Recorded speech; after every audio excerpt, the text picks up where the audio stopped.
Please stand by for air. The meeting is about to start.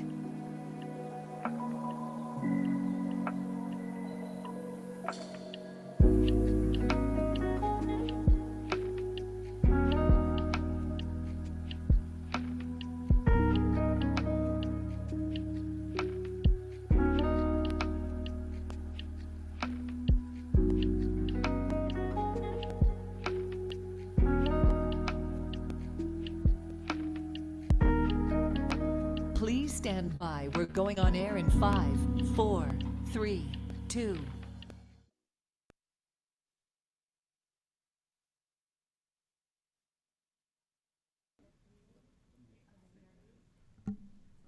Okay. Good morning and welcome to the December 5th meeting of the DRB. I'm going to turn it over to Michael Belush to start the meeting. Sure, thank you, Sarah. So we do have all 7 members present today. I'd like to welcome our newest member, Shauna Meyer. With that, I'll turn it over to Ferocia, who can let members of the public know how they may participate in today's proceedings. Thank you, Michael. Good morning, everyone. Today's meeting of the Design Review Board has been scheduled in a hybrid format with a quorum of the board physically present in the temporary chambers at 1901 Convention Center Drive in room 222. Applicants, staff, and members of the public are appearing either in person or virtually via the Zoom platform webinar. In order to participate in today's meeting, those wishing to participate via the Zoom platform webinar may dial 888-475-4499 and enter the webinar ID, which is 822-7394-1924, or log in into the Zoom app and enter the webinar ID, which again is 822-7394-1924. Any individual who is wishing to speak on an item must click the raise hand icon if they are using the Zoom app, or dial *9 if they are participating by phone. Before I swear in those who are testifying physically, I am going to read into the record the city's notice regarding lobbyist registration. If you are appearing on behalf of a business, a corporation, or another person, you need to register as a lobbyist with the city clerk's office. If you haven't registered yet, you should register before you speak to the board. If you do not have to register as a lobbyist, if you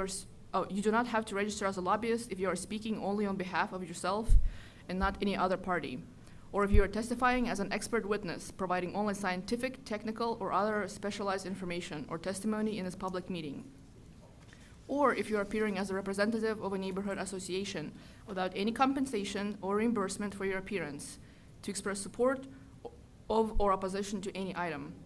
Expert witnesses and representative of neighborhood associations shall, prior to the appearing, disclose in writing to the city clerk their name, address, and the principal on whose behalf they are communicating. If you're an architect, attorney, or employee representing an applicant or an objector, you must register as a lobbyist. These rules apply whether you are appearing in favor of or against an item, or encouraging or arguing against its passage, defeat, modification, or continuance. At this time, I would like to swear in the public and those who will be testifying before the board. Please stand and raise your right hand. And just a note, virtual speakers will need to be sworn in one by one. Do you swear or affirm that the testimony that you will be giving in this proceeding is the truth, the whole truth, and nothing but the truth? Yes. You may proceed. Thank you. And before we begin, I did pass around the minutes from the July meeting. So if we can start with a motion to approve the minutes from July 5th. I so move. Second. Seconded by Ms. Padacavoli. All in favor? Aye. Aye. Any opposed? That passes 7-0. And we do have one update to the agenda. There was one request for a continuance, and that is for DRB file number 20, DRB 20-0593 for 1915 Normandy Drive. The applicant is requesting a continuance to the October 11th meeting. Before I begin, is there any public comment on the request for continuance for 1915 Normandy Drive? And then I just, one update, I think PJ, I need to be made as a panelist so I can see if there's any public comment on Zoom.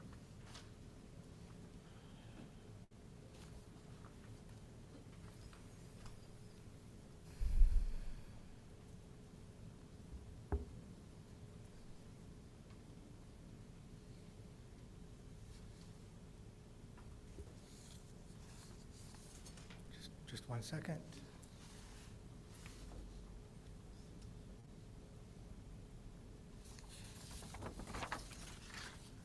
There is one person with their hand raised, Philip Patel. Yes, hello Philip, everyone. are you there? Yes, hello everyone. I'm here. Are you here to speak on 1915 Normandy Drive? No, I'm here to speak on 290 South Coconut Lane. Okay, that's going to come up in a couple more items. Okay, copy that. You can raise your hand when that item comes up. With that, there is no other public comment for 1915 Normandy Drive. So if I can get a motion to continue that application to the October 11th meeting. I so move. Second. All in favor? Aye. Aye. With that, we'll move on to our first regular item on the agenda, which is DRB 23-0949 for 340 West 42nd Street. This is an application requesting modifications to a previously issued design review approval for the construction of a new 7-story mixed-use building. Specifically, the applicant is requesting a variance from the minimum required width for two-way drives. This application was initially approved by the DRB on June 7th of 2016 and was modified on May 1st of 2018. It is presently well underway under construction. During construction, there was an issue found with the width of the drive aisles that were constructed during on portion of the ramp. The code requires 22 feet in width for a two-way drive. They were constructed down to as little as 21 feet. So they're here before the board asking for that variance. Staff is supportive of the request. It's only for a limited area of the project. The drive aisles that are part of the parking comply with the requirements. Absent this variance, the applicant would have to demolish part of the building in order to comply with these requirements. So with that, I'll turn it over to the applicant for the presentation. Thank you, Michael. I'm sorry, before we proceed, I would like to ask the board whether you received any ex parte communications from any individuals connected to this case? All right, I'm sorry, proceed. No. I received an email, but I think it went to all of you concerning this project from Ackerman Centerville.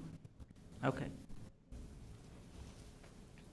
Good morning. Neeson Kasdan and Christina Miller of Ackerman LLP, representing the applicant, JP Roosevelt LLC. With me as well today is a project architect from Architectonica, Fidel Zabik, as well as our parking consultant, Mark Santos of Walker Parking. I'll try to be brief because I think the facts of this matter are very simple. First, take you very quickly through the reason for it and then show you slides depicting the reason. As Michael Belush said, this building is substantially constructed already. In the course of construction and engineering for the building, it was discovered that they needed to thicken a little bit the crash barriers in the ramp in a couple of places. That resulted in there being an encroachment literally of a few inches in one small place up to a foot. Most places it's 2, 3, or 4 inches, just a handful of places. In order to accommodate that, which brought it under the 22-foot width. By the way, if this was a building of lesser units, the mandated driveway width would be even less, and there wouldn't even be a need for variance. So needless to say, this falls well within the contemplation of the practical hardship criteria that the city sets forth. With that, I'll take you very briefly through some slides and to illustrate the variance. That's the building itself, which had been previously approved by the board. It's a residential building of some 50 or so units with a nice activation on the ground floor. It replaces what was a surface parking lot and the rear and service portions of 2 office buildings on 41st Street. Next slide, please. The site, I think some of you are familiar with. It's on 41st Street and Pine Tree Drive, or 42nd Street and Pine Tree Drive. Next. And I've just taken you through this already, so we can proceed to the, well, before we go forward, I would like to point out that the building was elevated to meet sea level rise criteria, that retail frontage replaced a problematic in and out bank teller on a Pine Tree Drive near the intersection of 41st Street, which was disfavored by the staff and created traffic and maneuvering issues. And then we added 2 inches to the crash walls and added columns, which are the subject of this variance and do not affect the maneuverability of the vehicles. Next. That's the site itself. You could see it is combined with what was the former Jefferson National Bank building, and is the parking lot to the rear. Some of the parking actually for that building will be accommodated, the bank building will actually be accommodated in our building. Next. Another portrayal of the site. Next. And this is a rendering as completed. Next, please. And this is the site now in construction. You can see it's, they received the foundation and shell permit, and the building is substantially completed. Next. This shows the corner at Sheridan and 42nd Street. Next. And this is that corner today. Next. Just to make note of the fact that as part of the permitting, we needed to meet sea level rise criteria, and so we've made significant right-of-way improvements, sloping the sidewalk, and also accommodating existing trees and the addition of new shade trees to make that a better pedestrian walkway along 42nd Street. Next, please. And this shows the elevation of the building to meet sea level criteria. Go through that. And again, the same. Just to point out that up to 25 dwelling units, we would only have had to have 18 feet in a driveway width. Here it is 22 feet. The drive aisles between all the parking spots at 22 feet complies. The drive where it meets the street, which was required to be 22 feet, also complies. The clear width of the ramp was reduced, as I mentioned to you, due to the structural engineering since the original approval, which necessitates this variance. Next slide, please. I could take you through technically this, or Mark or Fidel could take you through technically, but this shows the minimal change from the approved plans to the construction drawings. Next. And this again shows the compliance of all the drive aisles with the required width. Next, please. Also, the driveway width is also compliant. Next, please. And this shows you the very few spots in the entire garage structure, which are just literally, you can see by the yellowed in numbers, literally just 2 to 3 inches. One spot, you can see it's 1 foot short in width. Next slide, please. And this shows the construction of the ramps as it is today. The crash wall where it was thickened and created the slight encroachment on either side, and the column as well, which created a slight encroachment. Next slide. And this shows you another section, again, where you're talking about literally 4 inches, 5 inches, 6 inches in a few places where short of the 22-foot code standard. Next slide. Again, same illustration. This is on level 2 and 3. You see how minimal the encroachment is, and in how few places the encroachment exists. Next slide, please.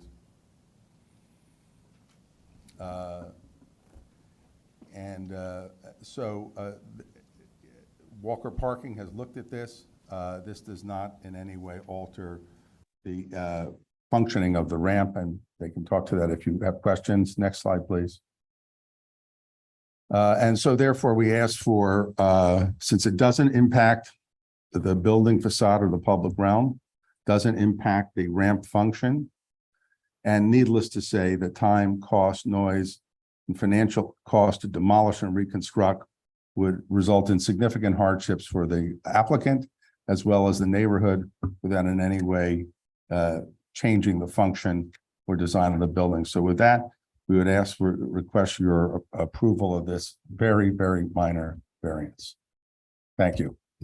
Thank you. Does that conclude your presentation? That concludes our presentation. As I said, Fidel Azavic, the architect, is here, and Mark from Walker's here for there, and anyone has questions. Thank you. I'd now like to open it up for public comment.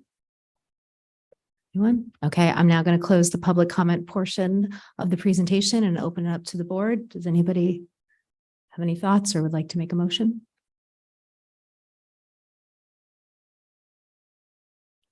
Yeah, but barring any comments or objections, I hereby move to approve the application.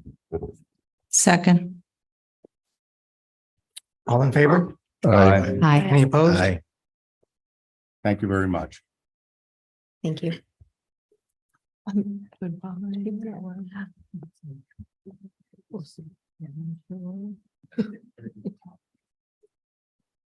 with that, we can move on to our next application, which is DRB 23-0919 for 505 South Shore Drive. This could be found on page 19 of the board packages.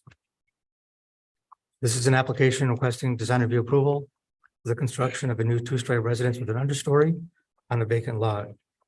This last came before the board in July, and there were some issues with the presentation and the height of the home, and the application was continued on today's date. Since that time, the applicant has lowered the height of the home by 3 feet to comply with staff's recommendations. Staff believes that the home has been adequately designed, and we are recommending approval of the application. With that, I think the applicant's here with some presentation boards. Yeah. And once again, the board, I would like to confirm whether any of you have received any ex parte communications from any individuals connected to this application. Right, thank you.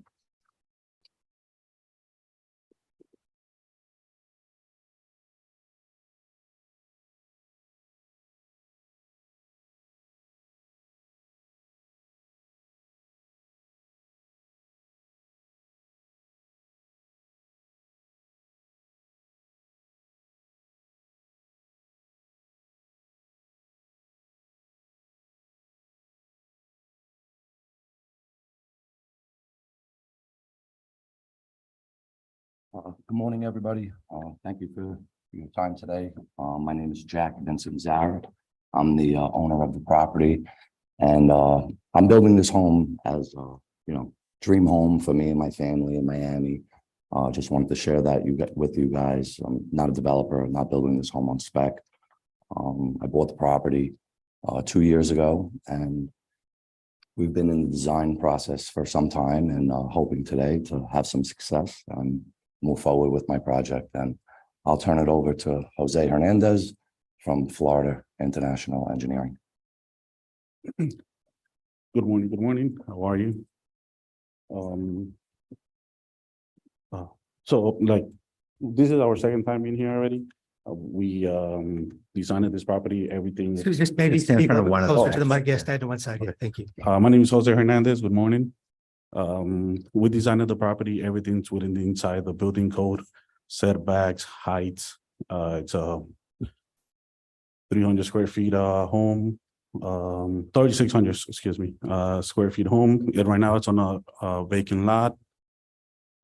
I believe last time we didn't have the right presentation, or none of you guys saw it before. Hopefully, this time everyone Just quickly, went through it.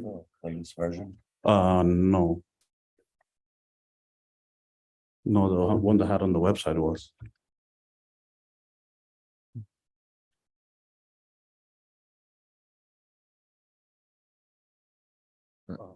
This is not the right one.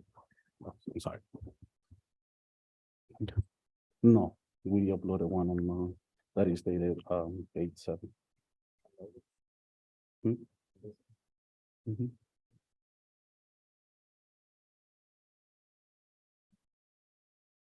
Yeah, I didn't see a recent presentation. Just the one from July Mhm. and a bunch of other stuff, but not the presentation.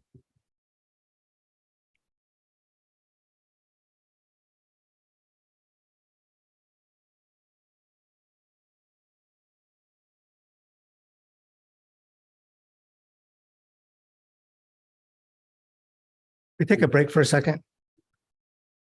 Sure. While you're gathering the proper, we're going to take a 5-minute break. Okay, Thank you. thank you.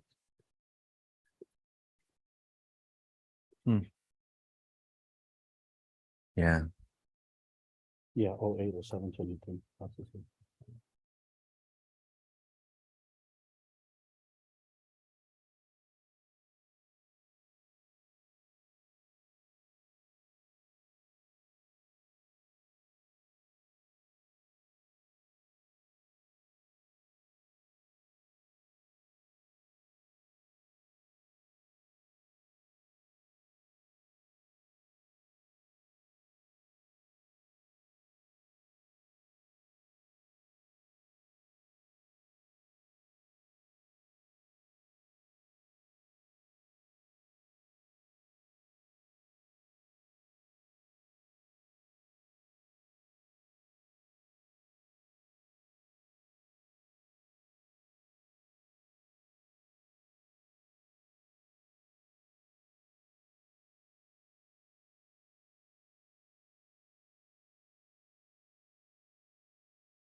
let's disappear without goodbyes and say we've gone mad and lost our minds. So who cares? 'Cause it's true. I'm madly in love with you. So Please let's stand float by for away air. The meeting is about to start. toward the moon and the stars. Please stand by. Let We're 'em going all on air in talk 5, about 4, how 3, 2. hopeless we are.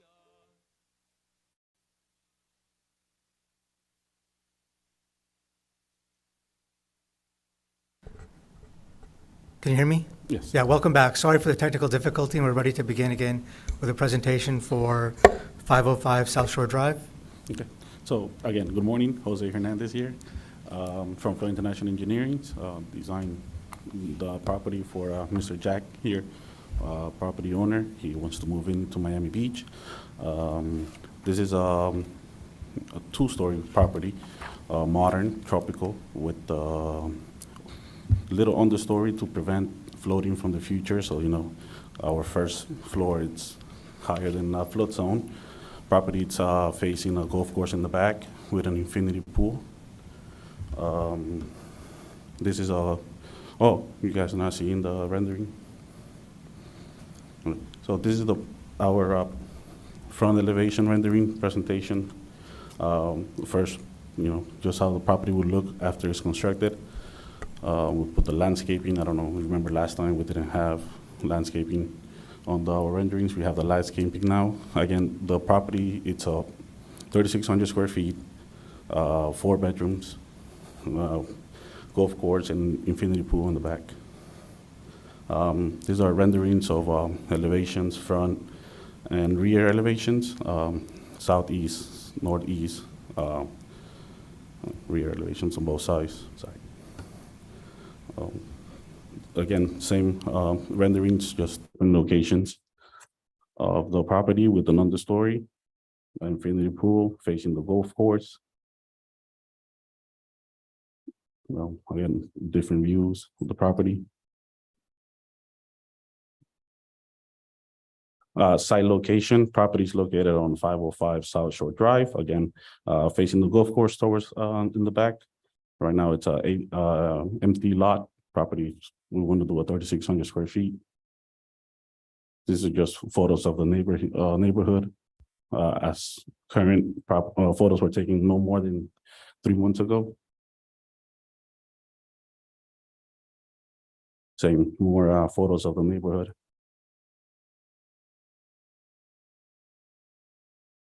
On this one, we added the rendering on the street or how the property would look next to the property next to them.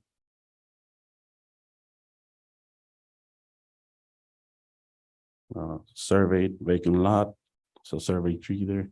Now, this is how the property footprint. Again, everything's under setbacks. The only reason why we have to be here in front of you guys because we decided to go with the understory, and we have a design waiver of the second floor facade of a 35% to be 5 feet setback more than required, which when we put it in design, it just looks like different pieces of boxes put together on top. So instead, we decided to go with a fully 35 feet setback on the second floor. You know, trying to get the waiver from you guys, design waiver for the 5 feet setback of 35% of the front facade on the second floor. Yeah, and I just want to add to that.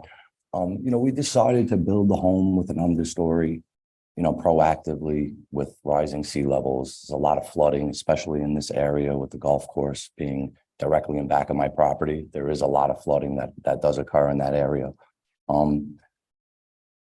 We decided to go with the understory instead of a rooftop patio or deck. We felt it would just be a lot more meaningful to bring the actual living space away from the ground to avoid potential flood damage.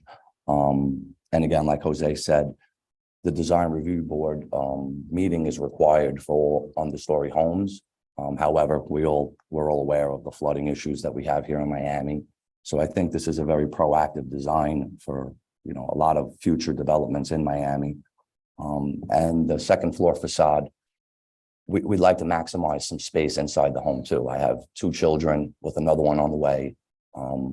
That 35% setback of additional 5 feet would kill about 200 square feet of closet space. And if anybody's got kids, you know, you need as much closet space as you can get. And we wanted to keep the front of the house symmetrical. We felt that pushing that 35% of the second floor back an additional 5 feet would damage the integrity of the design. And, you know, it started to look a little bit like a Tetris video game with all of those different 90-degree angles. And that's pretty much the logic between that design waiver that we're requesting and the understory home that we're building. So I think that concludes our presentation, and, you know, we'll turn it over to you guys for any So- questions or comments or. Still want to go through the floor plan. Okay. So this is more like a diagram of the property, how it's gonna look, the understory, first floor, second floor. On here, we're showing all the setbacks and all the square footage of our area. Again, this is for permitting purpose. I don't know if you guys are, but again, all here, it's up to today's code, like nothing here beats today's code on square footage or lot coverage. This will be your understory with a 2-car garage. Driveway meets, again, the design, it's up to today's code. The story, and you only see the pool here, but there's nothing else but stairs and the entrance. Second story, main level of the property, living room, kitchen, 3 bedrooms, 3 bathrooms. You have your kitchen, then you have, you know, your deck in the back that takes you to the pool with your infinity pool, again, facing the golf course. Again, everything here is up to code, setbacks, square footage, whatever was needed for the code. This plan was actually submitted to the city before coming here. So we addressed all comments from zoning even before coming here. So if you give us the okay today, we're ready to submit this permitting. Again, this is just more of the, you know, permitting purpose, details and stuff like that. This will be your master bedroom. It has a master closet, master bathroom, an office, and a small little patio in the back, again, facing the golf course. I don't know what else to say, just, you know, just want to make the home nice for the client and to make a nice neighborhood, again, you know. Roof plan, I don't know if you guys are into details for roof plans, but this is how the roof is going to drain. Again, more scenarios of how we divided the property into different you know, areas, living areas, bedroom areas, garage. It's just more square footage, easy, more understandable for the building, you know, make it easier for you guys to look at it, comprehend. Elevations of, again, this is for permitting process, not for rendering, but this is how elevations that we're going to submit to the building department for approval. Then everything else, what we have is just, you know, typical details of construction. So yeah, yes, pretty much that would be, Thank you. All right. that would conclude my. Okay. Thank you. Does that conclude your presentation? Yes. Just Thank you one very quick question. Did you guys have an opportunity to review these plans? I know we've been having some issues uploading, et cetera. But I mean, actually, I was gonna mention that. Yeah, we did not. This is the first time we're seeing Actually, this version of we were this. here for the last meeting and the same thing happened again. So we again for the second meeting, I guess. Yeah. I think it was an issue with the file size, but I mean, they made the presentation. I think you could clearly see the difference between this presentation and the last drawings, or even what was shown at the very beginning. yeah, Did you put it, is it up to down or no? No. It's not. Okay. and we did actually take Michael's recommendations on the last meeting. We reduced the height of the understory. We added a ton of landscaping, which I think is beautiful. We added some cypress trees in the back, multiple trees, all clusias around the property. Mr. Orlando Full had said landscape. something about moving a tree, that it was too close to the property, which we actually moved it away from the property in the front. So well, whatever feedback we had from last time, we incorporated and, Okay. submitted Thank again you. to you guys. Thank you. Okay. I'd now like to close the presentation and open it up to the public for any comments. Does anybody wish to speak? There is nobody with their hand raised on Zoom. Okay, I'm going to close the public portion and open it up to the board for discussion. I do have a question, I guess, first. Do you have any renderings of the other sides of the building, or is just? Yes, the no, front? on the whole presentation, I'm sure you have renderings of all the, Yeah, east, west, north, south. give me one second. Which side would you like to see? Actually, I would also, I'd also be curious if you could show us the volume that is affected by the waiver. Oh, okay, sure. If you could discuss, yeah. So I'll be on the second floor, which would be the master bedroom, which is this right here. I think it's better to show that in terms of the rendering, and I can maybe explain it too. If you can bring up. Oh, I'm sorry. You want me to show front the rendering on the Yeah, front? Okay. versus the massing models, the technical details No problem. is more difficult. No, it's to also not review. show on the floor plan, which area was the one that it was being. So if you can bring up the, So, okay, so this you right have here, the 3D view? right here. Of the front. Yes, with the front. So actually, just to correct some things, the home does comply with a 40-foot required setback from the front. The two-story portion is specific 40 feet. The portion that they have, the balcony that's sticking forward of that, that's an allowable encroachment. So that's not what they're asking for the waiver from. The waiver is that the code says that 35% of that 40-foot of that second floor is to be set back an additional 5 feet or 45 feet. So that's the only waiver that they're asking for, not the variance. It's a 30% of the front facade. So instead of being everything set back 40, it has to be 35, and then 35% of that has to switch back 5 feet. So it'll be like a Tetris angle. So it'll be like the top here. Instead of being symmetrical with the second. Do we have a traveling microphone? This one. You can go back and speak on the mic. Sorry.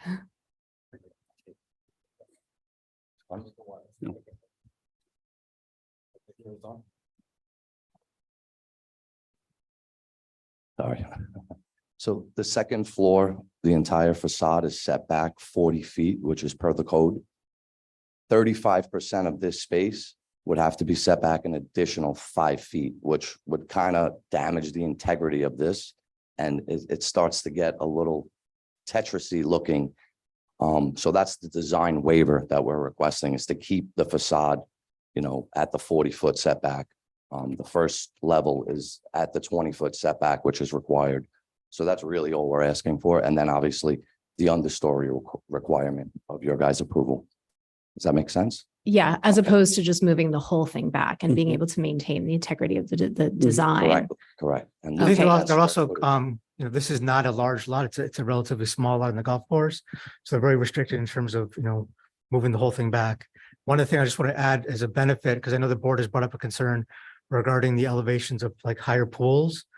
They've actually contained their entire pool within the setbacks of the building. So it's not like, say, waterfront properties where you're building up to BFE plus 5 feet more for a pool deck that comes out to the water edge.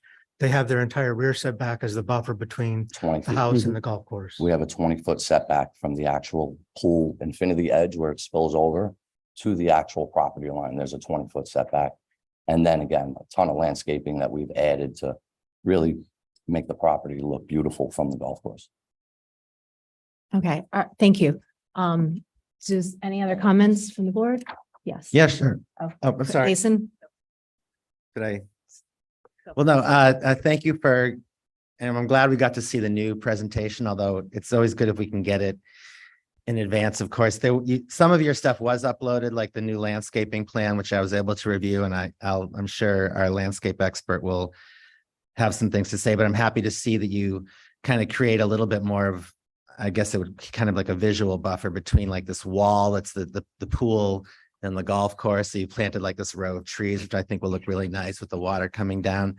I really like some of the materiality and the details I see in your elevations. I'm actually happy. I'm an architect here on the board and one of them. So we're always happy when we see the detailed drawings. It's really helpful to kind of see kind of the play you've done with the the ins and outs on all the facades, actually, not just the back and the front, but on the sides, and then to kind of see the different materiality you've put in. I think it looks really nice and very effective. Thank you. I'm very familiar with this neighborhood, and all of these little homes are all kind of getting Renovated. renovated and taken down. And and as the person that kind of advocates on the board here for, resiliency and sea level rise, of course, I'm a huge fan of the understory. And in general, I'm super happy to see yet another home taking advantage of the code that the city's developed to put that in.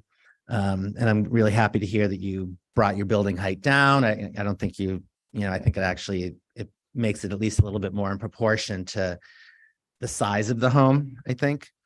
And I'm happy you're not asking for any other variances or waivers regarding setbacks and things like that. So I think you've done a really great job of refining the home from the last presentation that we saw.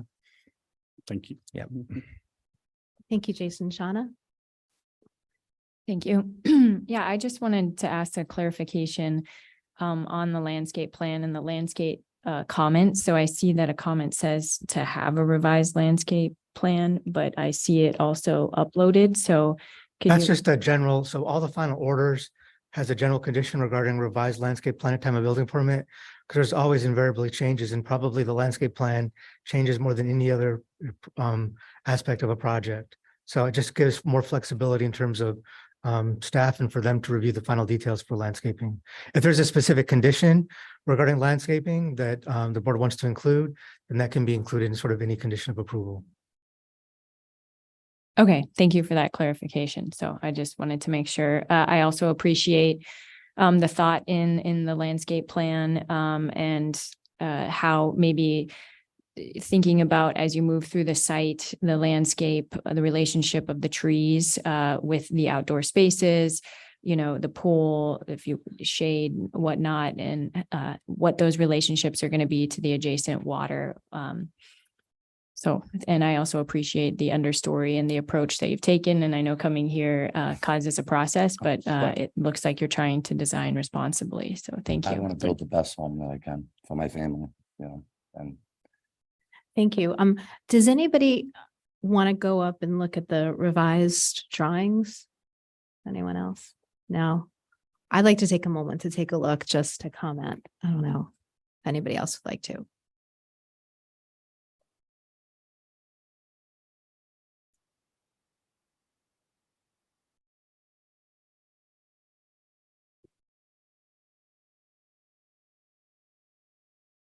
Michael, in the interim, is there I don't think it's a planning code requirement, maybe Florida building code requirement on the depth of pools in the city, in residential versus commercial?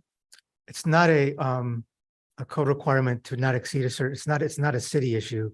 It may be a county issue or other building code issues in terms of the depth of the pool, but it's not something that planning reviews. Are you concerned with the depth of the pool?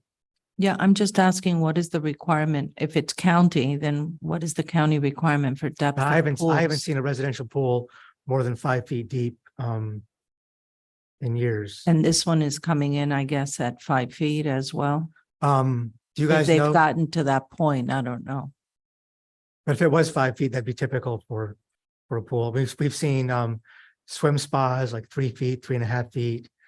So if it's anything above the 5 feet, which appears to be what the county is requesting, then it would be reviewed at time of permitting. yes, that's all reviewed at time of permitting. But are you saying that there's a requirement to be more than 5 feet? No, I'm saying if someone built a pool residential area of more than 5 feet depth and the county requires a maximum of 5 feet. Yeah, then they depth, can't go higher than that. They can't go higher than that. So during permitting process and Durham approval through the county, That's it would correct. be discussed. Okay. That's correct. And just like any other part of the application, if there's some sort of issue with yard elevation, minor issue with the setback, what the board is approving here is, design development drawings. For permit review, there'll be a more intense review of all the building code requirements, county requirements, and city requirements. Michael, how about, and this is a safety issue, the drop of the infinity is 12 feet. That's something will have to be reviewed by the building department in the county. And I have a question about just these, this seems like it's going to start moving forward with a lot of these pools with infinity edges, with these huge sheer walls. And there's no like design requirements for that. So that I think this can start being problematic with a 15, 12-foot sheer wall facing a golf course. I mean, I think they're addressing with landscaping this time, but you know, it's pretty. Well, I think that's why it's important for the board to take a look at this in terms of addressing the issue with landscaping or other elements. I think if this was along a waterfront where they were coming out actually to the property line, that I think is a serious concern, because then you have it directly on the seawall, and that can go to technically BFE plus 5 feet. So I do think it's appropriate, like they've done here, to incorporate, you know, landscaping to buffer that, as well as lowering the entire home 3 feet compared to the last presentation. You were just talking about the awkwardness of the raised pool. The 12 feet of the infinity. That's a Yeah. safety issue. No, and I mean, maybe I missed this, but I think that that's something too I was thinking about that is going to keep coming up. And from what I gathered from what you were saying, you took square footage from the house to make the pool at that level. included And that one in of the our footprint. things that the applicant just mentioned to me is that on how to, what is The it? whole facade 12 feet. is It's, mosaic, design. is your microphone on? Yeah, Yeah, I think so. yeah. Do you have a design for that wall? Is there some sort of tile You can see pattern? in the On the renderings, renderings. if you want to pull it up, Jose. No. Yeah, we added a mosaic finish to the back wall. And in addition, if you take a closer look at the landscaping, there are approximately 4 to 6 foot Christmas palms. There's 4 of them and 3 cypress trees that are really going to cover, you know, that back wall portion. And again, I think it's going to look beautiful with the infinity edge waterfall overflow and the landscaping. And we really wanted to kind of mask the understory, right? Because there's not much you can do there. You know, to leave it open, I feel like that would be a little bit of an eyesore, right? So that mosaic wall with the landscaping, and the clusias, there's going to be a row of clusias that are going to grow. And is there, I mean, is there some sort of railing, or I know you said it's an infinity. Bringing the edge, correct, I mean, it's just a drop correct. at the end. But at the pool deck level, there'll be a glass rail system. Okay, So that prevents no one's gonna fall over the waterfall. okay. Is that shown in the plan? We don't have a pool plans yet. No, but is the railing shown in the No, the no, not architecture? showing- no, I'm not showing the railings on it, no. I'm pretty sure that, oh, sorry. I'm pretty sure the county and Durham have, I mean, there's a huge, the state pool code and spa code is really rigid and very thorough. So I'm pretty certain when you're pool guy, when you pull the separate pool permit, which all pools are pulled as a separate permit from the home, it's going to go through a whole series of scrutinies, and I'm sure the safety from it, because everyone's doing infinity pools, and we approve 3 of these every meeting we have. So that issue of, you know, well, how do you prevent a little kid or anybody from like going to the edge and then just like jumping over the edge and falling 12 feet? So Okay. I assume that's going to be addressed when they pull up. a That's pool correct. I mean, permit. that's correct. Other comments from the board? No. I'd like, Orlando? Oh, I was gonna say, I again, this has come up. I feel like these pools are very awkward, and you know, it is gonna come up again and again, and something I'm a little bit concerned that we didn't see this ahead of time. I should say I applaud the fact that you've made the changes that we discussed, definitely lowering the scale, especially because the majority of the homes in this neighborhood are overwhelmingly single story. I don't know how long I'm going to say that way, but this is going to be the first house on this block in this area that is new and higher. So I appreciate it going lower. I do find having the pool at that level introduces a whole round of other awkward. I feel like the pool is awkward, the wall, the second stairs right behind the first one. I think it just introduced a lot of design elements that just contributed to it being more awkward. What we've seen in the past with homes with understories is the pool is just at ground level, and then the back part becomes part of the back deck. So I mean, I'm just concerned for the safety. I like that you've added a mosaic. I think it would have been really helpful if exactly, of what that exactly is going to look like and how it's going to function is in there, and also with the infinity, it's a lot of wall, and, there's the upkeep. I'm not a huge fan of the design with the pool in the back. I don't know, anybody really Has commented on anyone seen the house at 54-7 La Gorsa Drive, Yes. which is a very, very. Yes, I have. design. I actually walked that house when they had an open house, and I fell in love with it. It's facing the La Gorsa golf course, and that infinity edge at that elevation. For one, you get a fantastic view of the golf course when you're elevated, and the infinity edge, it literally looks like it's running right into the golf course with that infinity edge feature. With this property only being 7,200 square feet and me wanting to get away from the flood zone, which I can show you guys pictures, what this property looks like when we get heavy rains, it's severe. There's a trench. I guess my concerns are just that it is so high. Well, that's why we reduced it per. The pool Michael's deck. recommendations. This is just, it just seems a little awkward. I think if the board is going to approve it, it does require 4 members to approve. I would suggest adding a specific condition regarding requiring a mosaic tile for the shear wall. I understand the view issue. However, I do think that in architecture, you should show some type of barrier. Okay. So, I don't know what the process is like, but is this, when it does become to get approval for the pool, will the design have to then change to accommodate some additional safety measures? Well, yeah, whatever safety requirements are required, they have to implement. Yeah, so it's not necessarily going to like this anyway.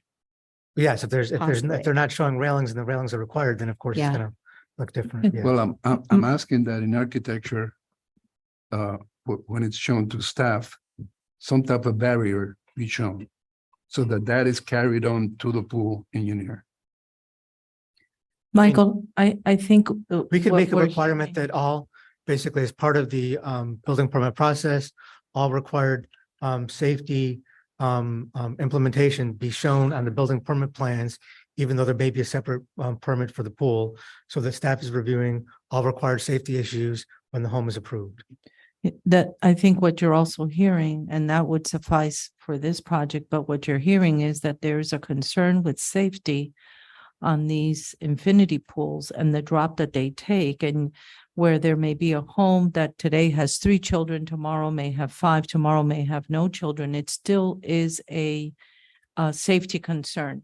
So in order to go forward in the future, what can this board do or the city do to assure that these infinity pools have enough security so nobody drops? Because currently, right now, like the Lagorce Drive home that the gentleman mentioned, the property owner mentioned, there is no railing. There is a clear drop from the top of that pool all the way down. And it is beautiful from the home standpoint, looking out into the golf course. From the golf course looking out into the home, it's okay. But I think the issue is not only aesthetics, but safety. So what can we do as a board or as a city to assure that safety is addressed in future pools? Well, I think it's really an issue that's separate from the design review board in terms of their authority to review and approve. If you want to require a glass railing or any railing that's around the pool be glass, you could do that as part of, if the applicant is willing to accept that, the glass railing around the pool. I mean, I'm all for safety. I think what you're saying makes sense logically. I would not want my child to fall over the back wall of the pool. If the board wants to include that as a condition of approval, have the glass railing surrounding the pool that, Maybe this is something that needs to be discussed with the building department and Dade County. I don't know. I don't Yeah. think, I agree with you that a portion of it is design. And maybe this board can, together with planning, give some suggestions.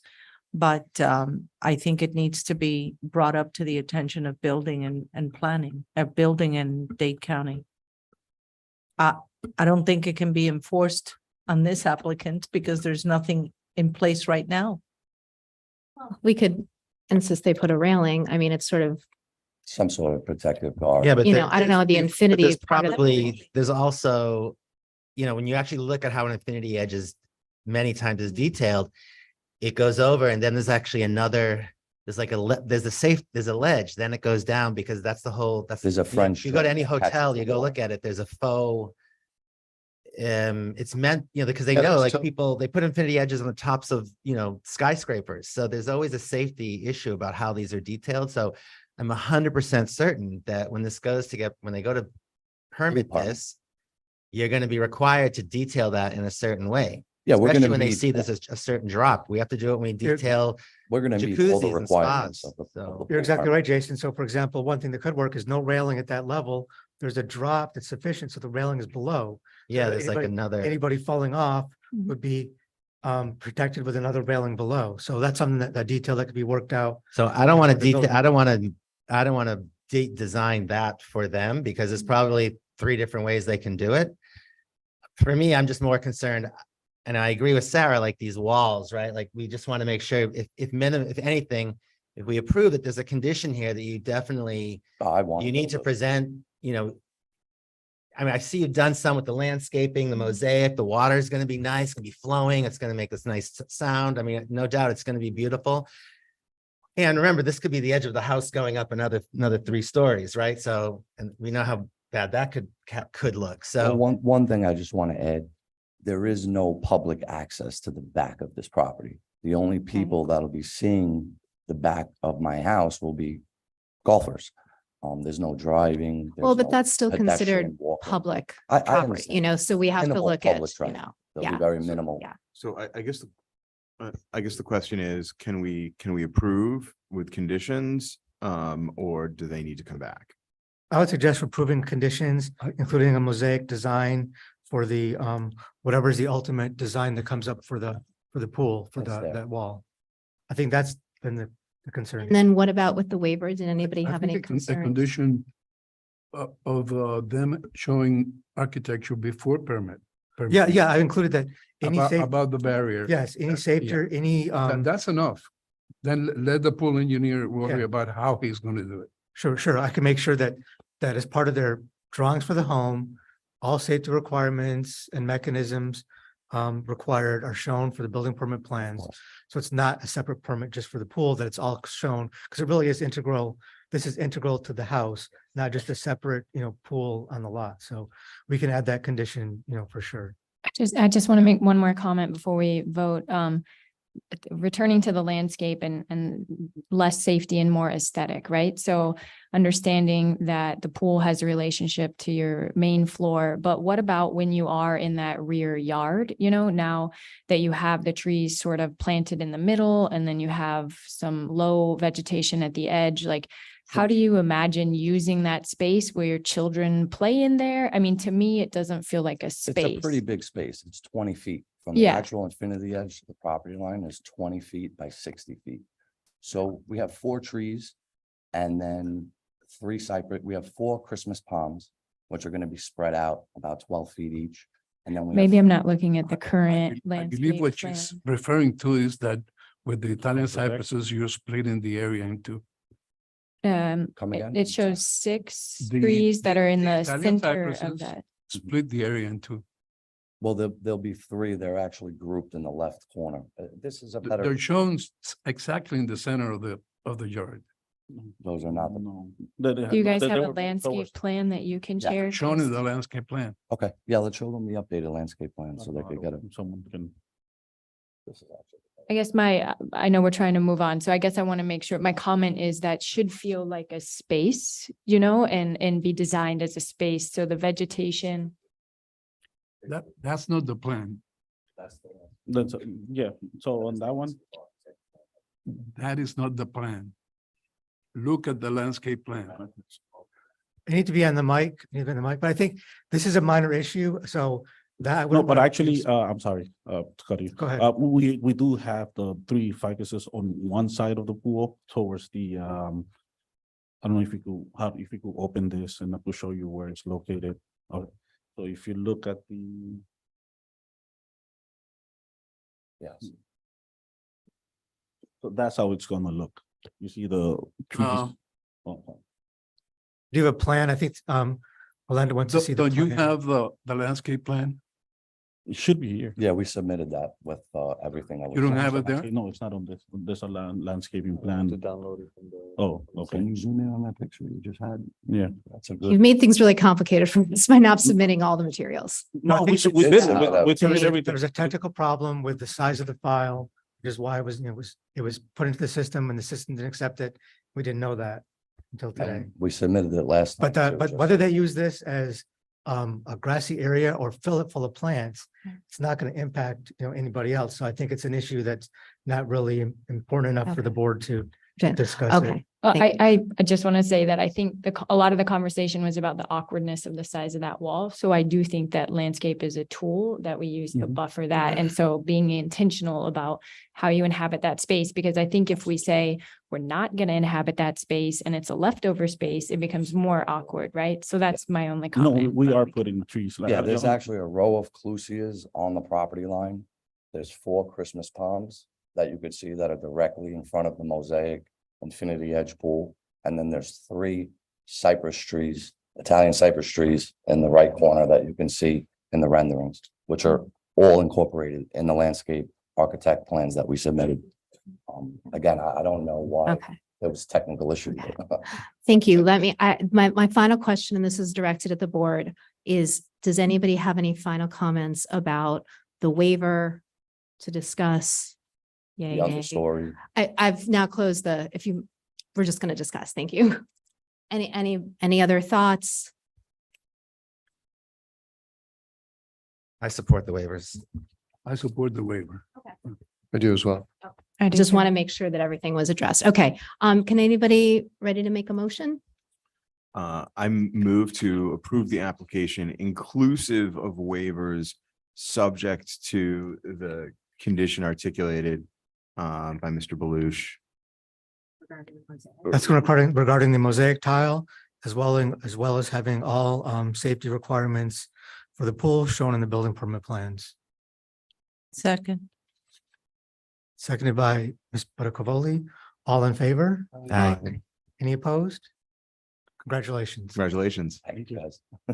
First Thank time. you, thank you, thank you, thank you. We'll get better. Again, I'm every day. sorry about the technicalities with the size. It's okay. Mike, but I'm thank glad you we got so much approved. for all your help.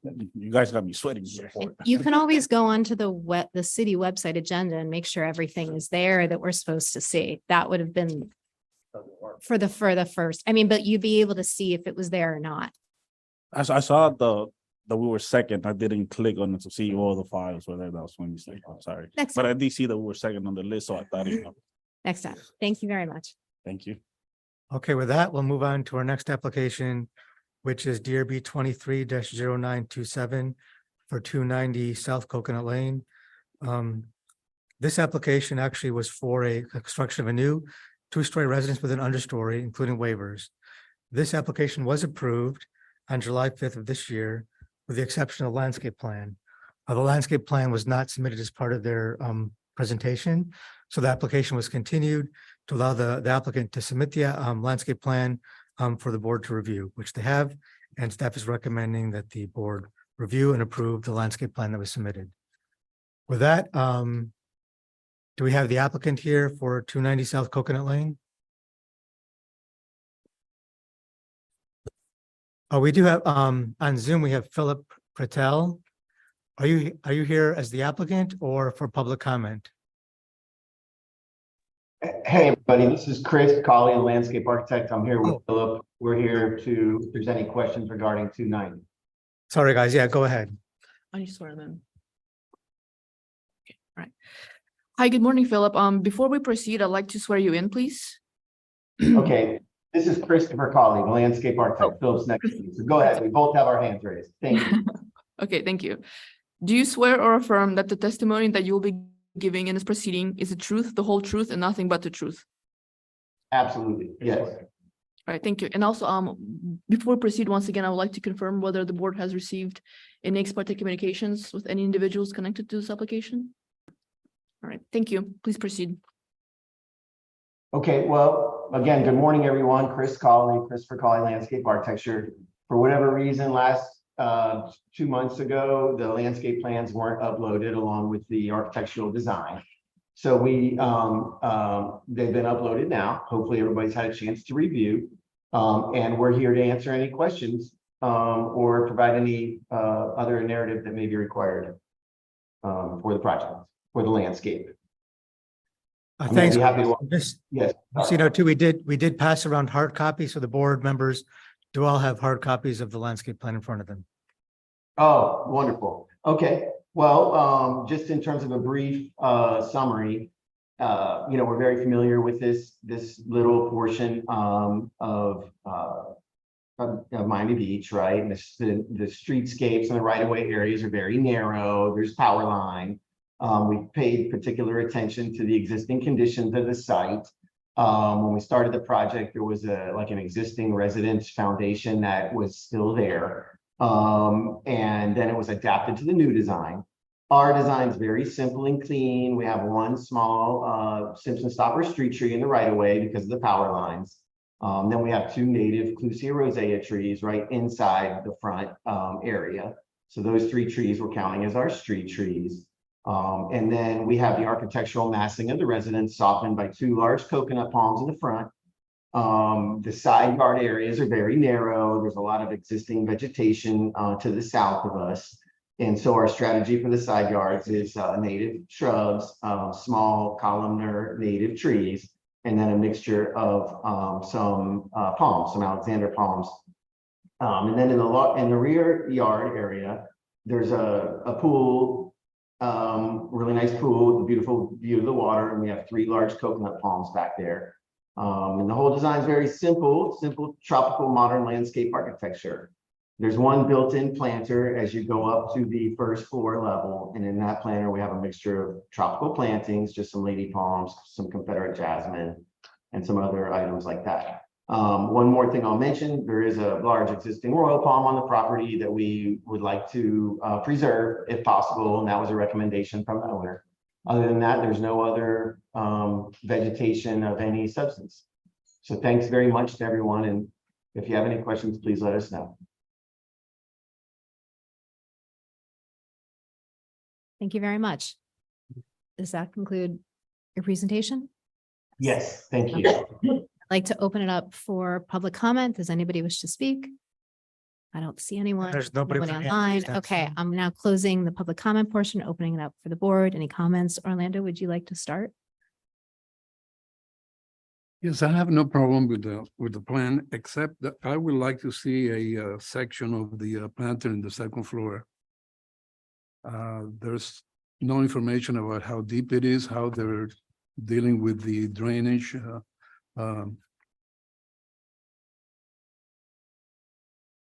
Overflow, anything. They're just showing a plan.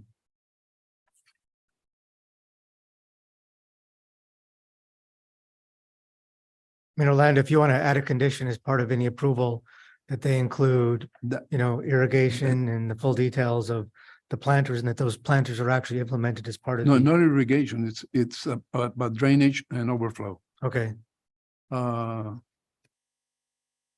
And that should be shown to staff before permitting. Absolutely. That's a great comment. Thank you very much, Mr. Comas. We'll definitely do that.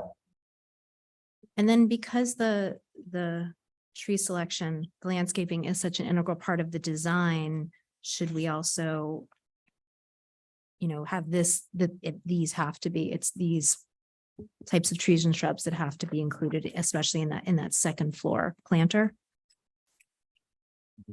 Well, I'm not really paying too much attention to the rendering because that's not what's shown in the plan.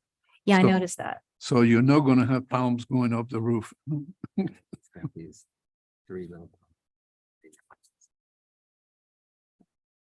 Well, whatever it is, do you want to make a condition that whatever is shown on the plans then needs to Right, be? yeah. Well, I would Okay. suggest, I mean, do we know the depth? Because it may look pretty on the drawing to show these trees, but is there enough soil depth there in order to, Now you're showing palms that are gonna grow up to the ceiling. yes, I wouldn't, I mean, I think we But- can make a requirement that But the plant- actually, we're not approving the rendering. Right, We're approving the plan. Hello, everyone. Yes, The plan the is done. plant. Sorry, I didn't mean to interrupt. The plantings that we have in that small planter there are typical to what we would typically utilize, and they're not tall palms. Some small lady palms and some tropical plantings that'll kind of cascade over the planter wall. So the rendering is the architectural rendering from Cho Fishman, but our intention would match the landscape plans. which is going to be like a low hedge type of planting and lower. Exactly. So So I move to approve. Second,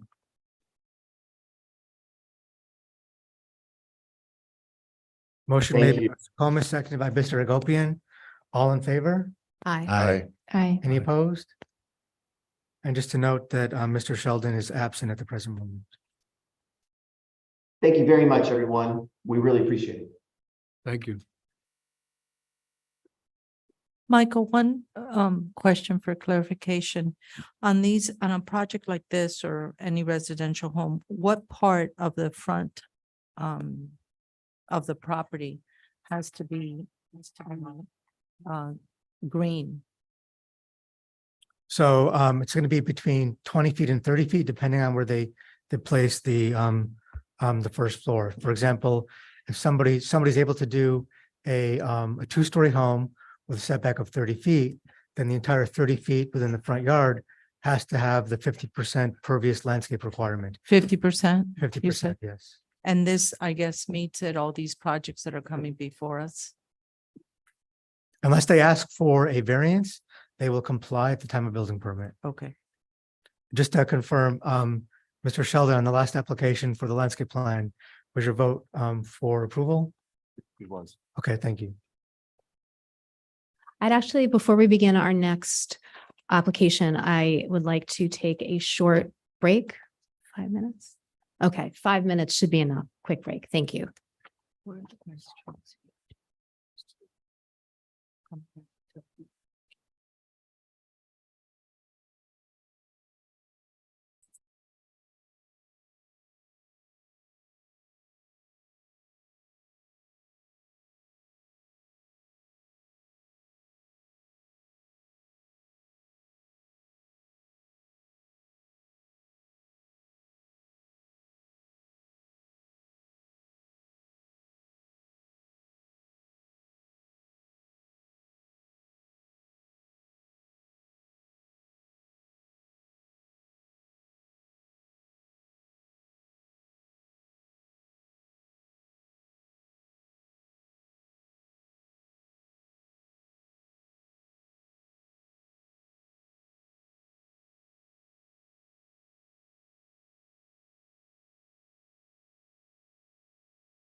Please stand by for air. The meeting is about to start.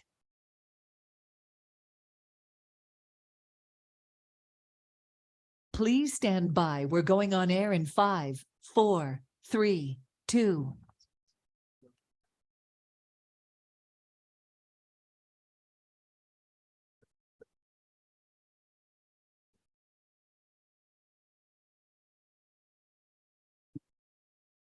Welcome back to the September 5th meeting of the Design Review Board. We are continuing with DRB 23089 Fay Road.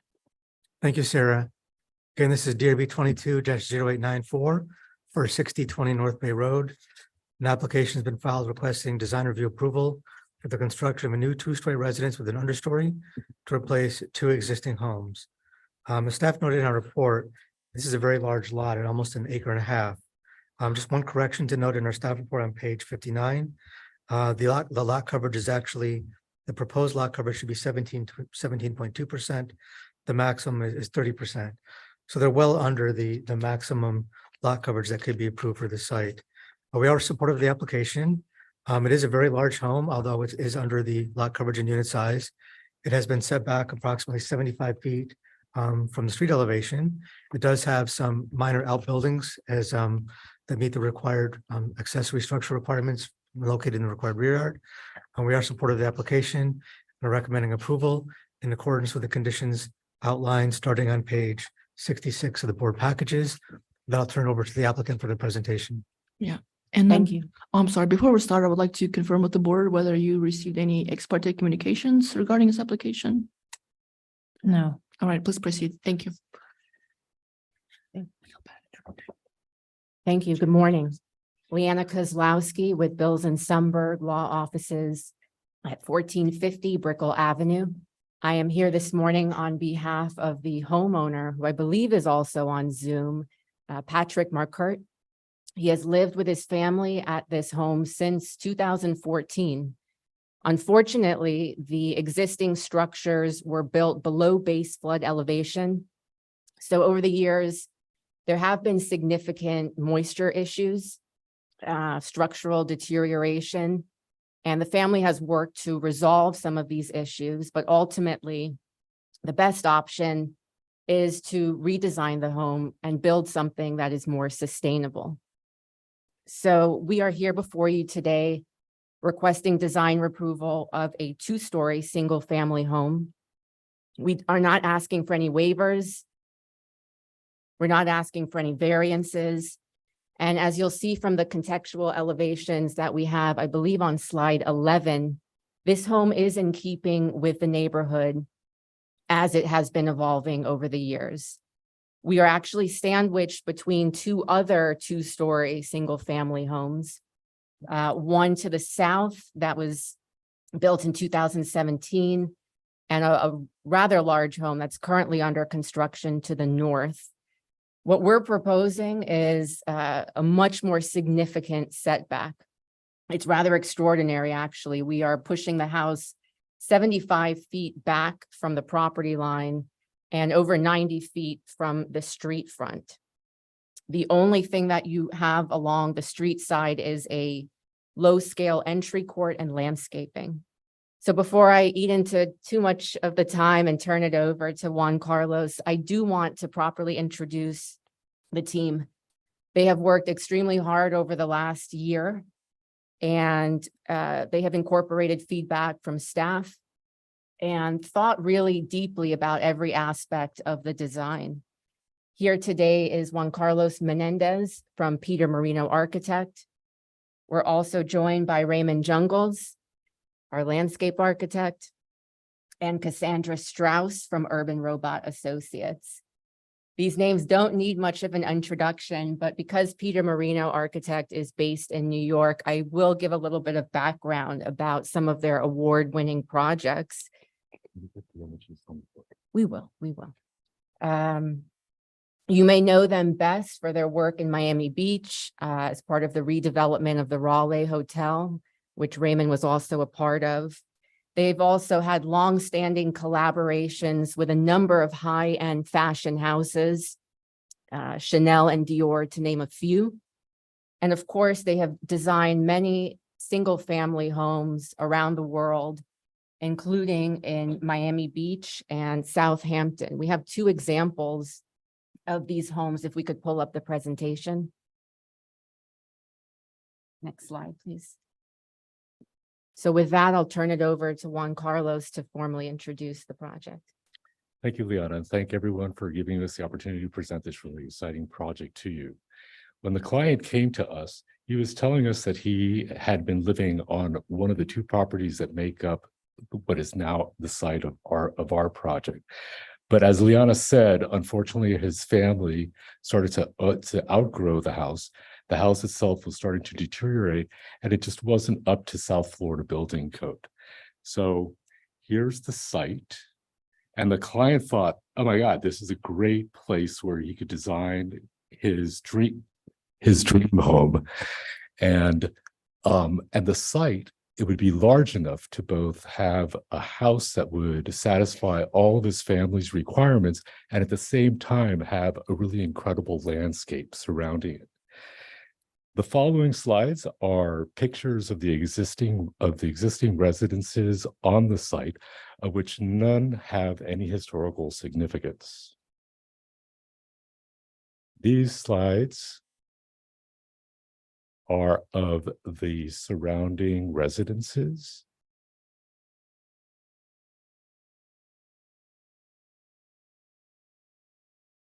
And this is a slide that just has the project information that if we need to get back to, we'll come to. So when we approached the design of the house, we wanted to design a really sleek contemporary design that would contrast the really beautiful tropical landscape around it. So we got the house, all the rooms have incredible views of Biscayne Bay. We pushed the house back, as Liana said, 75 feet back from the property line, which is more than 90 feet from the street.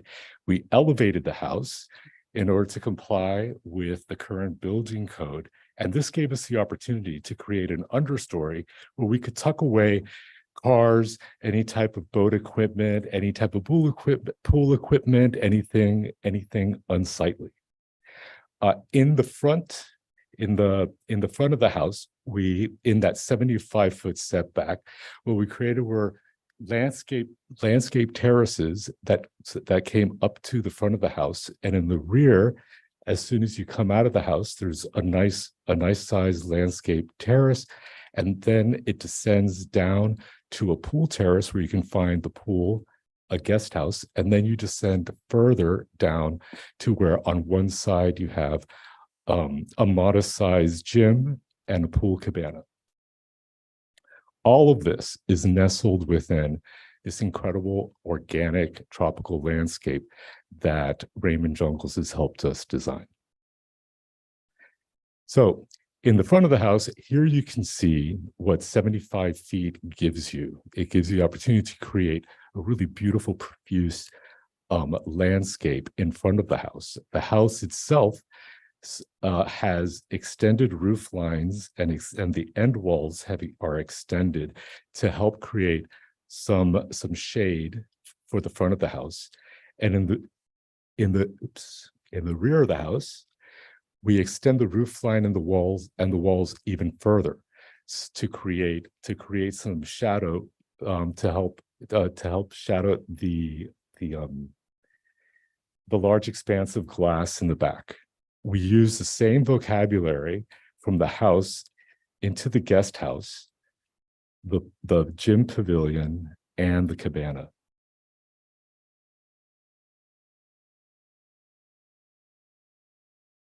Now let me take you through the property. When you get to the property,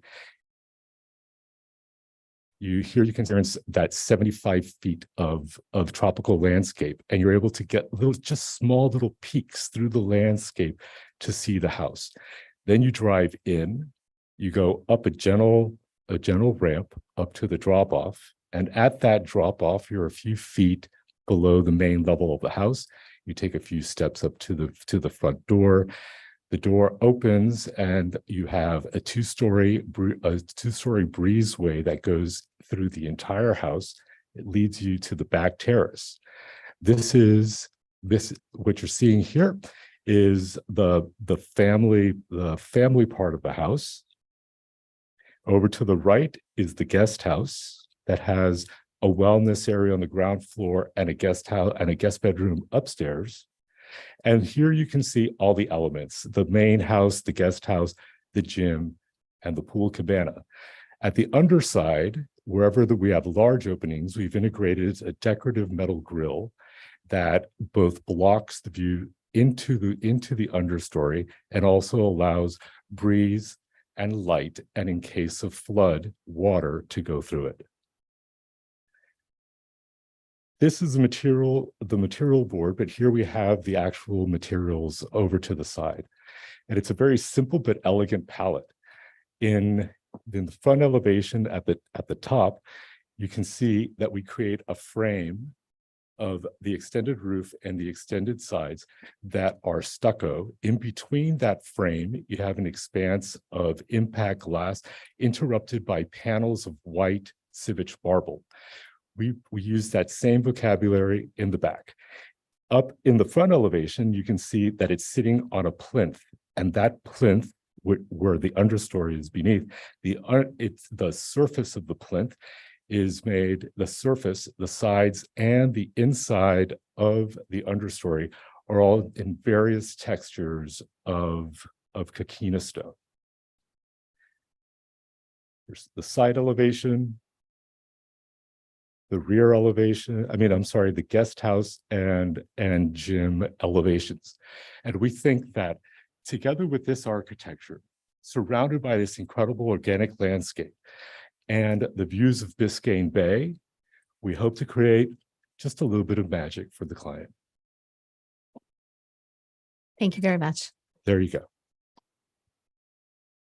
Does that conclude your We presentation? conclude our presentation. Thank you. I'd like to open it up for public comment. Is there anybody in the audience or online? There's nobody on Zoom with their hand raised. Okay, I'm going to close the public portion of the presentation and open it up to the board for comments. Who would like to begin? Shauna? Okay, Shauna. So thank you for your presentation. This is, I think as mentioned earlier, this is my first meeting and experience on the board, and it's great to see a project like this that has so much thought and intent going into it. I understand that when you combine the two sites, it can become massive, and this project and proposal could look quite different. So the delicate footprint, the understanding of the landscape, the nature, the topography, I think it's all very sensible, very sophisticated, and I think it sets a good precedent to the team. Thank you. Thank you. Jason? Yeah, I second Shauna's sentiments. Great presentation package. Thank you. Very easy for us to understand. Not all of us on the board are architects, so it's easy for me, but it's very clear what your project is and the way you walked through with the renderings. Super, super helpful. And thank you for not overcrowding the site by a long shot. And thank you for not building as big a home as you could have. So I think that all really bodes well for, make no doubt, it's a very large home. Obviously, there's a lot of square footage on this property, but I just think the thoughtful way you've looked at, there's so many very thoughtful moments here on the property. I love that terracing at the front. I think it's really beautiful. And actually the way you've dealt with the understory all around the property, I think, and for those watching these larger sites, we're lucky when they do an understory because we have the luxury of space, and we're able to kind of mitigate, that 8-foot rise gradually to your neighbors, to your seawall, to your front. And you've done a really, really great job of that. I think you and Raymond's office have done a really nice job of kind of making the land respond to the building, but also how the whole property responds, I think, to all the adjacent properties around it, including the street and the waterfront. I had one really quick question. On your north elevation, I guess this is the kind of like where the breezeway goes all the way through. There's some really tall, it looks to me like they're articulated as glass on your rendering? Like they're 20-foot high sliding glass doors? Do those exist? Let me see. Yeah, I don't know the page, but it's Here the we go. north, yeah. The lower elevation on that sheet, Yes. on the left-hand side-ish. Yes. So that's what encloses the breezeway. Yeah. And so basically you have some glass in the front, you have one glass panel, which is actually the main door. You know, when the weather is a little hot, whatever, that door slides open and back, and that's open. And when we have really beautiful weather, Yeah. the stone panel also pockets back. And in the back, you have the same thing. You have the large glass panels that pocket back. Ideally, You found a fabricator that has an NOA that can do we those do panels? we do have a German. Yeah. We do have a fabricator that is able to supply us.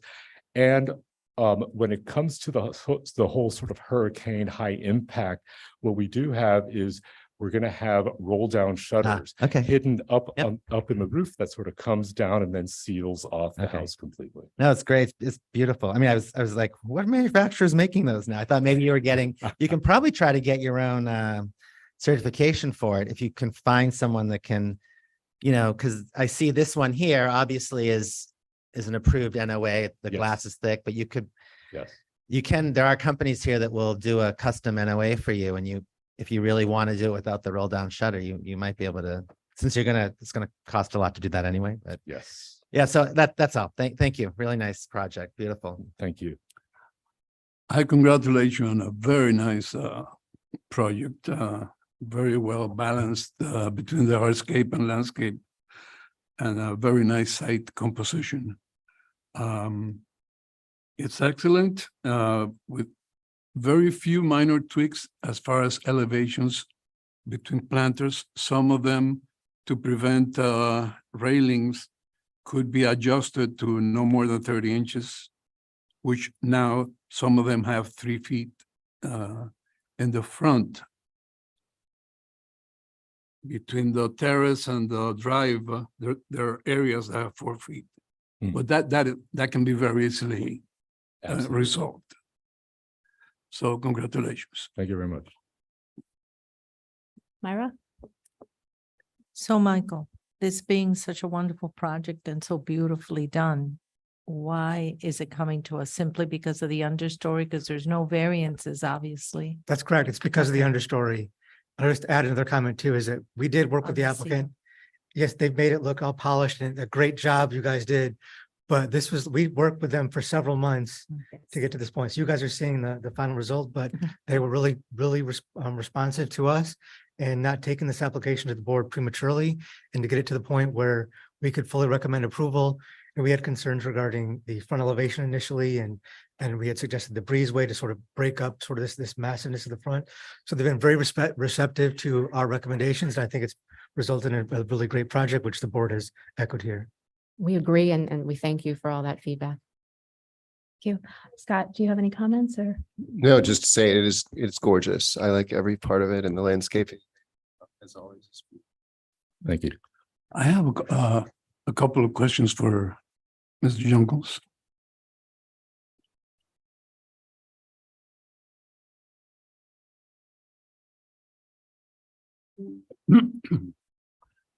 Hello, everybody. How are you? There are 3 large oak trees on the right of way, which are labeled to be relocated. Where are they being relocated to? Well, you know, this project hasn't even gone through design development for us. We got the package together, so that working with the architects to get something that would be able to be moved forward. On a previous iteration on this site, I had locations for them. You know, my client would love to put the power underground, and we're hoping that will happen, so then we can kind of leave them in the front somewhere. That during the time of building this, we'll probably be able to figure that out a little bit more. The reason I ask is because those are in the right of way, so they Yes. do not belong to the owner. So they're going to have to be coordinated with the city to be relocated to city property. Perfect. Yeah. They really shouldn't be under the power lines anyway, but Yeah, I know. I mean, it may be that we just donate them to the city actually for the, because they might be in the way for construction. And then I also have a question on the grading plan. Oh, by the way, I forgot. In the renderings, when you were looking from the seawall towards the house, Yes. the landscaping, which is shown in the plan, very lush. But once you get to the pool area, it is not. There's much more hardscape than landscape, where I think landscape should be a little bit more than it is right now. There's probably a whole nother layer of furnishings and accessories and pops that can happen, but that was something that we worked on closely together. And there is an awful lot of pool deck by the pool, but there's a tremendous amount of landscaping too. And I want to echo what was said earlier. It's very rare I get to work on a project where the house doesn't take up the whole site. Yeah. And that's why we were so excited to work on this project. But I Okay. think that overall, and when you think about it, anybody looking at this from a distance is going to see the perspective of the landscape moving up, and they're never going to really see that pool deck. So someone who needs a big enough deck for entertaining or whatever, I eventually Well, realized if you that look at was, it reversed from the house towards the water, you can't even see the pool deck from the house. the minute you walk down to the pool deck, you see a big expanse. So if Yes. you increase the landscape, I think it's going to look much better. I'll take that up with Mr. Marino. I'll tell you right now, Mr. Marino is a hater of hardscape, so I know. I'm sure that we will be able to take, as much, we want to be able to satisfy the client's requirements for what he may need for terrace. But other than that, we will work with Raymond to create as much of a landscape garden as possible. I have one comment on the grading plan, which says, let me look for it.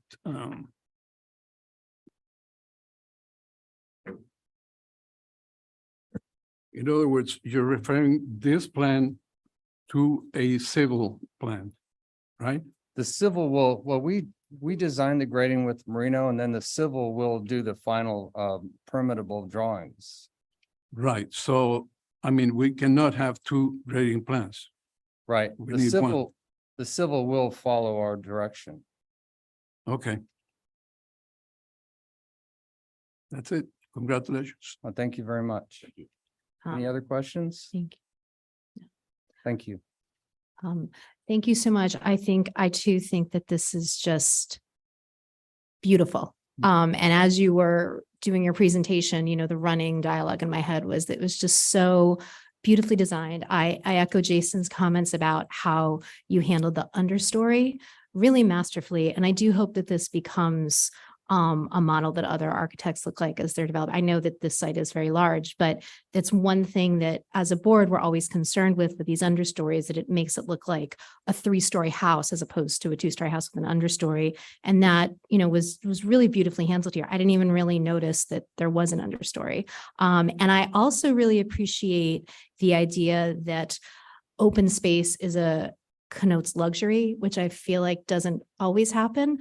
But clearly that's a beautiful, a key part of the design and the concept of this home. I too would like to see, I did notice that there was a lot of hardscape, so I'm glad that there's going to be even more greenscape, but overall, it is much less than, probably is even there now in terms of, the build structure. So, and this is high praise. I went and I toured the site, and I know that, this, in order to build this, we're sacrificing a beautiful Spanish Mediterranean house and a really fun mid-century one. But, I think that for me, the bar is always raised when we do have to take down, existing structures, but really, I think you've really rose to the occasion. So, and good job, Michael, in our department. Team, I think that this is definitely, something really exciting for us to see. So thank you. Super, thank you. Does anybody have any more If comments? anybody doesn't, I move to approve. Second. And that's with the There are no draft waivers. order. So it's in accordance with the order submitted. Yeah. So motion made by Mr. Gomez, seconded by Ms. Buttercavoli. All in favor? Aye. Aye. Any opposed? Congratulations. Thank you. Thank you very much.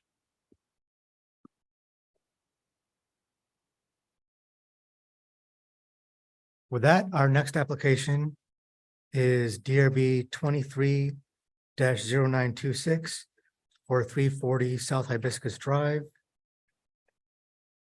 Second, this can be found starting on page 73 of the board packages. This is an application requesting design review approval for the construction of a new two-story residence with an understory, including a waiver to replace an existing home. As noted in our staff report, the applicant is requesting one waiver for the length of a two-story side elevation. The east facade has an elevation that is over 105 feet in length. The code requires that an open space area that's a minimum of 8 feet, 8 feet in depth, and 1% of the lot area be provided to break up that elevation. They are breaking it up with two open spaces that have a combined area of 168 square feet, but don't meet the technical minimum requirement of the 1% of the lot area. We do believe that the elevations have been successfully developed and do meet the design intent of the code. And for that reason, we are supportive of the waiver and recommending approval in accordance with the condition outlined in the draft final order, which can be found starting on page 81 of the board packages. And, I'll turn it over to the applicant. and before we continue, once again, I would like to confirm whether the board has received any ex parte communications. No. All right, thank you.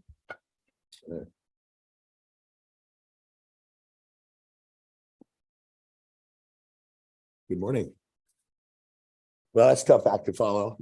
Here we, here we go. Tom Weber, the Weber Studio. Do we do addresses still and all that stuff? Sure, yes. Yeah, 104 Crandon Boulevard. We're in Suite 414 in Key Biscayne, Florida, 33149.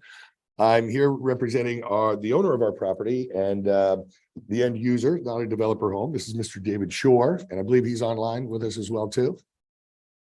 And I also believe we have our landscape architect, Chris Colley, here as well. As stated, we are here with for doing two things. We're going for an understory home, right? So we'll get into those, that business as well, but we're also requesting a waiver or for the relaxation, but truly it's really a modification for the extent of that side elevation. So one of the things I thought I would really do here is, what we have is, I'm going to be brief. What we have is a house that is, we have a lot size that's 10,632 square feet. We're S3, unit size, lot coverage. We're in compliance with everything. We're in compliance with our green space and our open space requirements and all of that sort of stuff. So when you get to these understories, all right, you're really trying to, and I believe the intent of the code and really the intent of any sort of design on any of this is that you want it to feel as open as possible. You don't want to feel like you're in a parking garage. So if is there a mobile microphone? Yeah. Which one? This one here? Sure. Make sure. Thank you. So I just wanted to kind of focus. Can you guys hear me on here? If we go to, if you have the thing in front of you, sheet A 3.1.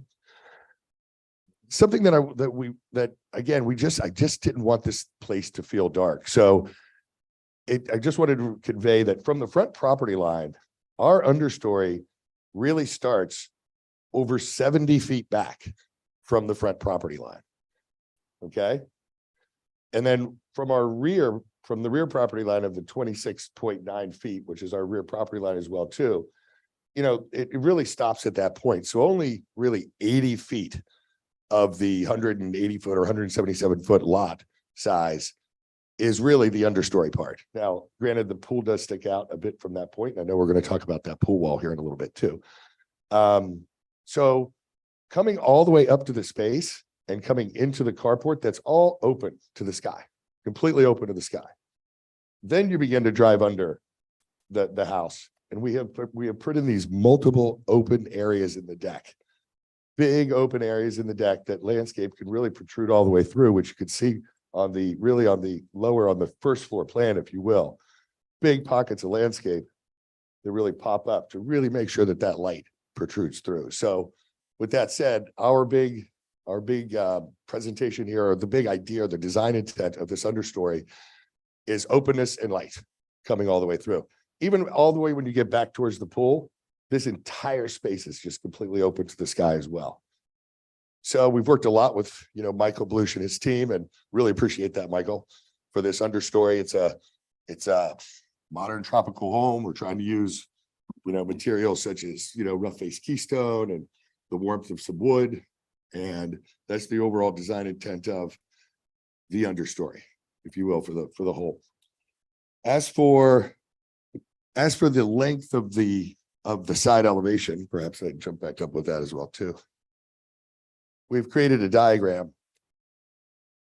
Basically what we're asking is, everybody knows the rule. It's if you're over 60 feet in length, you have to create a pocket that's at least 8 feet deep. And then 1% for the length of it is at least 1% of the square footage. So in this particular case, the way we're setting up the house in more of a sort of a pod-like format, one thing that we decided to do is we actually have kind of a center mass in the middle. So we actually created 2 pockets that are both oversized. So I believe it's 107 square feet is required, and we're at 170 square feet. Got it. So that's the diagram that would really show that as well too, and the breaking up of our elevations. So with that said, I'll keep it short and sweet and see if you guys have some questions along the way. Thank you. Thank you very much. Is there any members of the public that wish to comment? Anyone online? No members of the public, but Chris Crawley is available online if anybody has any questions. Chris, do you have anything to say, or should we just direct questions as we go?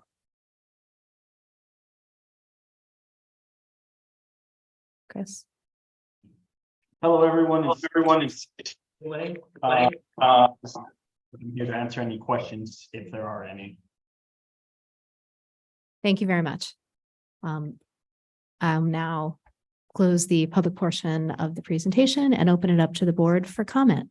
Who would like Before to- the board begins, I just want to know, as we noted in our staff report, especially since it became an issue this morning with the elevation of the other pool we looked at, the pool for this property will have to be lowered by 2.5 feet to comply with the code requirements because it's located outside of the building envelope.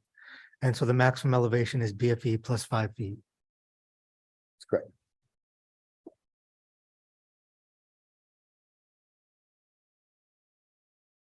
Michael, can you just which elevation is the one that has the 60-foot variance a waiver?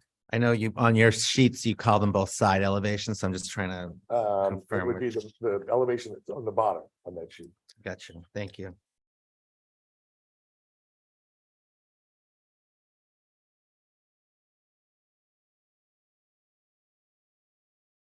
I have a question for you, Tom. Yes. And I'm looking at the first rendering, R1.1. I think it's page 2 of the presentation. Okay.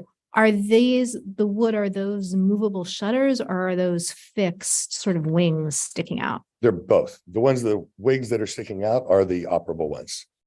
The design intent is that it's basically a box of these louvers, and some of them open. Some of them are operable. So if they're shown like kind of out and open, that means they're open. And then but they could be closed. Correct. And then what is the material, the stone? It seemed very indeterminate in the presentation.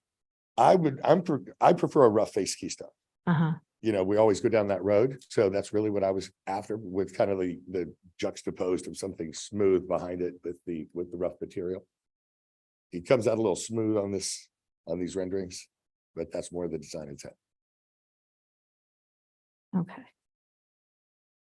Anybody want to start with some comments? Jason, do you want to? Anyone? Orlando? I have the same comment, Tom, that I had on the previous project about some type of barrier on the infinity, given the fact that it's such a high infinity. That's all. Shall I address that now, or? Sure. Our client absolutely hates that wall. Right. I'm telling you right now, we're gonna put a wonderful barricade there. I think the real intent from us is we're gonna really infinity off to the side. And during this presentation, just in order to come in, the pool has to be adjusted anyway, because it has to be lowered, right? So the wall already gets 30 inches lower. And we don't want it to feel like this big, massive wall. So if there's some sort of, we'll work with staff in order to, Chris will put a beautiful landscape area right in front of that thing for sure. As long as we have a barrier that people cannot fall over. Yep, that's our, oh yeah, absolutely. That's all. Absolutely. And also a landscape barrier in front of it as well, too, to soften it and bring it down as well.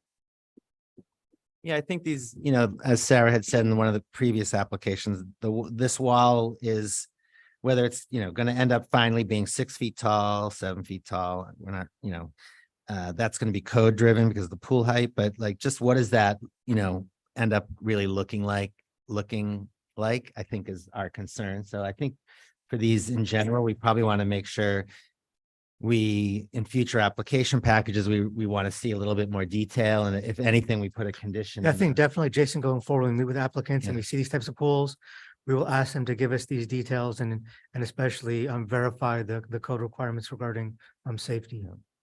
If your client doesn't like the wall, why don't you just make the pool lower? We're actually making not only the pool lower, but the entire deck. We're gonna bring the deck down in the back to be in compliance with the height of the pool. And So then how tall would it be? 6 feet? no, It's taller not going to than be that. at grade. It's still going to be raised. Oh, it'll still be raised as well, too. It'll be raised, but the design intent is that not only does that come down, it's not really an infinity of edge off of that side, that would also be disguised with landscape as well. Well, I wonder if, I mean, it seems like the back is going to change fairly dramatically if this is something that should be continued once we have that in place. Well, we're just gonna drop it. We're just dropping from code sense, and then we're putting landscape in front of it. You can also drop it and raise the trough. Exactly. They could Get a drop happy the medium. drop the entire deck and then raise the where the Trough. the infinity edges on the other side of the trough to sort of step down. Right. Yeah, That that- only, if you're gonna do that on the side, that only works along the side, because you're saying you're not gonna do an infinity edge facing the water. That's correct. You're gonna be seeing landscape and then just a small piece above. So at that point, I think That's that the it. concern is Yeah. the design of that wall and what you want to see on that wall. You know what, going forward for this whole thing, what happens is when these go in front of building or whoever requires some safety thing, they don't care about aesthetics, so they put these horrible requirements. And no, it happens. I mean, they're horrible.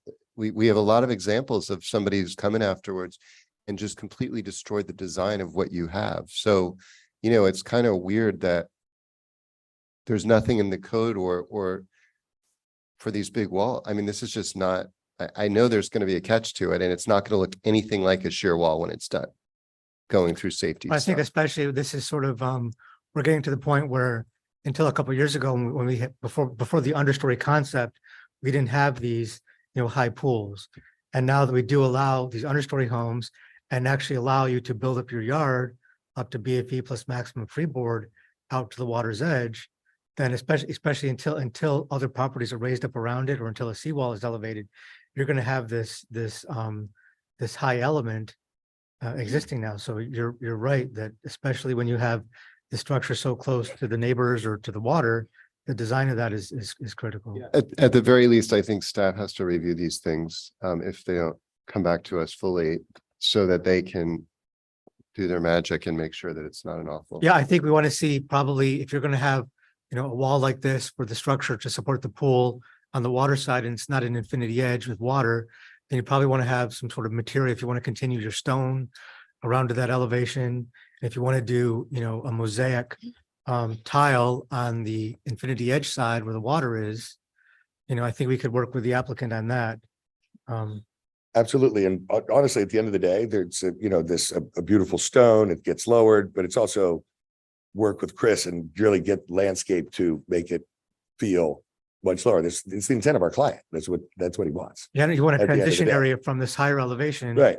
down to the lower grade. And then also with an understory home, you have a lower elevation that you typically would have. If you're building a house on grade, you're building the yard up. So in that case, you're not building the yard up, so it does have a bigger impact. But I'm comfortable, working with Tom, as long as we include the appropriate conditions regarding transitioning that elevated pool, which is going to be lowered I agree. at least 2.5 feet. And then working that transition in terms of to the waterfront with like a elevated trough. So sort of break that stepping, and then work with the materials on the sides. Yeah, and I think the transition, I think like that's the key, because that was what we saw in the other house.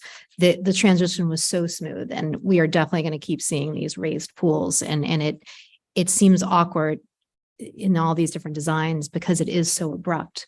And I know it's going to use up, square footage for people, but it definitely, as a guideline moving forward, the transition is what I think would really Yeah, I help. think there is some room there. So you can elevate part of the yard too, so that from the water side, you're not going to see the entire length down to the understory level. You could elevate, since you're already blocking the view from the understory level of the water, you could elevate portion of the rear yard to sort of create a stepping down from the higher pool to the seawall. I couldn't agree more, honestly. Michael, that's what I was going to say as well. Is I think I want to go back to the point that I think there's a disconnect between where, the pools and then the landscape. There's a lot of discussion, but we're not seeing it represented. And so maybe one way for us to say that is the landscape needs to provide a section, through these pools to the edge or whatever. So we're seeing those transitions, and the landscape is the one, addressing that, because I think ultimately it's going to be in their role to really help, soften that edge. And this one is a little bit different than the previous project, where there's a very narrow space before the pool. And again, I just concern that that's going to be like leftover space, not really thought about. And not that it hasn't been, I'm just saying that it's not a focus right now because there's so many other issues. So Yeah, I agree. I think by the time you lower the pool and lift the trough and so forth, the addition of landscape around the pool area, which is not a usable area, should improve the look of it. I agree. One thing I do want to bring before, because it has due to past experiences, is artificial roof allowed in the roof? Say artificial turf? Turf. Well, unless there's no requirement for green roofs. Right. Single family home. So of course, artificial turf does not count as a green roof. Because I would rather see the turf than a flat roof. Can you talk about that choice of why you're putting that on there? Sure. Especially on the roof terrace up above. So it just gives it, look, real planted roofs are tough. They're maintenance. In the serious business, you're putting all this water and saving all this water right over top of your livable spaces. We only want a very small, like simple wood deck on the top, and then just the rest of it, at least it would be this, this sort of green. They're making big advances. We don't want it to look like AstroTurf. We want to have little browns in it, little things, just make it feel better. That's why. Yeah, I use some of that I had a couple balconies on my house, and we have like the long grass on it, and actually it looks better than well, you could put pavers down, I suppose, but this is a little bit better for softer, right? I mean, yeah, a little softer. No, That's why. I was in a house yesterday and they had an interior courtyard that had the artificial turf, and it just looked terrible. And this was a very high-end house. I can't help but think that if you do want to add some sort of decoration or something to that something else would be, I don't know how you feel about it, Orlando, but I don't know. And then it fades over time, especially it's going to be on the roof. It'd be one thing if the intent was to make it more ecologically something. I mean, I don't think artificial turf is going to do that. I don't know. I mean, I don't know how much it matters if anybody's even going to see it beyond. I am not an advocate of artificial turf anywhere, but given the fact that is a flat roof, I'd rather see it green than a flat roof. Is there, and I don't know this, is there something beyond aesthetics, is there a reason to have something on the roof? Like, is it, is it more energy efficient, or no, it was just an I aesthetic mean, look, choice? ultimately, I think it probably would. I mean, that's not what I'm selling here at all. I just don't want to see a TPO roof or like something painted tan or black, that's what I'm after. But I'm sure it adds some sort of level of insulation or something. Yeah, because I think, sure it does, but when we talk about artificial roof or artificial sod, it's really like a depth system. It's not just like rolling out carpet. Right. Which is different. This would have some sort of material to it and depth to it, like rubberized. actually sets on element. stands. So it probably does offer more insulation and probably does mitigate some. And it has some, to, it has to greenhouse- drain under the Right, the yeah. turf. I mean, maybe if it's a little even both, like I was thinking like some sort of decorative larger rocks, but then here it is, larger rocks, 175 mile-an-hour winds. You just, what do you do? Yeah, And okay, yeah. maybe we start to cement those down and then that looks like hell. I'm trying to think of something as well too, to soften the feel and the look on this simple thing. And I'm open to suggestion, I am. That's the design intent, was just to keep it simple and straightforward. I like doing on my lower levels, urns with trees in them. It's great. It's manageable. But I'm all the way up there and I just, it's wind, it's thing, it's function, it's. Because I know, doesn't the city have a code where you can't use artificial greenery on a wall? Well, yeah, you can't use artificial greenery within your front yard or side yard, but we do allow it for portions of the rear yard.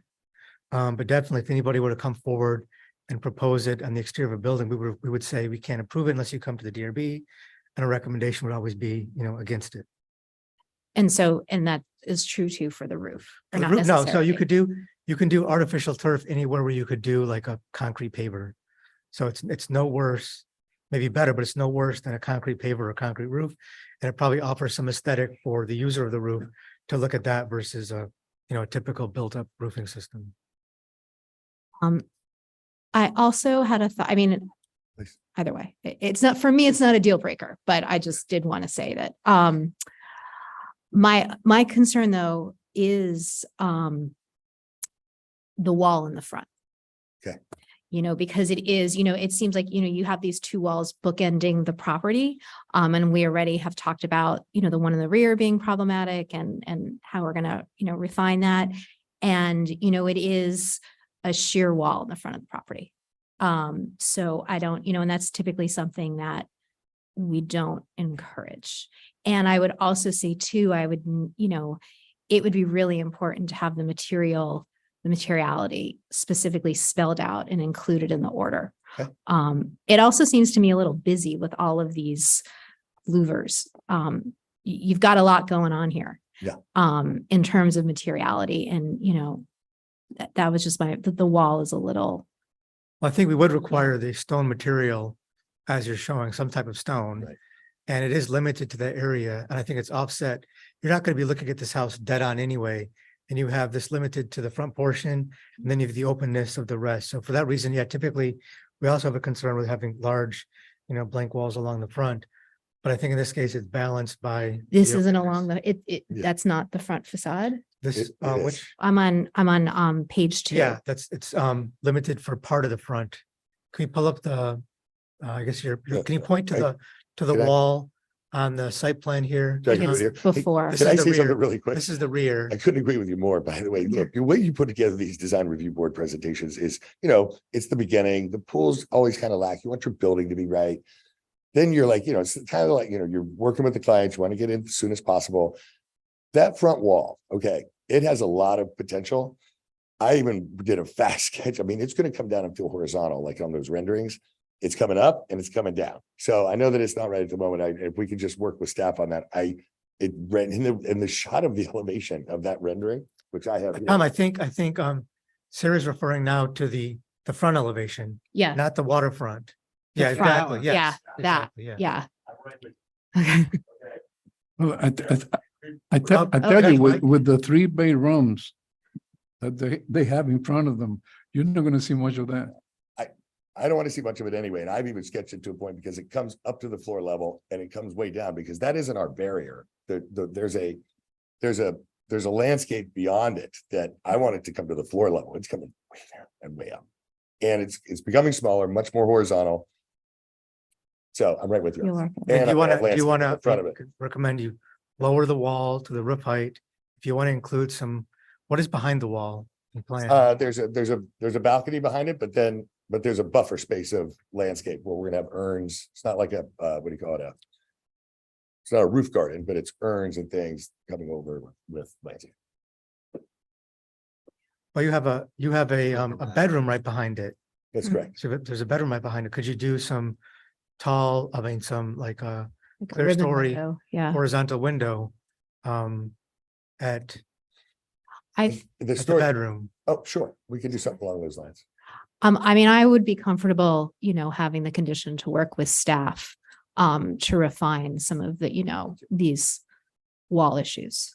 But I have to say, what you've brought to us in the past has been a lot more traditional. So I think it's great that you're, and maybe I just don't see all of your work, but this seems to be a little bit out of your comfort zone, but I think I applaud you for that. Like, I think it's nice. Appreciate it. It just needs a little You hit the refinement two here and things there. I was hitting on as well too. by the Yeah. way. Those are the two items for me. Yeah.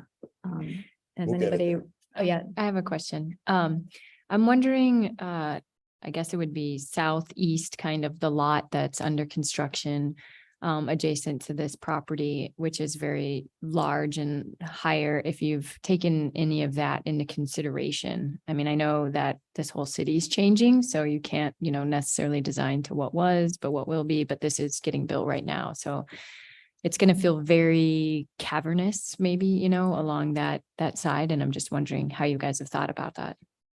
Oh, that's interesting. Yeah, we definitely have those in shape. And a few doors down, there's even another one that's, there's one that's actually the one directly beside them is an understory home as well too, that's tall.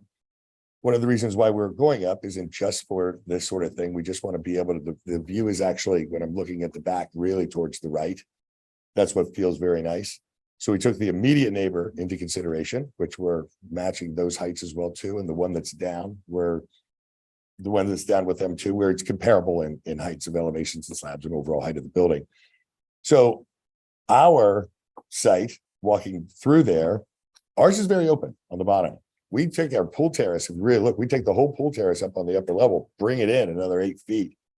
Now on the other side, and just trees are coming up through, and then down below, it's got landscape, and then there's other holes. So it's not going to feel cavernous on our side. Let's put it that way. There's going to be a barrier, and they're doing what they're doing on their side. But ours, as you're walking down through, it's completely porous all the way through, up until you get to the pool. It's just a small portion. So yeah, we took that into consideration. okay, thank you. Is any other comments? Maybe someone ready to make a motion? No, I move to approve. Okay. Yeah. Can I add a friendly amendment to work with staff on the front elevation as well as the pool and the rear, the backyard, In the transition, yes. the transitions, and to also make sure that the materiality is in the order Sure. to work with staff to determine what materials are being used. I would say for all of the materials throughout the house, to have that down pat. Okay. Do we have a second? Second. Second by Mr. Agopian. All in favor? Aye. Aye. Any opposed? Congratulations, Thank passes you all very much. 7-0. Really appreciate it.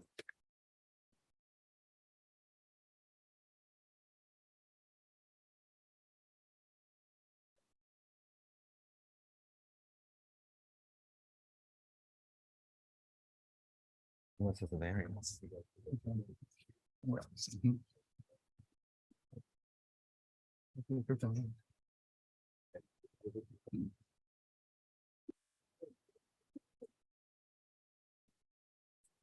So that will move on to the next application, which is DRB 23-0938 for 2075 North Bay Road. This is an application requesting design review approval for the construction of a new 2-story home with an understory to replace an existing home. There are no waivers being requested. Staff is recommending approval of the application in accordance with the draft conditions in the final order, which can be found on page 94 of the board packages. Now I'll turn it over to the applicant for the presentation. And before we start, once again, I'd like to ask the board whether you received any ex parte communications. No, all right, thank you.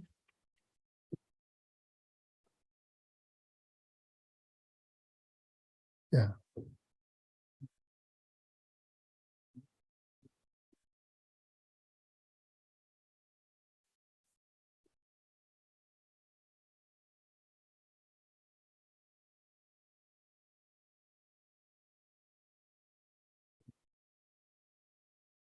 Good morning, everyone. Jose Sanchez with Praxis Architecture.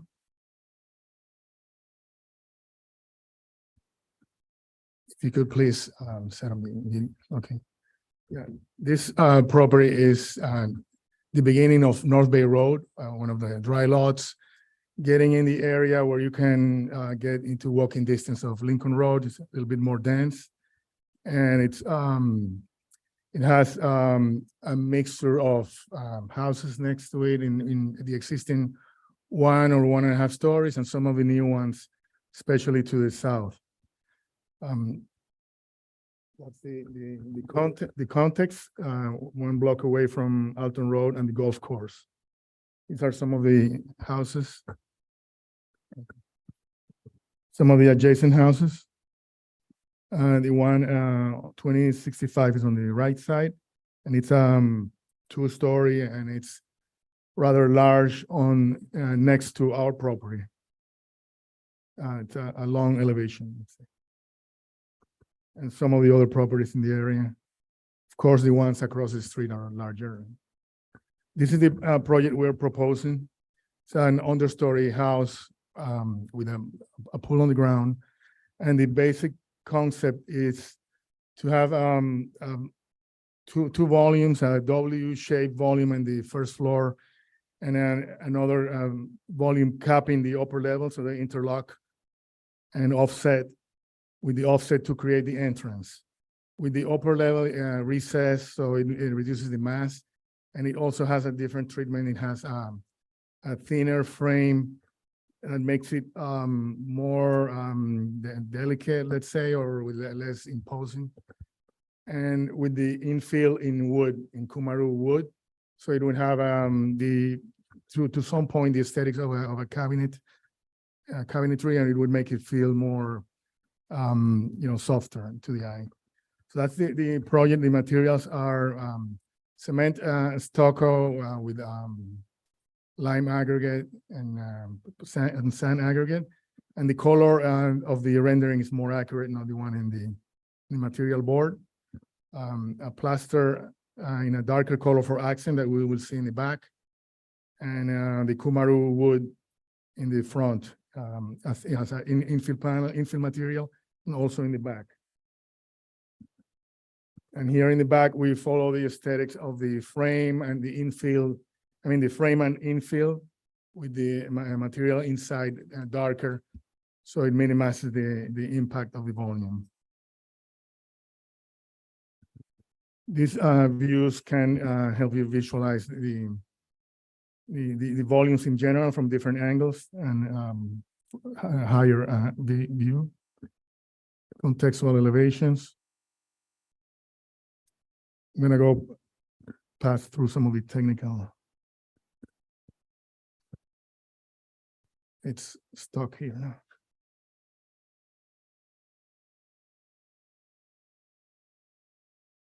Okay. Right, yeah, the summary that we had seen didn't make it, so we're going to the full application.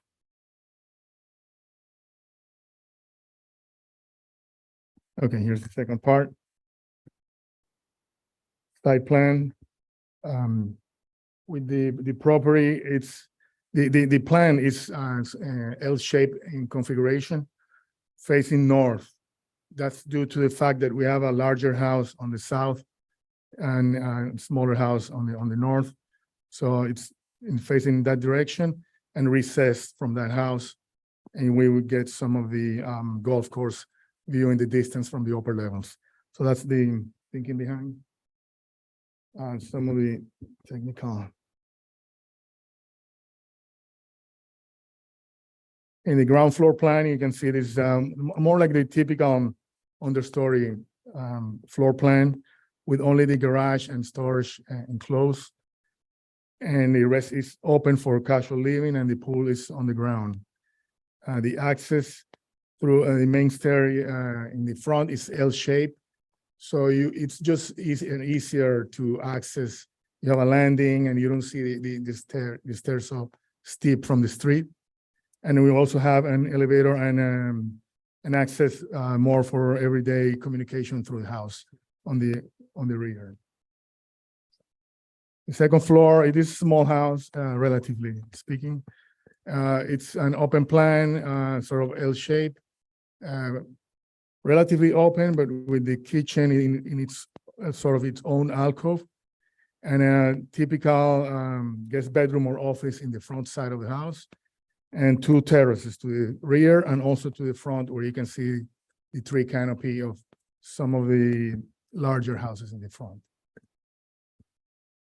The second floor, you have a compact circulation and 3 bedrooms plus a master bedroom and terraces in different locations. The technical elevations. I think that's it. That concludes the presentation. We would only like to see a video that will also help you visualize set up.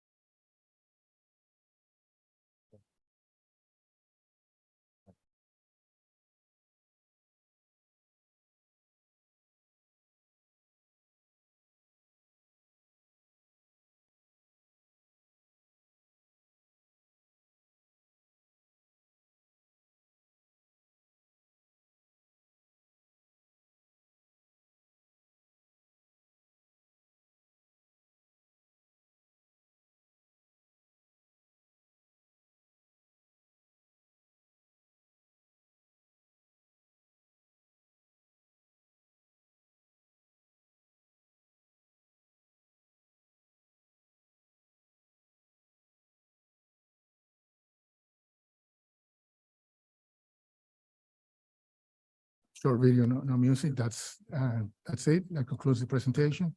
Be happy to answer any questions. Thank you very much. Are there any members of the public?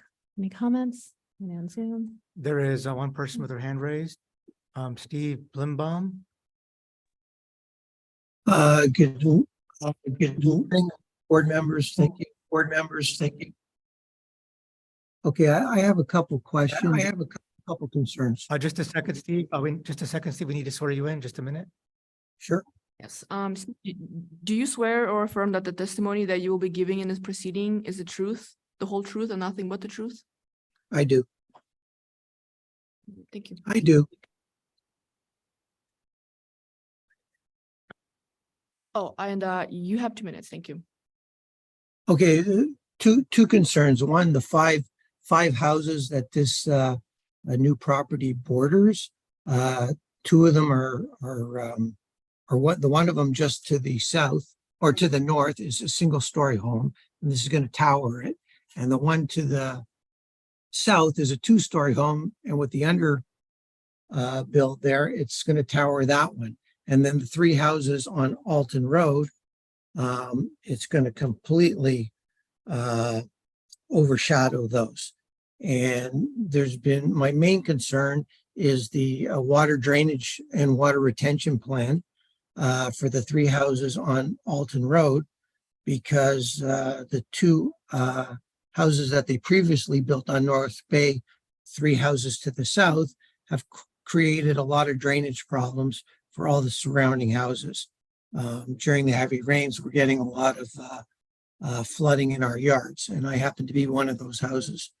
So I'd like to know how the architect is accounting for the water retention, water drainage onto that lot, number one. Number two, what that new homeowner is going to do requiring privacy or privacy fence in order to sort of blend into some of the other houses. We do have a couple historic homes on Alton that are, not getting knocked down anytime soon. They've been renovated, and these are going to these new understory homes are really taking its toll on the neighborhood. So thank you for the 2 minutes, and I would appreciate any answers that the board or the home designer can give us. Thank you so much, Steve. Your concerns will definitely be addressed.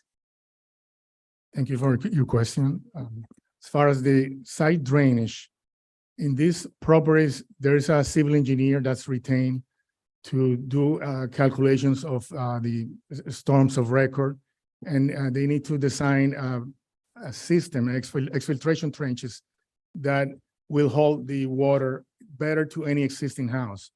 So I'm not sure what's happening in those projects that are mentioned, but in reality, the new construction projects, especially when they are understory, they have more green area because you have to set back the yard 5 feet under the house. So there's more dirt. Everything in the ground floor is pervious pavement. So it should be able to absorb rainwater better than an existing house. These exfiltration trenches are pipes that are buried underground and they hold the water. It's like a linear cistern, and that should take care of it. It's the standard. Of course, nobody wants water in the property, nor the owner. And I think that should take care of it. It's reviewed by the building department and inspected. The civil engineer has to sign a letter at the end of the construction that everything was done according to the plans. That should take care of it. As far as the fences, the privacy fences, the landscape architects, they have designed a hedge that's a combination of 3 different types of plants. They have a Spanish stopper, bay laurel, and I think it's Bahama coffee. That should be a very nice combination. I mean, it's not your typical, clusia hedge or monoculture. It should provide a very nice privacy hedge, about 10, 15 feet of height. So that should take care of that. Okay, can you hear me? Yes. Okay, so I have one other, so Steve, what I- you're hanging on a second. Wait, I'm sorry, Steve, can you wait a second? I think a lot of your concerns are going to be addressed when the board discusses it. Would you mind holding your comments until that? Because I think that we understand what your concerns are. And I know I also have similar concerns, and I wouldn't be surprised if other people on the board did as well. So if you wouldn't mind holding your comments. Thank you. Unless there's something different that you have to address.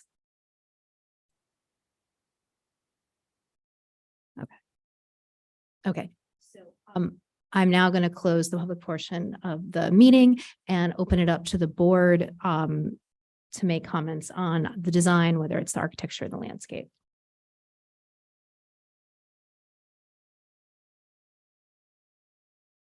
Sure, I'll start. Thank you. I think there's a lot of little parts of this design I really like. I really love this front entry stair that leads you up to then this clear view out to the back. I think that's a really cool feature until you kind of like enter the house. I do like the different articulation of materials that you're using. This north facing kind of glass at the back to kind of create this pool front. I think all the glass in the north is great. All the lights that's going to be coming into the home is going to be really nice. It kind of creates like this little enclave back there. And I think the model presentations, or I guess I don't know if you built the model, if it's a computer model, but yeah, it's a computer model. But you made it look like it was a good model. Yes, the old-fashioned one. It's super helpful to kind of really understand the play of volumes that you're using here, and then to see in the renderings how the volumes relate to the materiality it's really quite clear. Certainly I recognize any new 2-story home, honestly, with or without an understory, is going to be out of scale with the current neighbors. This is a common theme that happens all over the beach. So, and the understory only kind of accentuates that misalignment of scale. But we have to also recognize that we're building a more resilient future for the beach. And, now we're seeing understories. Well, I think today pretty much every home has had one. So it's going to be kind of the way the scale of all the streets are going to be. So I think you've handled your understory really well. It's fairly, I think programmatically, it's fairly simple, which is nice. Here we can all see what happens when you keep a pool down low. And so hence you're utilizing your understory more as a space to kind of like hang out underneath, like to be a shaded space. Maybe you'll have a ceiling fan down there. It'll be cool enough. You'll have some lighting and you can kind of utilize that space. So it definitely creates a different feel. And on a small lot like this, it's probably, for me, it's more successful to have the pool down low as opposed to building this 7-foot tall podium. So I think you've kind of put a lot of program on an oddly shaped lot as well. And I think the articulation of even the side elevations to the back kind of sense like it's a little bit of a different story on each facade, which at first I was kind of like, oh, I don't know. But the more I kind of look at it, I feel like that back corner that is like the backyard, the family area, and the front is presenting to the street. And it's okay for them to be a little bit different. So to me, I think you did a really nice job. Thank you. Shauna, do you have some? Yes. So I appreciate the presentation and I agree with the comments that, as this neighborhood is transitioning, things are going to feel perhaps out of place or out of scale. But I think just maybe continuing the conversation that we've had with the previous projects and the importance of understanding that transition and understanding how landscape not only aesthetically helps us blend these neighborhoods, but, how is it productive, right? And so, yes, there can be drains and then underground storage. I understand that we don't have the civil drawings and we're not seeing them at this time, but when I look at the proposed architecture and the landscape plan, they just don't seem to be integrated or speaking to one another in a performative way or an aesthetic way. So I understand that you explained that exterior ring as, maybe a wall of landscape, which could be okay. But my first reaction in looking at it was it just felt completely disconnected from the proposed architecture. So that could be a starting point. But then where are these moments that perhaps step up or down or gather water or help to transition better? In the rendering that you showed us, the video, there seemed to be pockets of, sort of varied heights or densities of different types of landscape, but that's not shown on your landscape plan.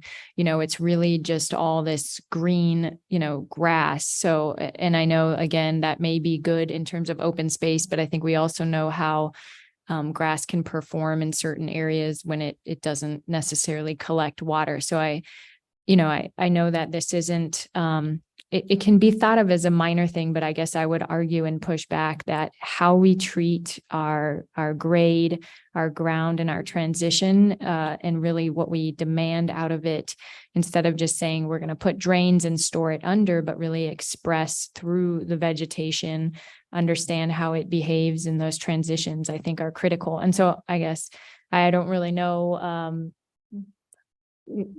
how, or what our area is to work with staff on that. But I feel like they're very disconnected right now. And I'd like to see them, understand better. I think maybe you're going to have a comment, Orlando, on, the edge condition of the site. Again, I understand that's a response of raising the grade. So you're going to be taller than the adjacent property. But again, it just looks like the minimum, right? Like, okay, I raise the grade and then I put this trench, but is that the best way to do it? Or can we think about the ground in relation to your architecture? There's moments where your architecture steps in, pushes out, and sort of responds to the program inside it. So I would ask the same thoughtfulness in the landscape.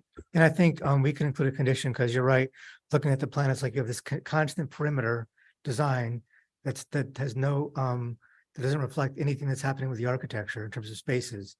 So I agree that we can have a condition to require that the landscape plan be redeveloped in order to take in consideration the massing of the building and the and the program of the building as well as the site.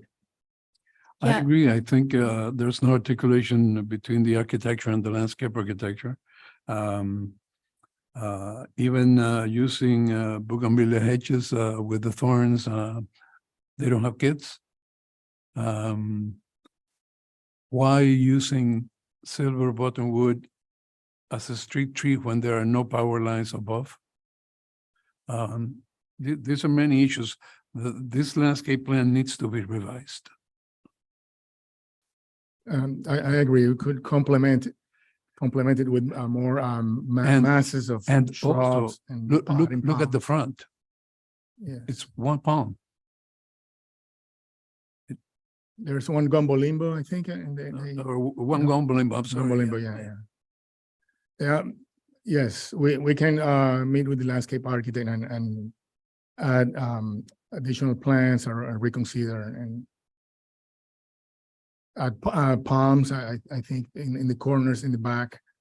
So we can meet and improve the. I just think there has to be a consideration in terms of what's happening inside the space and look what they're looking at outside in terms of the variety of the rooms, so that you can create some sort of language or dialogue between the building and the landscaping, right? Because right now it's basically a constant design all the way around the perimeter.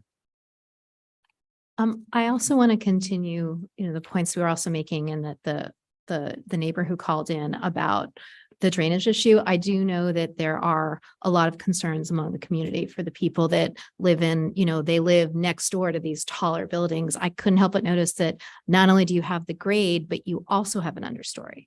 And although, this is transitional, one of the things that really did stand out to me was the enormous difference in height. So I don't know if there's maybe some sort of compromise that we could establish, because this has become a common complaint among resident homeowners in Miami Beach that now live next to these taller buildings, and things drain into their properties. The water is going to flow. There's a new house that just was built at the corner of Meridian and I think maybe 20th. And there's always a puddle in front, like days after a heavy rain. And it's just because it's not functioning, I guess. Well, This land is designed. This will have to so- be designed to retain all water on site. Mhm. So the code does not allow them for any water to come off the site. So if there's a slope from the property down to the sidewalk, there's gonna be drainage along the property line to collect that water runoff. One of the things as well that the code does require that any sort of access for the property for the driveway, they slope up to a certain point and then down, so that water does not just all come down towards the front. And that allows sort of when the road is elevated at some point, there's fewer modifications that have to happen on private property to interface with raised road elevations. But right now, the code does require that for private property, anybody building something new has to retain all water on their site. And as Jose mentioned, is that with understory homes, you can use the understory as part of the drainage. We do have the landscaping that sort of bleeds in under the building. We do require that all the paving there be pervious, except for structure. So there is more ability for water to drain on the site versus if this was built up, they could build the house up to BFE +5, have a higher yard elevation, and then probably have to undergo even more gymnastics. They still have to keep all the water on site, but it may be even harder when you're elevating the entire yard. So it wouldn't be that, have we seen, because this seems to me to be a sort of hybrid with raised That's grade not- as well as understory. Not really raised. What's the I mean, highest it elevation looks- you're going to? It just looks like the driveway goes up a bit from the Well, I street. think because It has to. the that problem is just that? because the street is so low Mm, that it's even lower than our minimum elevation. So we mm. have minimum yard elevations. And this is also something new where, earlier this year, you could build an understory at an elevation of 5.25 NGVD. That was the minimum elevation. That's now over 6 feet, 6.5 feet. So we're seeing those minimum elevations go higher, and that is forcing everything higher, which is So- why we are seeing people come in now and propose 6.5 to up to 7.5 feet for the first level of the understory.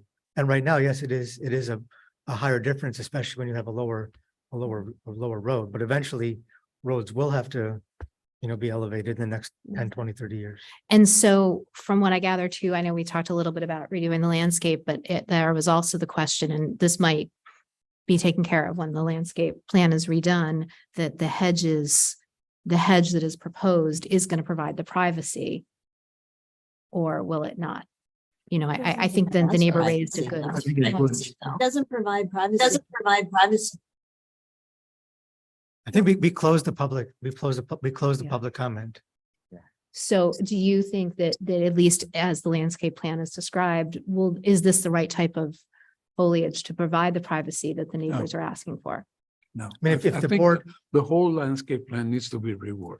if the board is not accepting of the landscape plan, And also, you're missing the two triangles at the edge of pavement, which could conflict with the street trees. Okay, we would have to shift the driveway a bit if needed. You have two triangles at the property line because there's a sidewalk, Uh-huh. but you're missing two at the street level. And that could have a conflict with the street trees. I think if the board is not comfortable with the landscape plan, the board could approve the house design as it is, and like was similar to the application we saw earlier. Yeah. Where the landscape plan was continued, and then you could bring the landscape plaque, back for the board to review. If the board does, want to go that route, I would suggest approval of the home design today and continue the landscape plan to the November meeting to give them time to really develop the landscape plan to coordinate with the architecture. I also did have one comment. I should say too, that they're also, I do in general like the design. I agree with Jason that there's these moments that are particularly nice. I like the screen that you put along the north elevation. One of the things that I thought would really enhance the front elevation is like, I like this idea of having this really pronounced stair. I did notice that it's in one material in our presentation and another one in the thing, but I think what would really enhance the facade is instead of making the stair squared off, if you made it round, and then you'd have this beautiful curve that was offsetting all of the, more rectangular volumes in the rest of the home. And it's such a great opportunity to make a design statement. I really wanted to highly encourage you to explore that, because I think it would be really nice, especially if you're doing it again, like I was again, assuming it was concrete. Yeah, that would be my. Well, it would be concrete, but now we're proposing the guardrails in a panel system. But we will explore that. We have to check because there's a setback for the stair. You can only project up to a point. So we have to start straight and then turn. So it wouldn't be like a spiral. You have to Right. start straight and then maybe twist. But that could be considered as Something a at good least idea. to, because I think that would, when I see, there's so many very rectangular cube buildings that we get, and it always, a little curve here and there adds so much interest, and particularly how you have the stair arranged. That was one of the things that really struck me when I was looking at this as just a little nod offset. Definitely, I would just highly Yes, encourage that. We'll look into it. Yeah. Michael, I have a question on the page 10 of the plans. I'm looking at the side setback on the one side. What is, based on the size of this lot, what is the required side setback? Because what I see here is 4.94. The required setback, the building setback is 7.5 feet. So Which setback are you seeing in terms of that? page 9 out of 10 on Page the 9. plans. Are you looking at their zoning information? Site plan maybe. Might be the Final submittal, let's see. It could be an allowed overhang, maybe. It shows landscaping and then it shows the, all it says is, Page 9, the 10. table, are you looking at the table? In the bottom corner, you can see a 4.1. 4.94, which number are you looking at? Is it the elevation? No. Or that, That's the existing, that's the existing structure. There Yeah. now, I think, yeah. That's the current survey. Yeah, the current home, which used to be able to do that. Oh, yeah, so yeah, the current home has a setback of about 4.5 feet, Now it requires. 7.5. And they're complying with the minimum Based on the setbacks. Thank you. I have one more concern. And I'm looking for the section of the stone wall on the side of the house. Yes. Mhm. Pardon? Second.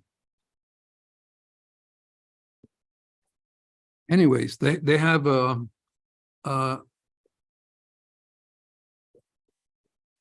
number 3 rear yard section in 1.3. They have a 4 feet high stone wall or some type of retaining wall, plus a 3.5 foot railing in top. Is that allowed? Yes, you can, the total height that's allowed is 7 feet, even from adjusted grades. It can go even higher. Okay.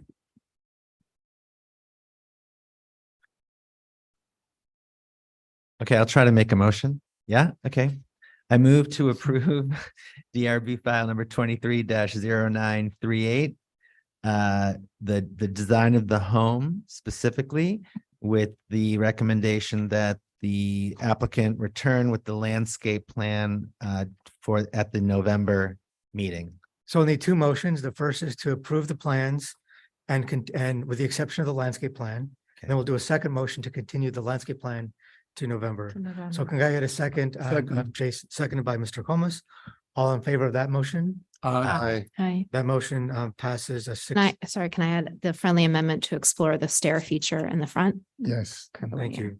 So that motion passes of 6-0. And for the record, Mr. Sheldon has left for the day.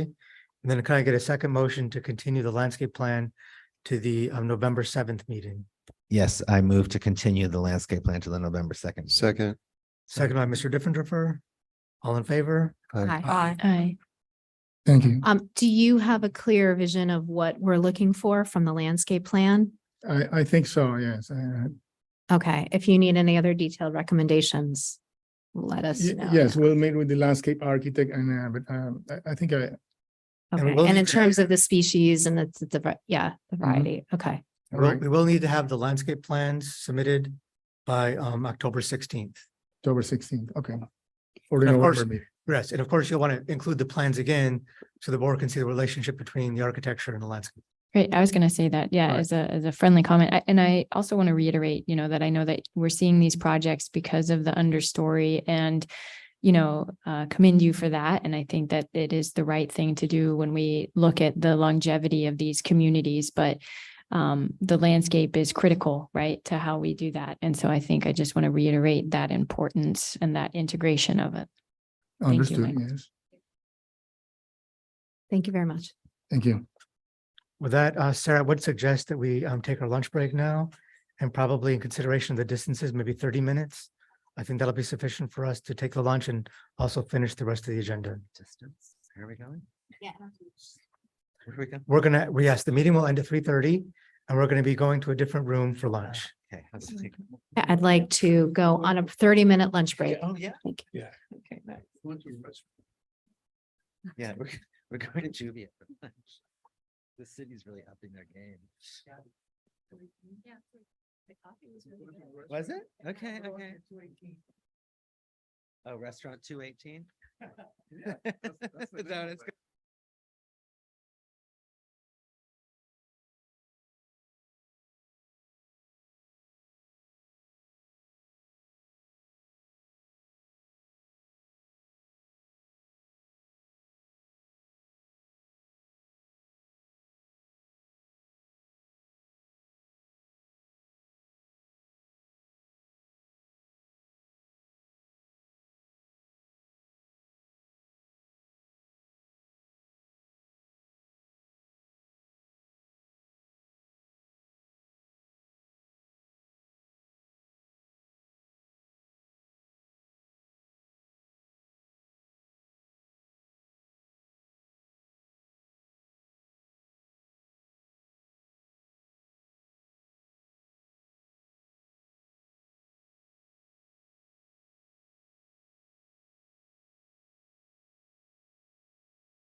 Please stand by for air. The meeting is about to start.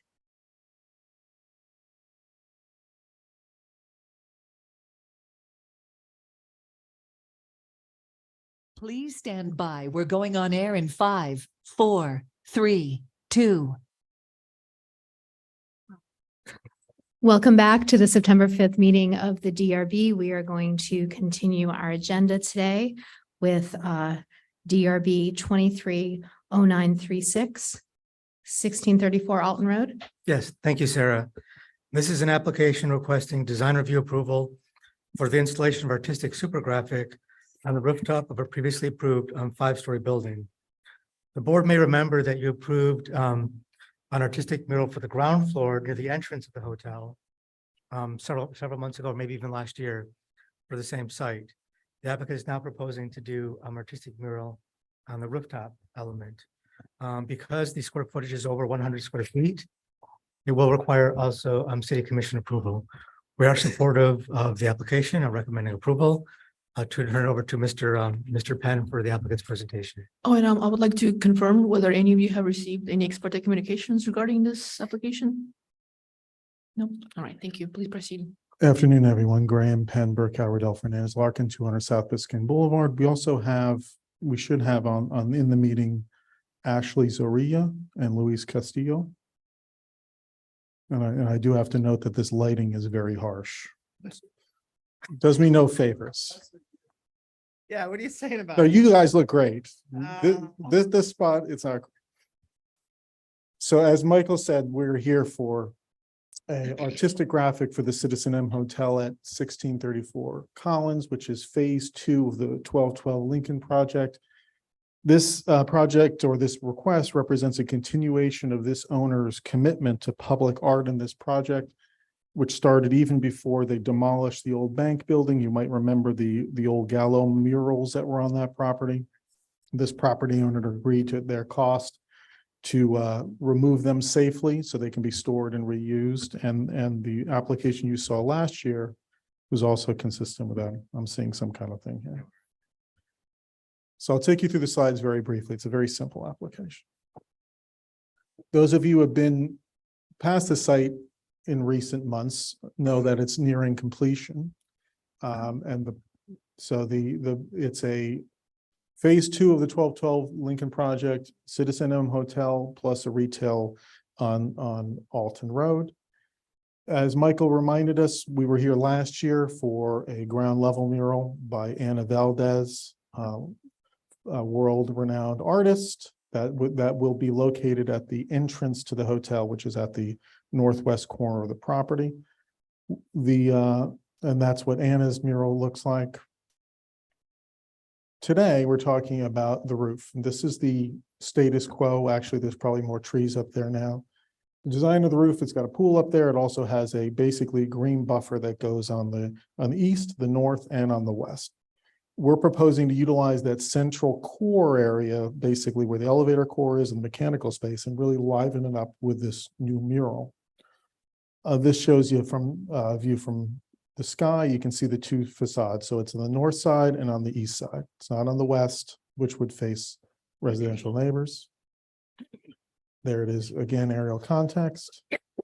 This shows you the extent of the landscaping on the roof. All that tan area is actually landscaping that's going in. So it's going to be a really planted up roof, including on all the relevant sides. So again, this is an area of the building that is, could be neglected. It's basically a big plain elevator core. So we see an opportunity here to add to the public art program here within the hotel. This is showing you the 2 facades. 684 on one side, 731 on another. These artists with their fancy names, but the artist here is actually a group or an individual, depending on what the project they're working on, called Assume Vivid Astrofocus. Eli there is the center of it, but he's done a lot of work and his various partners, et cetera, throughout the world, including locally, Wynwood murals, et cetera. So this is what AVAF has come up with. We think it's beautiful. It's consistent with the goals of the South Beach and consistent with what this board approved last year for the ground floor. And that's how it looks in situ.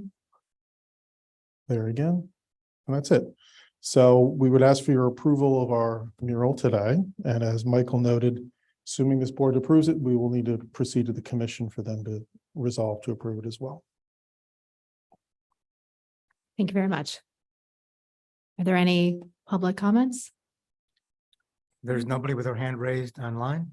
Okay, thank you. I'd like to close the public portion of the presentation and open it up to the board for comment. I just have one quick question. If you can bring up the colored rendering again really quick. What goes, the areas in the elevations that are obviously they're whited out, you know, it implies like there's a window or a door or something. Are these just going to be painted, or maybe they're openings and I just don't really understand it, but will those be elements that will actually get painted with the mural? Because like if it's a steel door, or are they just glass doors and you can't paint them? Yeah, I do, Jason, I think the idea is that they don't, that it would look too weird if they got painted. That includes the elevators, right? So if those are moving, it's not gonna stay the same color. So that was the idea not to include it. And I don't know if Ashley's on the line and she can add more color to that. Like what's the smaller thing on the top elevation? I can't, maybe I can see them. I don't know if I have. Yeah, I can't see it without my Let me see glasses. if we got it. Oh, it just says open. Okay, so it's an opening. That's fine. Hello. Hi there. Oh, Ashley here with Ashley. You need to be sworn in, Ashley, by the way. Okay. Hi, Ashley. Do you swear or affirm that the testimony that you will be giving in this proceeding is the truth, the whole truth, and nothing but the truth? I do. Yeah. Thank you. You have 2 minutes. No. Oh, never mind. Yeah. Just to quickly comment on what was appearing as white blank spots in the mural. One of those, they're all cutouts, or rather 2 of them are cutouts. One is a glass door that, as Graham mentioned, they're glass doors that lead into the elevator vestibule, but they are glass. The other 2 openings, one is a portal that then leads into where the restrooms will be. And then the sort of larger portal on the left is a cutout where the bar will be. Thank you. Yeah, I think it looks great. Lots of fun. Like the brand. Thank you. Does anybody else have any other comments or? No, I think it looks great. Thank you. Anybody want to make a motion? I'll make a motion to approve DRB application 23-0936. I'll second. Seconded by Mr. Diffenderfer. All in favor? Aye. Aye. Any opposed? Motion passes 6-0. Thank you so much. Have a good one.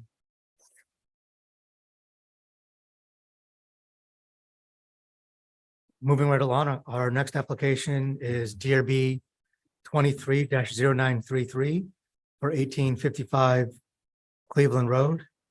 An application has been filed requesting design review approval for the construction of a new single-story additions to an existing 2-story home, including front yard and side yard setback variances. As noted in a report, the proposed construction here is relatively small, with a 1-story addition in the front and a trellis addition at the back. The code allows a homeowner to follow existing non-conforming side setbacks at least 5 feet for no more than 20 feet in linear dimension. Because the homeowner did construct an addition here in the past, this would be an extension that combined with the prior addition would bring it over the length of 20 feet, which is why they're asking for a variance for the side yard. Regarding the front yard addition, this is an existing 2-story home. This 2-story portion has a setback of approximately 35'9". Because they're proposing a 1-story addition in the front with a setback of 20 feet, they technically need a setback variance for their 2-story portion, which is set back less than 40 feet. So due to the constraints of the property and the existing conditions, as well as the minimal impact that the proposed additions will have on the site, staff is fully supportive of the requested variances and recommends approval. I'll turn it over to the applicant for the presentation. Thank you very much. And again, before we start, I'd like to ask whether any of you have received ex parte communications on this application. Thank you. Yes, thank you. My name is Rafael Rodriguez, and I'm with Village Architects on behalf of the Salonik, David Salonik. And I'm gonna just see how this works first of all. Okay, let me back up. Okay, what you see here is what the front elevation will look once it's all finalized. And I'm gonna quickly go through you, show you the existing house. That's the location. And these are the existing photos of the house. Oh, I see better without my glasses. Okay, on the number one view, that's the front view of the house right now. I believe number two. Oh, I can really can't see.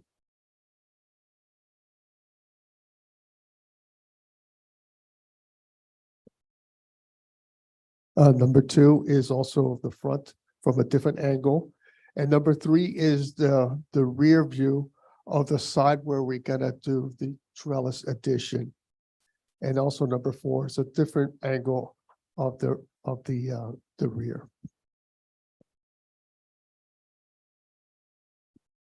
These are some of the interior images that are currently existing. These are pictures of the adjacent properties. As you can see, they're all low scale.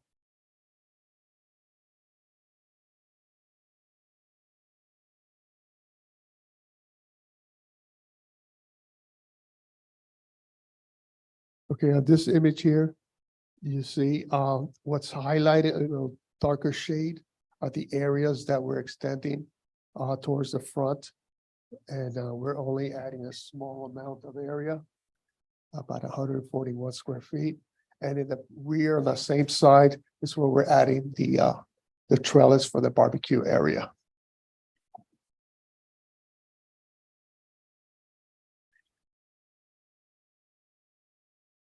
All this addition is on the same level, one story. Let's see.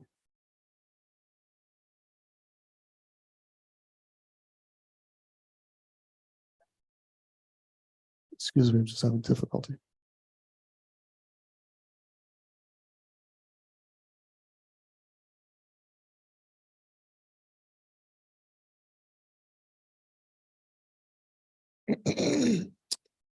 Okay, here, this is the plan that the house is currently at.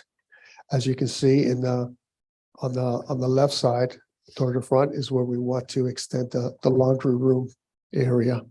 And towards on the right side is where we want to add the trellis area. And I'm gonna just go.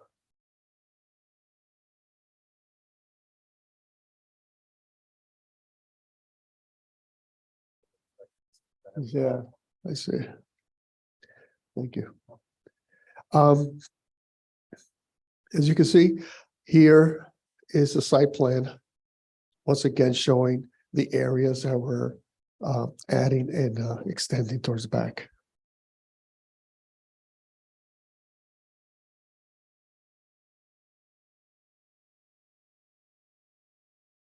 Here's actually the floor plan showing the area of the laundry room.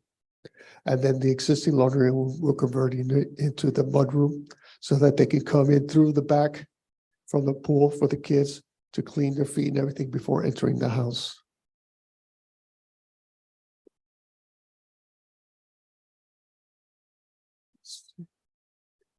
This is the second floor, which basically there's no work being done. Here you see how we're extending the existing roof line towards the front, and also the proposed trellis in the back will have the same roof line.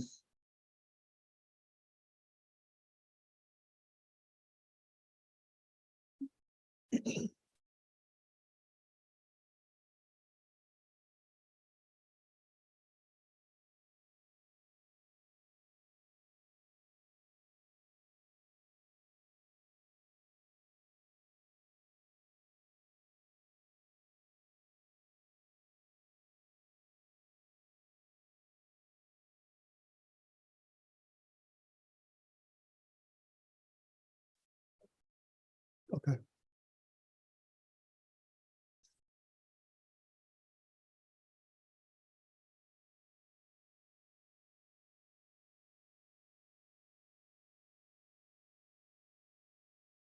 In this image here, you can see the image above is actually the existing part with the highlighted area, that the area that we're gonna extend. And you can see it reflected on the ground floor, the proposed front elevation. And now in the back,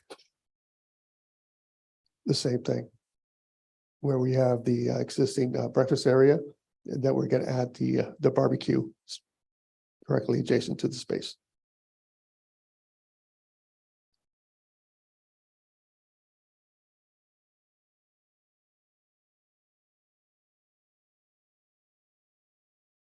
And these are the sides that are basically, there's no, I can barely see this. I'm sorry.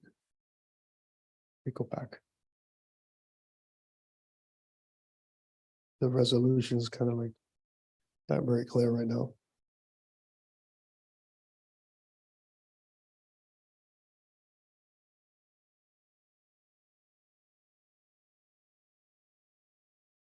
Okay, here you can see the side elevation of which where the addition is going to be extended forward.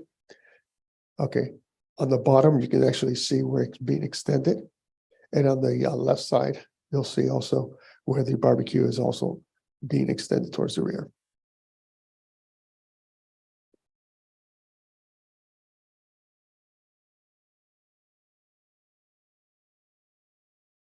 And that's pretty much it. Thank you.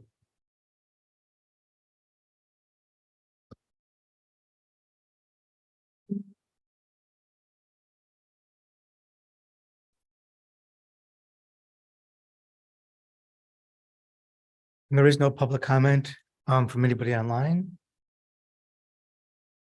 Okay, thank you. I'm going to now close the public portion of the presentation and open it up to the board for discussion. I don't know if anybody wants to have any comment. Oh, A landscape plan wasn't required for this because it's a small addition. okay. And for me, this seems very straightforward and reasonable and a lovely addition. Thank you very much. That's, I don't know if anybody else disagrees. Yeah, yeah. Anybody wants to make a motion? Okay. So do we have to move each variance separately? No, we can do this because this really is a variance application. There could be one motion that includes both variances. Okay. Make a motion that we application for the two variances requests with the order provisions of the order presented by planning. Do you have a Planning second? Department. Second. Seconded by Mr. Agopian. All in favor? Aye. Any opposed? Congratulations, that passes 6-0. Thank you.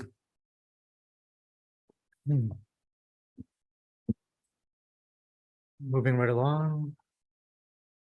Our next application is DRB 23-0943 for 300 West 40th Street. This is an application requesting design review approval for the construction of a new single-story religious institution and associated parking, including a variance from the pervious landscape requirements along Sheridan Avenue to replace an existing structure to be demolished. Some of the board members may remember we had an application here several years ago where they were retaining part of the existing building and adding on to it and keeping the two parking lots that they have along Pine Tree and along Sheridan. In this case, the applicant took the comments of the previous board and basically took a fresh view at the site and how they could lay out a new building on the site. So this proposal includes the total demolition of everything on the site, including the parking lots, and a one-story addition that's pushed closer towards 40th Street. This does neighbor two single-story buildings to the south. Right now, the building and the parking lots have a 5-foot setback. As proposed, the building will be set back, I think, over 116 feet from the south property line. The parking is set back 20 feet from the south property line and is heavily landscaped. Staff is supportive of the application, including the one requested variance, which is for the pervious open space requirements. due to the parking that they need to provide for the congregants. That'll turn it over to the applicant's architect for his presentation. And before we proceed, once again, I would like to ask the board whether you have received any ex parte communications about this application? No? All right, thank you.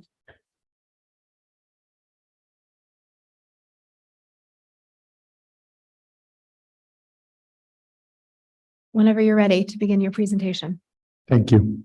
My name is Juan David, a registered architect for the property located at 300 West 40th Street in Miami Beach. My office is located in 1385 Coral Way, Suite 404. This building, like Mike said, was an existing building that was disapproved last year. Didn't have the scale and the characteristic of a residential building. It was very much like a commercial building and was rejected by the board. There were some negative comments from the neighbors. So we work with staff, and also we work with the neighbors. We met a couple of times with the neighbors. Very helpful. They presented all kinds of concerns and comments, and we were able to address them to a large extent. One of the major concerns is the parking being close to the properties. There are two properties on the side of the building, and we set back as much as possible the building, like 115 feet. Like Michael said, and also the parking was only 5 feet set back from the property line. Now we are 20 feet with heavy landscaping. Our major concern is to protect the neighbors. Jay and Jessica, the neighbors on the south, were very helpful. They even invite us to their home, to the second floor, to see how the parking was really inside the property. They had the parking right in front of them from the second floor, because the parking was only set back 5 feet. So we have 20 feet with heavy closures and the heavy landscaping, major trees in the rear of the property to screen the neighbors. Also, I'm going to show you here on the site plan what is happening.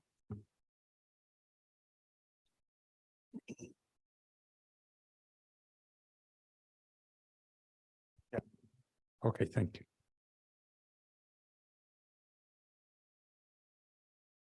I don't know if we can enlarge the images, but I wanted to show you our property location is there. I'm going to maybe stand here to allow you guys to see. So the location of the building, we took, this is Pine Tree Drive, that has a major traffic going to South Beach and to downtown Miami Beach. Because I live right here. I live on 43rd Street, so I see all the people coming on Collins down. They turn here on 41st Street and then head down on 41st on Pine Tree. So our property is right directly across that diagonal when you turn south of 41st Street. So we place the building right at the very corner. Thank you. So we place the building on this corner facing the angle of the street, also to screen a little bit the parking. The parking on the previous project was in the front of the building was in the back, and the parking in the front. We wanted to do something different. We wanted to put the parking kind of screen from the street. It's better to have the building in front and not the parking. So I'm going to go to the existing building. Oh, we got to go to standard size. Okay. Okay, you can see there the big church that is there. This church has 19,000 square feet, and we are reducing it, the size of the building, to only 5,000 square feet. So there is a major gain as far as reduction of power to maintain this building. This building is a white elephant, it's a monster. 19,000 square feet building that occupies almost 100% of the lot. So I'm gonna read you a couple of statistics that are very interesting. How we have gained on the building itself. The existing building has 2-story. We have only 1 story. The existing building is 19,000 square feet. We have only 4,900, only almost 5,000. The lot coverage presently is 35%. We have only 14%. Unit size is 53% of the lot. We are only 13%. So we're reducing the scale of the building. With that, we are gaining on reduction of electricity, power consumption, energy. The AC to maintain this church is unbelievable. Okay, so now we have something very controlled, very small, very manageable, and great for the environment, you know, to reduce these major buildings. I'm going to show you also the building rear setback was 5 feet almost. Now we are at 115. The parking rear setback was 6 feet. Now we are at 22 feet setback. The driveway, and this was one of the major concerns of the neighbors, because the driveway now is so close to the properties, when people are coming in and out, and usually these meetings are in the evenings because it's a church organization.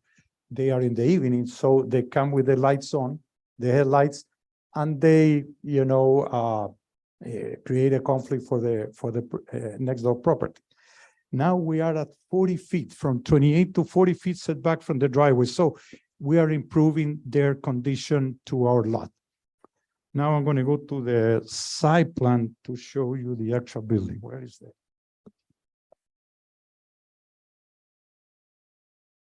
Here's the control. Lot coverage, like I said before, was 53%. Now we're at 13%. We cover all the angles, all the areas, the setback. The only needed variance is the side setback, like Michael said, because we have such a long length. I mean, the length of the building is so long that the 50% or 70%, whatever it is, of side yard setback or yard is very difficult to achieve. That's why we are requesting a variance. So you see the building here on the front of the property. So we located in the corner with 440th Street, and this is a big advantage over the previous design, because the other design was located in the rear of the property and the parking in the front. The 2 driveways were on 40th Street. Therefore, they were too close to the intersection, and that is always a problem. By moving the driveways all the way back, we have a lot of stacking possibilities next to the corner. So that's, I think, a major gain. We're going to go to the elevations. Oh, I wanted to show you something here on the floor plan. The template that the JW organization has, it was a rectangle with all these elements, the auditorium. They have 2 small rooms for observers. You know, they have the main auditorium, 2 small rooms for observers, and they were all in a rectangle. That's the standard template of the JW organization. To make it more residential, we moved the blocks, you know, we kept the blocks as they are, but we moved them to create movement and, you know, more articulation in the building, and to get away from a very, very simple rectangle that was very modern. That was our main purpose at the beginning. But in talking with the board and the neighbors, we needed to give it the residential look. Also, the parapet, we moved it up and down to create movement on the elevations. As the roof plan, okay, here we have the front elevation. So we have incorporated some elements, you know, like eyebrows, some elements in front of the windows that you see a lot now in that area. You know, we have the Jewish school, the Jewish temple there. We're using similar elements. So we are in tune with the neighborhood. Also in Pine Tree South, we have a couple of modern buildings just recently done from one of the Jewish organization. So they are all coming into the modern style, and we kept the same with the same style. We're moving the parapets to create some kind of movement. Let me go back. The entrance, of course, we treated it with a stone. The rest is white stucco, and we also, to create some contrast, Excuse me, Juan, how much more time do you think you're gonna need? almost nothing. Okay. Okay, I'll be done in a minute. Thank you. So this is the elevation towards Pine Tree, is the elevation. That is totally a blind elevation because it's the stage behind of the auditorium. So we couldn't put any fenestration. So we created some scoring lines and some eyebrows to create some interesting elements towards the street. Also, those awnings or eyebrows, we're gonna veneer them with wood in the ceiling to create to bring a little bit the warmth of the residential. Okay, this is the rear elevation. Very simple, but we incorporated elements of design, and we have a heavy landscaping that is not represented on this elevation. You see that the elevations are very simple, but if you see the landscaping is much more complex and complete. These are the finishes. We have stone on the entrance, wooden buttons in front of the windows, stucco, and white stucco and gray stucco to create some kind of movement on the facade. And we play also with the volumes. I think that would be the presentation. I just wanted to show you the existing building. Well, these are the renderings for our building. But the existing building is so massive that I'm glad that we are bringing it down and creating something more scalable in the city and in that location. Okay, that's it. Thank you very much. Thank you. Are there anyone here for public comments? Anybody online? Yes, we do have two people with their hand raised online. The first is Jessica Cook. Hi, everyone. I'm Jessica, the homeowner of 3765 Sheridan Avenue. Jessica, directly. just a second, Jessica. I need to swear you in. Yes, Hi, Jessica. Do you swear or affirm that the testimony that you will be giving in this proceeding is the truth, the whole truth, and nothing but the truth? yes, I do. Please continue. Hi, everyone. So I just like to say I do appreciate the changes in terms of the setback of the parking lot from 5 feet to 20 feet. I think there was that took into consideration a lot of our concerns. My main concern that I still have with this project is the parking lot size and the entry and exits of those of that parking lot on the residential side of the street. We have most of the parking displayed in the architectural renderings on Sheridan and on the north side of our house. And the entryways and exitways are on Pine Tree and Sheridan, directly next to the two homes. This is our home for our family. We're raising 3 small children there. I think it creates a lot of noise and exhaust and light pollution. You're also increasing the size of this parking lot. So there's going to be a lot of traffic in terms of the cars moving in and out of those areas directly next to our house and our neighbors behind us on Pine Tree. I think the idea of moving the entry and exits and more of the parking spaces onto 40th, which is a commercial street, makes sense. If you look at all the other synagogues and religious institutions on 40th, all of their entryways are on 40th because this is really a commercial street. There's other large parking lots on that street, and kind of shifting all of the parking and that really ugly, concrete space onto the residential streets, I think aesthetically doesn't look good. And again, I feel that it creates a lot of pollution in a lot of different ways.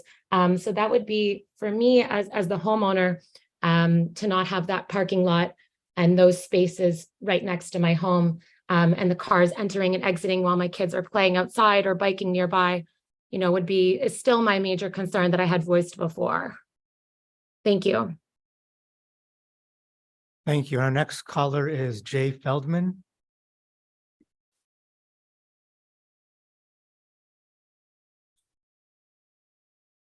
Hi, this is Jay Feldman. Hi, Jay. Before we start, I would need to swear you in.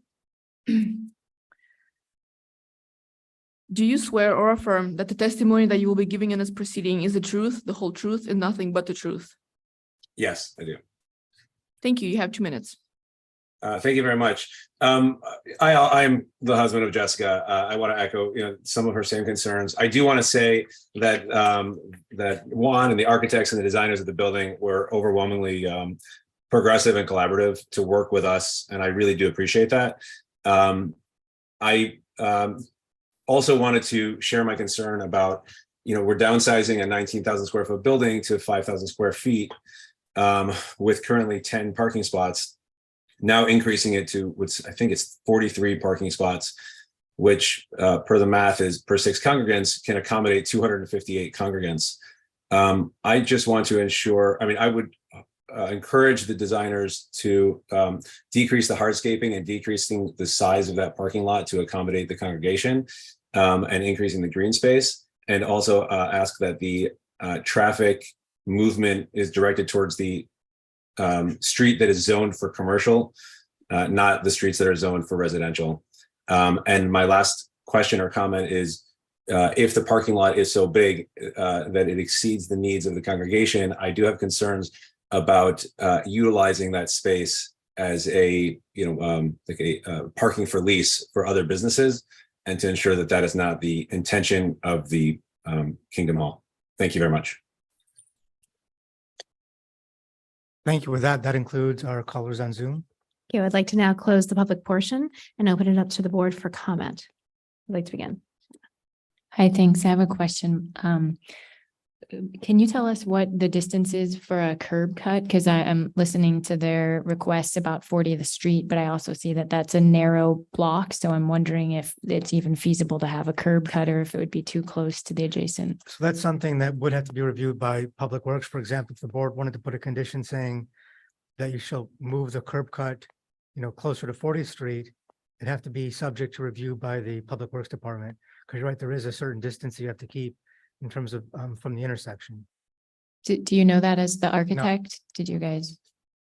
I know that the city requires to get the furthest from the corner, because if not, creates a traffic issue, with cars coming in and out. So that's why we believe it's a better solution, the driveway far away from the corner.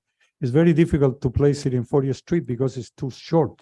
Right, So that's if what I you was have going two to say. driveways, they are very close to either corners. If there's definitely a specific number that's a minimum from a street corner that you can have a curb cut. So you may not even be allowed to have a curb cut. So I was wondering if you guys investigated that. Not really that dimension, no. I don't have it by heart, but I know Public Works, it goes by case basis.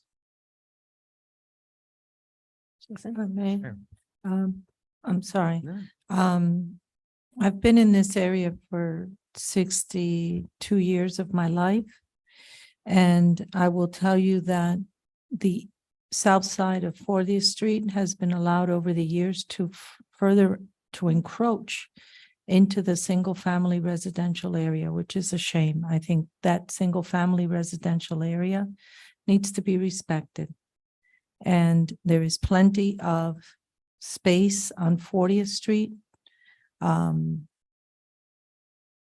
with minimal traffic compared to other streets on Miami Beach. So I think that I would prefer to see something with the entrance to the parking lot further closer to 40th Street and not to the residential area, both from the Pine Tree side and the Sheridan side. I also agree with one of the residents. I don't know why the need for additional parking compared to what they have now when they're reducing the square footage of the facility, but they know best how much parking they need. Currently, obviously, people are parking somewhere when they go to the institution.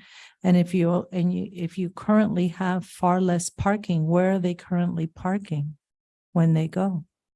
because you cannot accommodate them on your current parking structure. Correct, and that is one of the advantages of providing enough parking is that they don't go around the street parking in front of the residences, like what happened in my house. I live 2 blocks away from there in 43rd Street, and a lot of people from the commercial area park on the street, but it kills my grass. Or they park on 40th Street or in the parking lot, city parking lot next to the Exactly. So post office. And all of these businesses on 40th Street and religious institutions have driveways on 40th Street, entranceways to their facilities. So I for one would prefer to see, as the neighbors say, the entrances to the parking lot or an entrance to the parking lot closer to the commercial side and further away from the residential side. Thank you. You know, can you bring up the page 11 on the plans, the presentation? Because that shows an aerial view of the property currently, and as it has been existing, there's entrances to the parking lot from both Sheridan and Pine Tree, which I think is what you've been following to map this out to begin with. So the entrances to the parking lot are already there and have been there, I'm going to assume, for a long time. I personally don't have, this is what it is. I think I can understand how having cars, overflow from the church onto people's residences, to their swales is a bit of a nuisance. And I mean, I'm supportive of having, the parking lot coming off of Sheridan, coming off of Pine Tree. As Shauna noted, we don't know if due to the curb cuts, if it's even possible to have a different configuration. I also had a question though, because there is so much parking lot. One thing that I wasn't able to find in the materials that you were provided, what is the material that is going to be used for the parking, and can it be, as as environmentally friendly, as pervious as possible? Because so much of the property is going to be covered, or you're proposing is going to be covered with the parking. yeah, we can do pervious concrete pavement instead of asphalt, or pervious asphalt. I prefer concrete because asphalt is too dark and it collects heat. I prefer to stay away from the heat island effect and go with a lighter color, a concrete, and it can be pervious.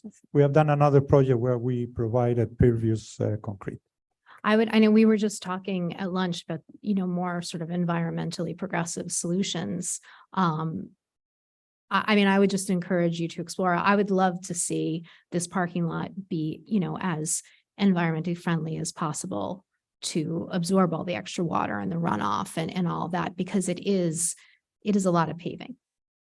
You could require that as part of any approval. Yeah, I mean, I'm not, as a practicing architect, I don't know specifically what the materials are.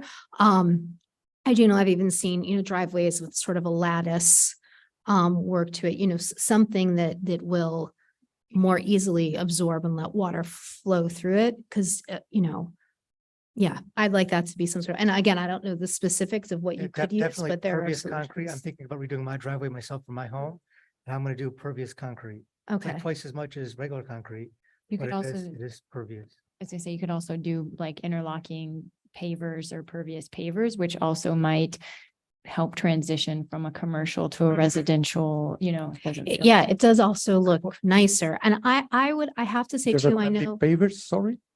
What? Yes, That's what- pavers. Yes, that's what I said. Okay, we can consider that. Sure. You could do a combination of pavers where the spaces are defined by different color pavers versus, Correct. line.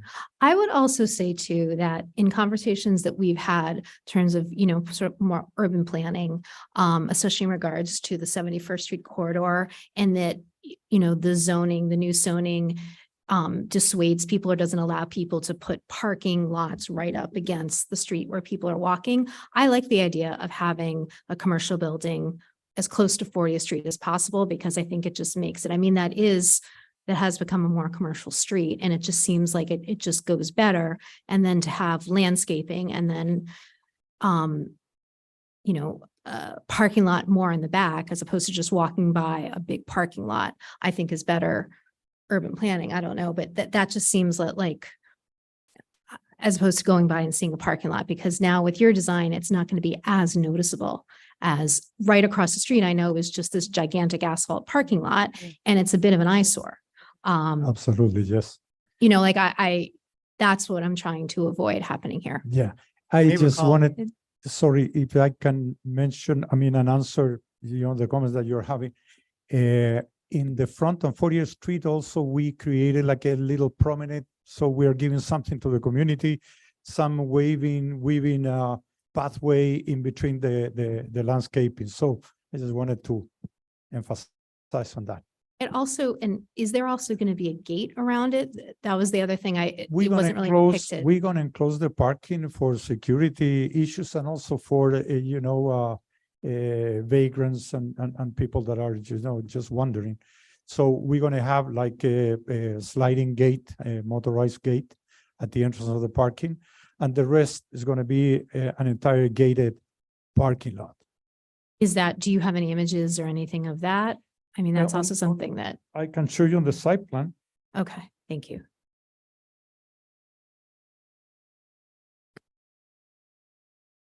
Yeah, I missed to point out that area that is very interesting, and we wanted to create something very friendly for the area, for the community, for 40th Street. You see there on the front of the property towards 40th Street, we have, some kind of promenade with landscaping. We want to make something very friendly, curvilinear, to accompany the building, and to also with the landscape to soften the building, to screen it, and to present something, friendly to the community. Good afternoon. Did you want to continue? Wait, I'm not really seeing, you don't have a picture of the gate. You just have an outline of where you're going to put the fence. Yeah.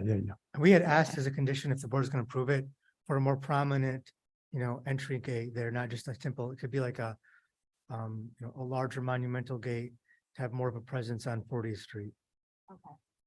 I mean, that's something that, I think we should, because it shouldn't, especially in consideration for the residential area and for the neighbors, to have it be something that's not so strictly utilitarian looking, I Okay. would say. Mara, did you want to? Yes. I just look at this parking lot and there seems to be a lot of concrete, for lack of or pavement. Is it possible to put some landscaped islands in there so that it's not as hardscape as it appears to be now? Second, I think what I heard the neighbors say is, the two neighbors that spoke, is the entrances to these parking lots, which now have far more parking than it had in the past, are all the way closer to their residential properties. So can these entrances be closer to 40th Street? Not necessarily on 40th, but can it be closer to that bump out, that's on 40th and Sheridan and 40th and, well, there isn't one on Pine Tree. I know there's an issue of stacking, but I will tell you, I pass by there frequently. I never see people going in and out, even in the parking lot. I'm glad that. Correct me if I that think you're- that's what's already there. They're using the same footprint. No, they've actually moved it north. They have pushed it further away than what it Yeah, is they right now. moved it further away, but they had bar-lit parking. How much parking do you currently have? 46. 46, and you're parking. going to how many? No, the No, previous. 46 is the new. The new, the and how new many count. do you have now? Like 15. Okay, and 15 is separated amongst two separate entrances, correct? One on Pine Correct, Tree yes. and one on Sheridan. So you basically have 7 vehicles coming in through Sheridan, 7 coming in through Pine Tree. Now you're going to have 20 plus vehicles. And that's what the residents are concerned with, because there's going to obviously be an increase of vehicles going in and out closer, right next to their home. Yeah. So I do- yeah. in listening to what the residents are saying and in respecting this residential neighborhood that continues to be encroached, by commercial on the 40th Street South Side area. The question is it possible to move the entrances on Pine Tree and on Sheridan closer to 40th Street and not to the, closer to the front of the lot, still on Sheridan and Pine Tree, but not as far back? So further away from the homes. And with some more landscaping within the parking lot. Well, the landscaping covers the requirements. You need to have certain island, certain number of cars, not more than 10 cars. You put an island. So we have all that. We have enough and sufficient landscape. And you see, before it was only 5 feet on the property, on the sub property line towards the neighbor. Yes, now you have more, we have more 20 of a feet buffer. of just landscaping, heavy landscaping, plus just as a hedge that is very heavy and dense, I would say so, and with a lot of trees with big fronts to protect them. So they are better off. The city is better off because we're avoiding trouble close to the corner, close to 40th Street by putting the driveways farther away, but also farther away from the neighbors. So I think it has resolved at a very good extent the issues that we had and the issues that the neighbors had. So we have heavy landscaping, bigger landscaping, thicker landscaping, because before we had only 5 feet. We have 20 now of heavy landscaping. We put a trellis also in that area to kind of dress up that area, make it more festive and more friendly for the neighbors as well. I mean, the new layout moves the driveways further north than they are now. You're moving the parking further north than it is now, even though there's more parking, but you have so much. I'll let the landscape expert here comment on landscaping, but from my eye as an architect, looking at your landscape plans, you have landscaped this site like crazy, which I'm happy to see a heavily landscaped site. I think this kind of like Fairchild Garden look of this corner is going to be kind of a complete contrast to kind of what's there now. So I kind of like that. I like the way you treated that little front area that's outside the fence where people can walk through. And then the buffer between the properties. I mean, you've basically removed the building that was so close to these houses, which I think was more of an obtrusion, to be honest with you. And you've masked, I mean, I don't even think you're going to be able to see through the landscape buffer you have in the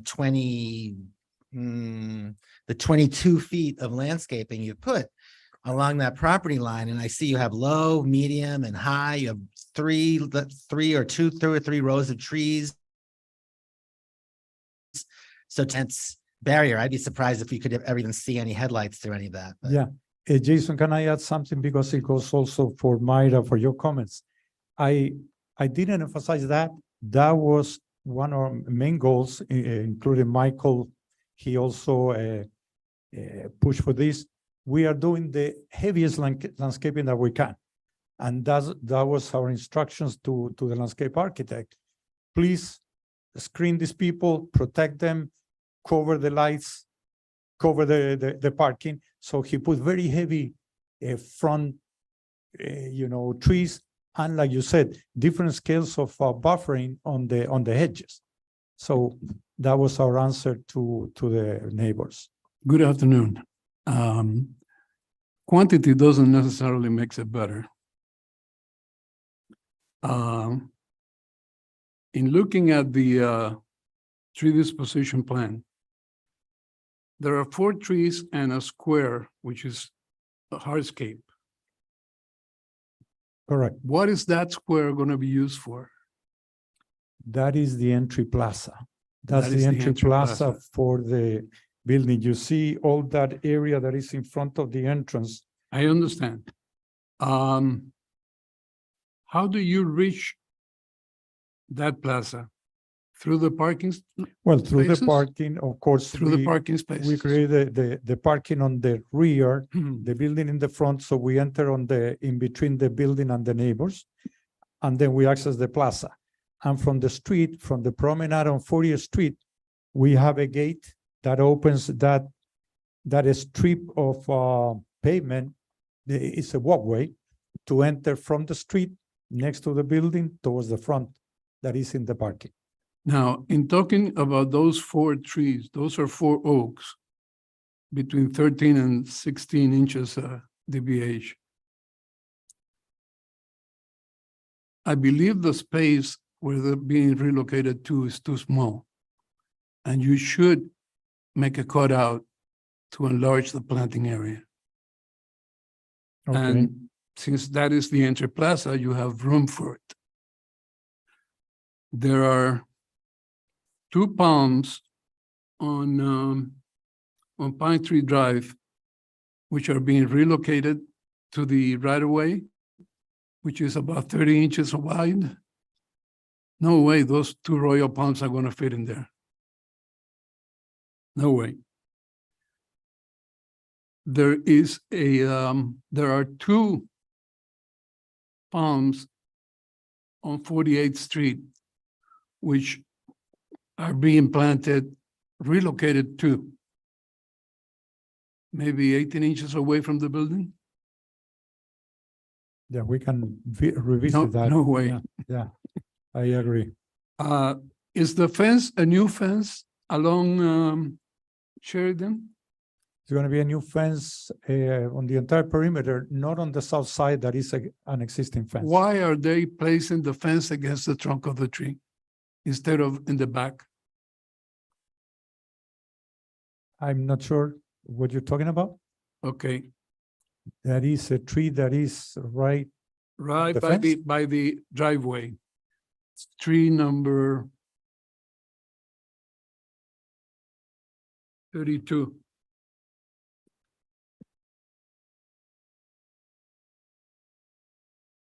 You see the fence touching the tree? Yeah. Uh, Yeah, and there is a lot And you more have, island you have space. sufficient space behind it. Yep. Okay. Now, going to the planting plan or the landscape plan.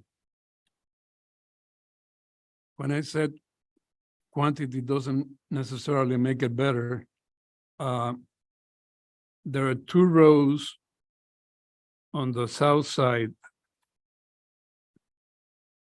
1 row sea grapes, and in front of it, a row of, I believe, bridal veil tree. Yeah.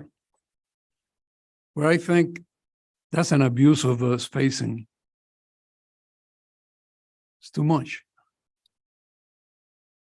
And most important of all, the plans are incomplete because they don't have the city landscape legend. So The city therefore, landscape, what? city landscape legend. So therefore, I cannot tell whether you're meeting requirements or not. And I would like to have the landscape architect review the plan and bring it back to the board.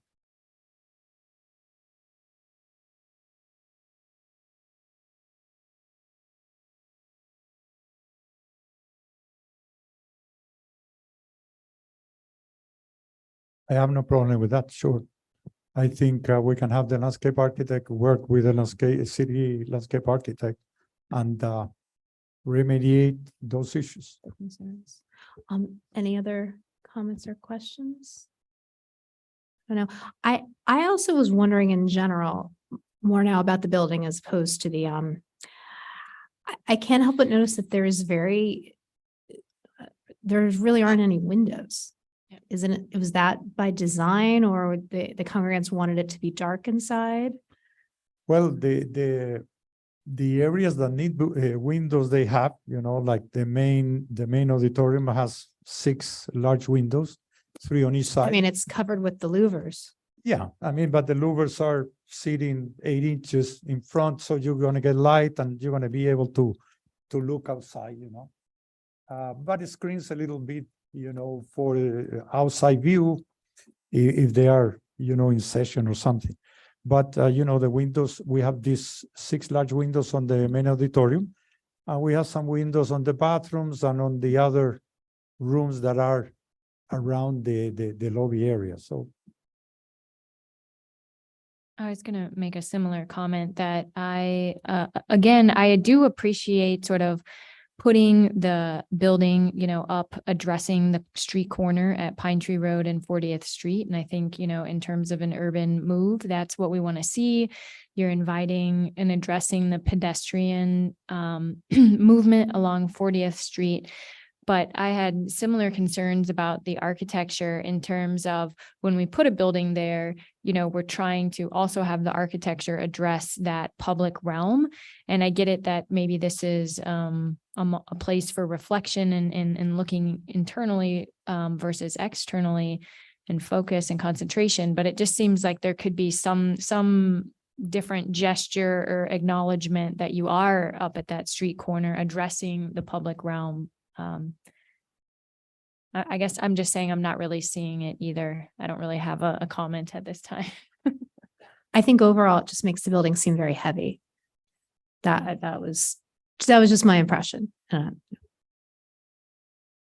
don't know is there anybody ready to make a motion? I know there've been a lot of points brought up. Michael, was the design of the building previously approved? when it No, came? no, the design was not, the design last time was a different design completely, Oh, and the board denied the application. There was, and it was a different configuration too. They did keep a long drive on 40th Street that really didn't go anywhere. It was just like this long waste of space. So the board at the time did ask the applicant to go back and look at,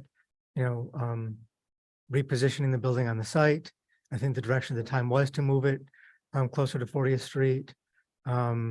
But yeah, nothing was approved previously. So this is the first time the board is reviewing this new design. I will say too, this is much improved since the last version that we saw. So Can I ask one more question? Sorry. I do want to ask, I understand there's an entry plaza in the parking, but again, putting the building up, in the northeast corner on the site plan anyways, there's no entry off of the road for pedestrians. So I'm just wondering, is there an idea about, walking here and inviting people into the site? Because it's really focused towards the back than the entry opening up to the parking lot. So I'm wondering if the argument for this design proposal is, an urban argument where we're trying to keep driveways, away from the sort of street edge and we want to, foster good urbanism. It doesn't seem like there is sort of a welcoming urban move here. Well, the welcoming move would be the kind of promenade on 40th Street. And the idea is to place some benches and make it very friendly so people can sit, relax, and have the building as a backdrop, softened, by a nice landscaping. Definitely, that's the idea. I do think it is a little awkward that, and I didn't notice that, thank you for bringing that up, that the entrance to the building is not on 40th Street, that it's off the parking lot. Mhm.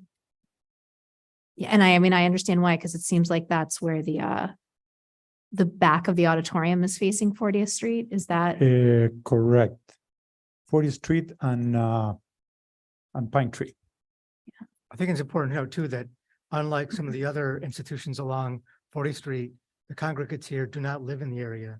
So they're driving here, which is why, the code only requires 2 parking spaces because it's in consideration of, other religions that can walk here, but this is car driven. So that's why they're providing the parking in the back and the entrance plaza in the back. But it's also, we recognize, like what Shauna mentioned, there should be some sort of more prominent entrance on 40th Street, whether it's an extension of the building through a gate. I think you could do something more to make it more prominent. So in case somebody wants to park here, attend the facility and walk out and then walk back through the front gate. So I do think there's an opportunity here to provide that more defined front entrance. Well, and I do remember that there was a project that came before us on Alton, that they were converting, I guess it was a bank or a Burger King to a private family office. And they wanted the entrance was very prominently at the corner, and they wanted to make it off of the parking lot because it was now a private space, not a public space. And we had insisted that they keep it looking like a door. Correct. Yes. So, that's sort of, I guess that's sort of what's happening here too, where it just seems like this seems to be the nature of on the street, on the main street is where the entrance is. If you go along that street, all of the buildings have entrances on 40th Street, including the homes and the businesses. And that's why it just sort of seems odd that the configuration is the way that it is. So, I mean, I think that's the context of our objection. And I agree with your point. You know, I also understand the programmatic needs of the facility. And if you are, you know, looking that this is not a space that's open to the public, that you don't want to encourage people to come in. But in the past, when we've dealt with this, there still has been at least the appearance of an entrance there. I don't know if having that would look even more I awkward. think you could easily extend the building wall, not to extend the internal portion, but extend the building wall and an eyebrow or something to create this appearance of, entering a courtyard. And then you walk through to the Right, entrance. like a within- threshold, because right now it's just, I notice now that, yes, there's these gates coming off of what's called out as an aluminum fence, but I think, I guess what my concern is, it just doesn't take a stance one way or the other. I think it's up to you to tell us how does the client envision this fitting into the community context? And then we can support that, if we agree. But I think, yeah, establishing a more significant threshold or entry into that space where we're just seeing maybe the aluminum gates now, that's part of the architecture makes sense. I think I understand that, and I think it's very doable. And I appreciate that comment, because you're right. I always had that concern. We were putting the back of the building towards the street. That's why we treat it in a nice way. But I think we can incorporate some kind of entry feature that reflects an entrance to a building, not to give the back to the street. Okay, I agree with that. Does anybody want to make a motion, maybe to continue or? I would suggest if the board is going to continue to the November meeting.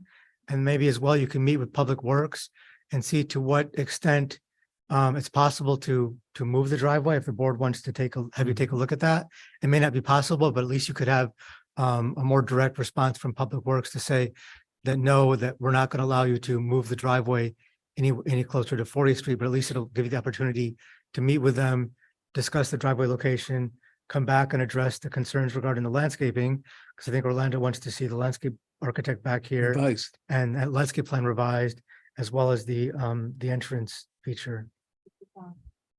Can I also request that with the revised landscape that it's coordinated with your elevations? Because I know there was an attempt on the architectural elevations, but it's not actually the landscape. And I think that the gestures that you guys are making at 40th Street feels like a linear pocket park, right? And I think that your architectural representation should represent that as well.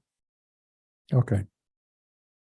Show us the elevations with the maybe with landscaping, without landscaping. Like, I know it's hard to combine them both, but the idea of what does this actually look like from these sides, even from the neighbor's side, it would be kind of interesting to kind of see that.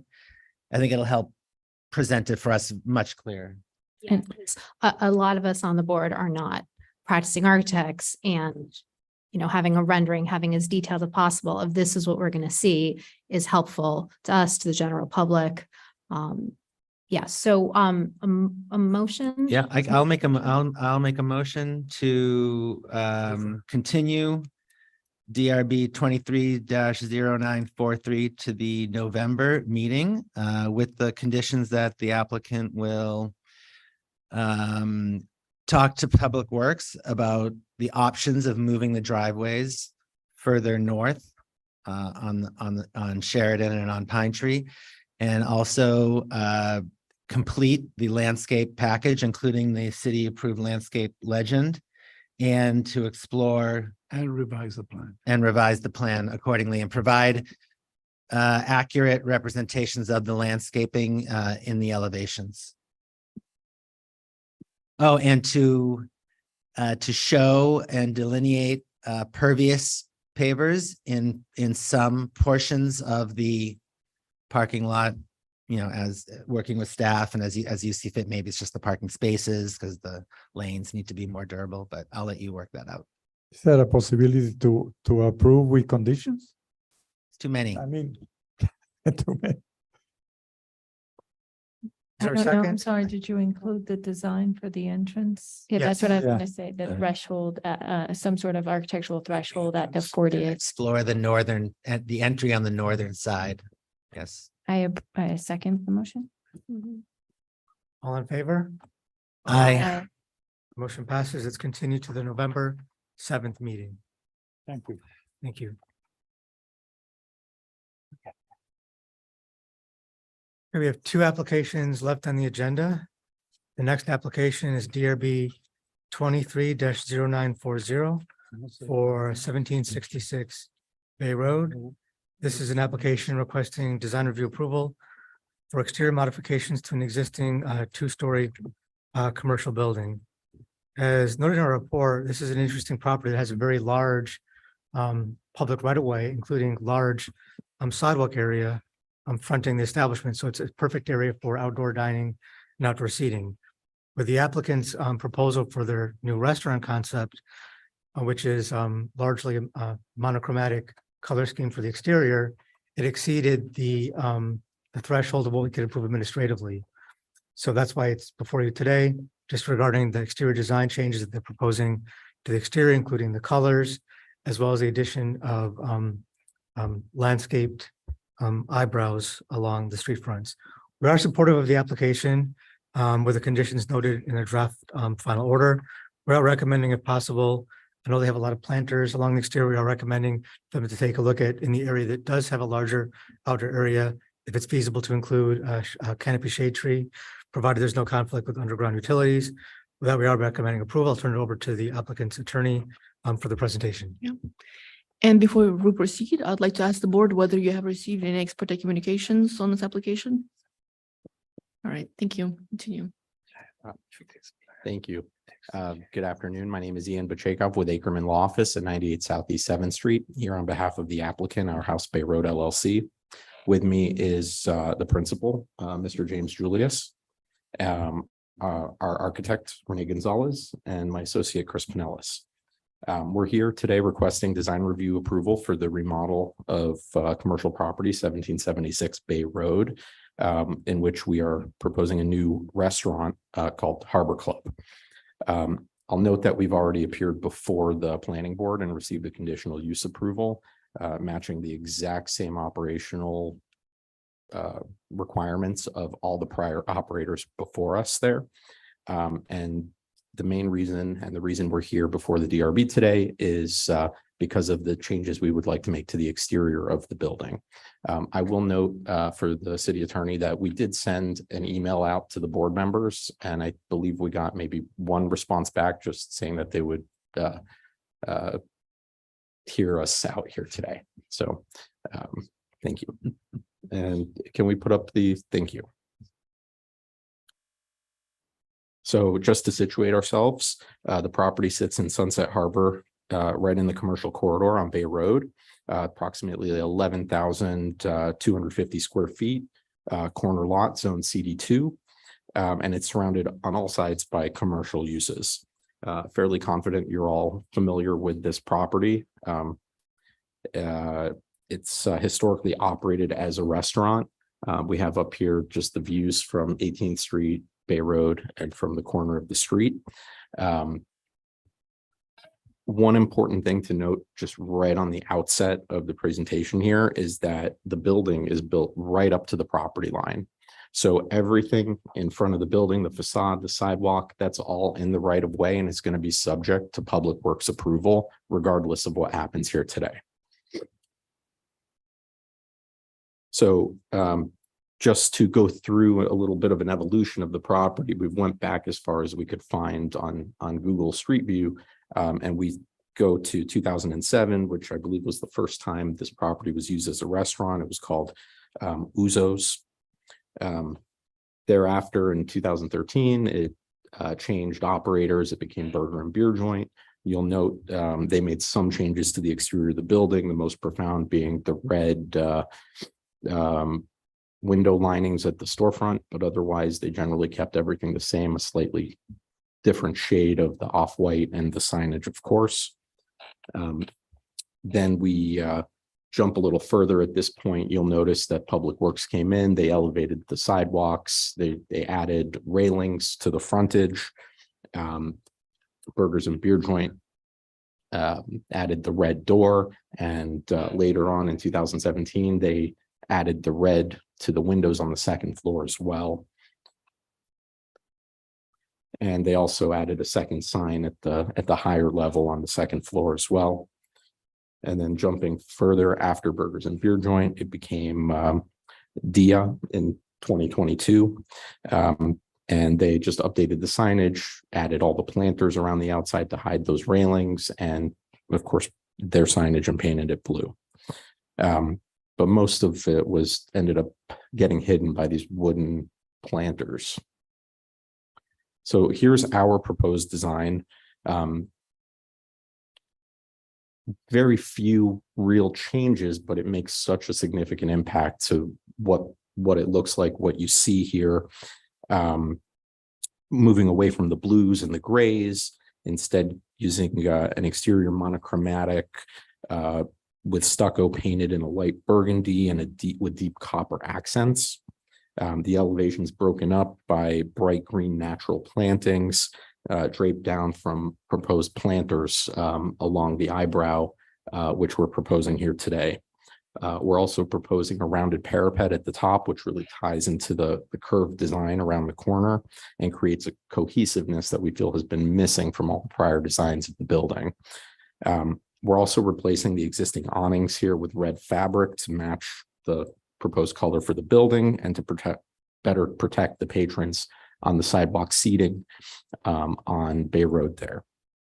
And a lot more landscaping, low scale planters painted to match the stucco and better meld with the facade, and to add a privacy for those patrons dining outside as well. And another thing we're proposing is to paint the railings as well, although that's something that Public Works would have to approve since that's part of the right of way.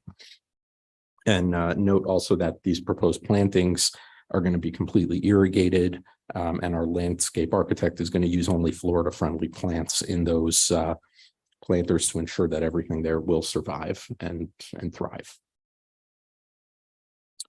So here's a slide showing in more detail the minor changes we propose. So other than that rounded parapet, most of these changes are really just as simple as changing the color and incorporating the landscaping.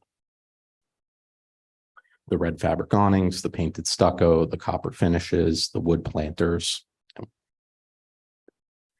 And while these are small changes, they really have a profound impact and create a much more elegant elevation, as you can see here from the prior operators when they were open, with our renderings above it to give that contrast and see really how much different it looks, these four items that we're requesting.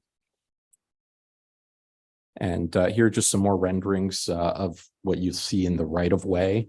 Our intent is to help meld these elements, which are not particularly appealing to the eye, those fire pipes and whatnot, to really take away, draw as little attention as possible from when the building is being accessed once you get through that initial row of landscape in the planters.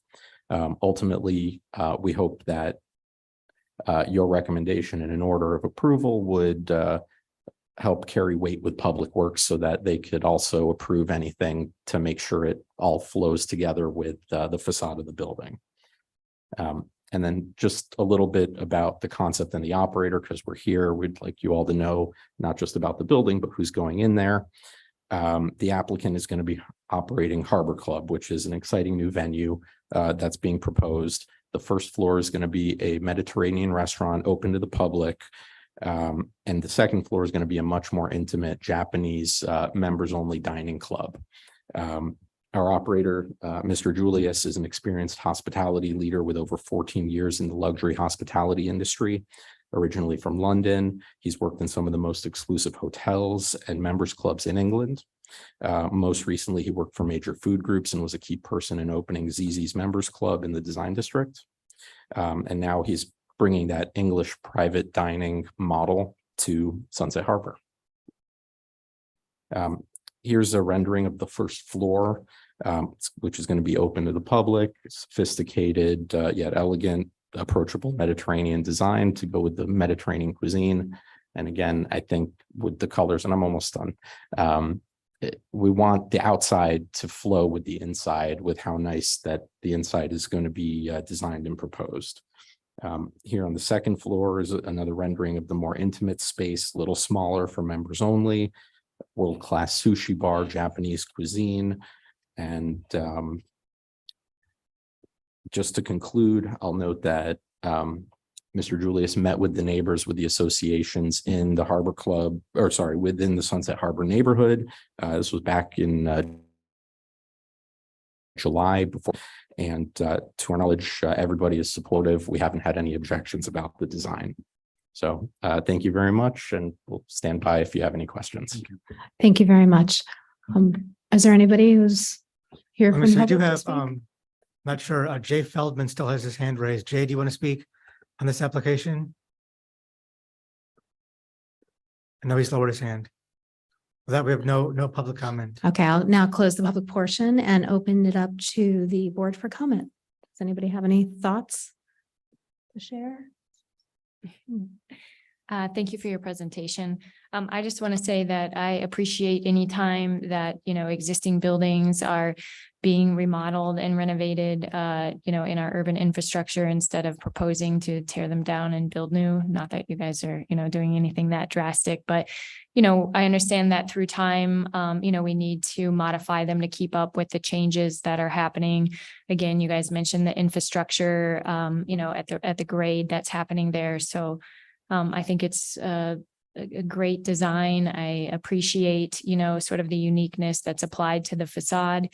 I guess one question I had that you didn't really talk about, which it doesn't really matter. I'm just wondering, what is the ground treatment? I'm assuming maybe that's Public Works and not even, your guys' domain, but what is that existing ground treatment? And is there a transition, or is that part of this design at all, or how are you treating that? I'll ask our architect Renee to come up. I think he has a better idea of what's there existing. How are you? Enrique Rene Gonzalez at 1035 North Miami Avenue. Gonzalez Architecture. So I think I need to be sworn in.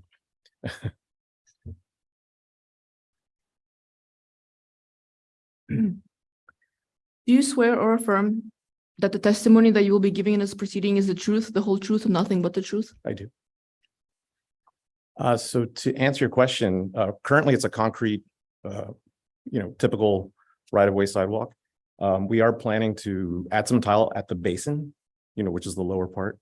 But that's it. It's just maybe a simple tile, but honestly, we have to wait till Public Works to approve. But it'll probably most likely remain concrete, knowing Public Works. Thank you.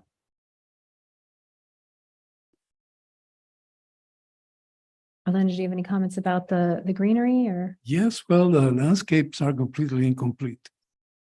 There's no specifications of any plants, just green drawings there. No specs. No city legend. They just have to bring them back finished. That's right. They didn't require us to have landscape plans as part of our submittal, and we would work with staff to ensure that whatever we put there is applicable. Oh, we do. Well, we have a plant list, but not a. We have a plant list, and we can show it to you if you like. You want to just take it up to him? Yeah, is it not on the back? Oh, is it? We might have one in our. No, it's not. It wasn't. Michael, We didn't have it yet. They didn't need a plan? Well, presently there's no landscaping on the site, but they should provide information on the landscaping that's going to go in the planters. Yeah. Yeah, our landscape operator or architect did propose some plans to us. It wasn't included in the submittal because this has been done after the final submittal, but we're happy to share what he's been thinking of. That's not a landscape plan. No, that's the list of the plants. Pardon? Oh, I saw the list of the plants. Oh, okay. But I wanna, Yeah, so the but reason, in the plan, yeah. there's So, no specification of where the plants go. oh, they're all There- gonna be there- in the There are planters. differences in light exposure Yes. under the canopies and he needs to do a landscape plan. Yes. Oh, there will absolutely be a landscape plan prepared for the irrigation that's going to be built into So, those planters. Yes. So they're gonna have to bring back a. Well, it's up landscape to plan? you. I mean, if you feel you need to see the landscape plan, it's not Pardon? like, they're not required to do, like, they could just open this business without doing any landscaping on the site whatsoever. So, it's not required that they come to I the mean, board. they have a planter in the roof, which the rendering looks beautiful with all the plants hanging down, but it's 8 inches wide.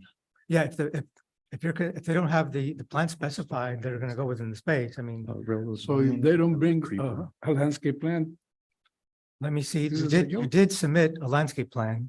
You know, yeah. I mean, the rendering looks beautiful. what is going to be supporting these planters? On the plan, it says there's only, it is only an 8-inch. That's all he's asking about. We got a section of the plan. Yeah, Can you pull up the landscape plans that you provided? it's section 2 in 306. It's not dimension, but you can tell by the width of the aluminum.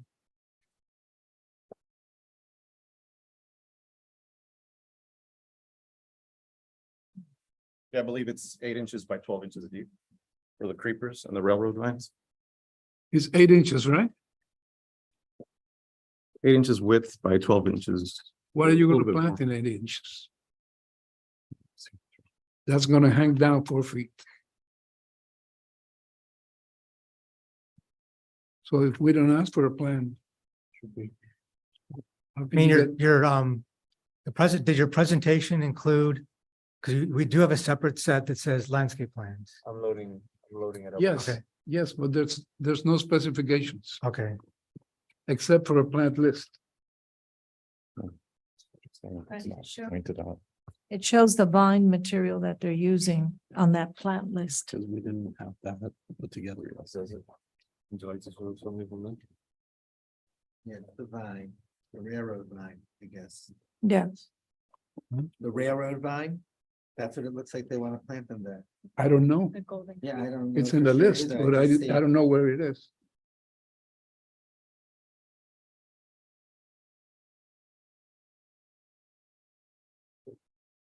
Yeah, because on the rooftop, that's the only plan we have other than the list of the proposed plants to go there.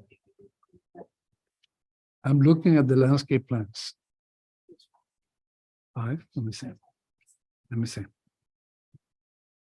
Yeah, but the I see the plans don't specify the exact material where it's going. You just have the graphically showing the, greenery.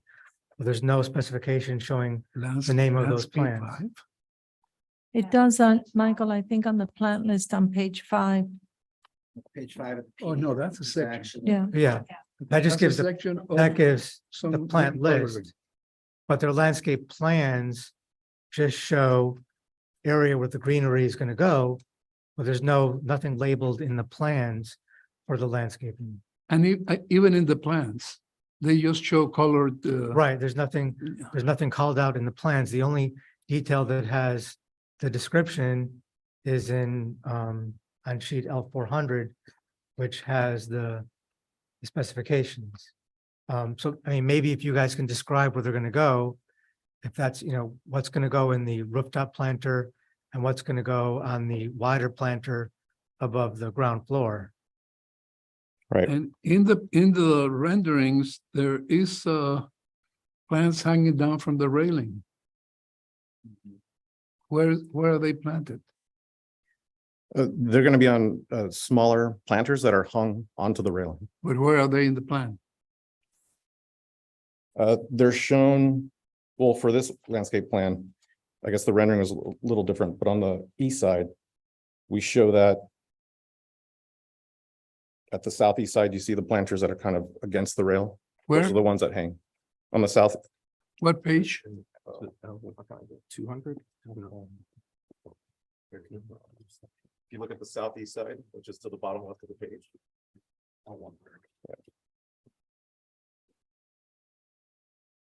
Those planters are meant to hang on the inside of the rail towards the Where is diner. that section shown? L100.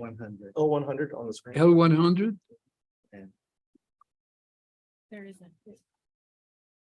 All the way to the left. I don't think there's a drawing that he's looking for.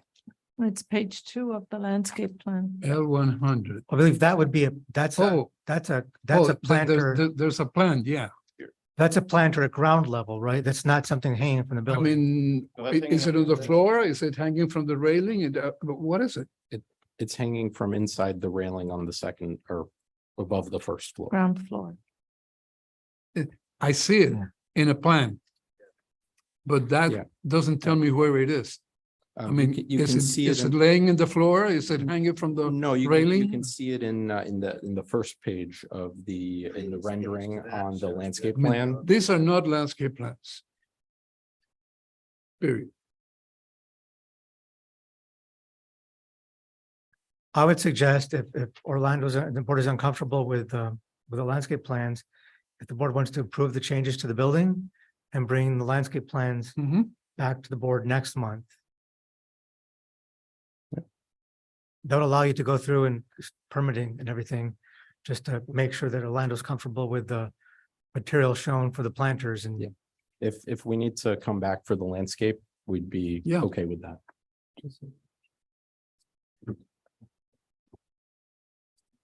Okay, I move to approve DRB application 23-0940 with the exception of the landscape plan, which will be brought back to the board during the October meeting. A second on that? Second, Second, Second by Ms. Maracavoli.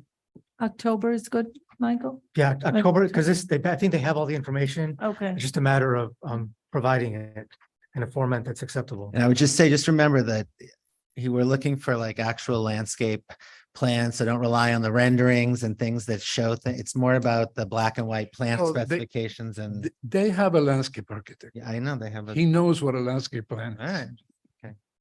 Yeah, he prepared the designs, but clearly you're looking for more, so. Okay, all in favor of the continuance, the approval of the application, with the exception of the landscape plan, which will be continued to the October 11th meeting. Aye. Aye. Any opposed? That passes 6-0. Thank you very much.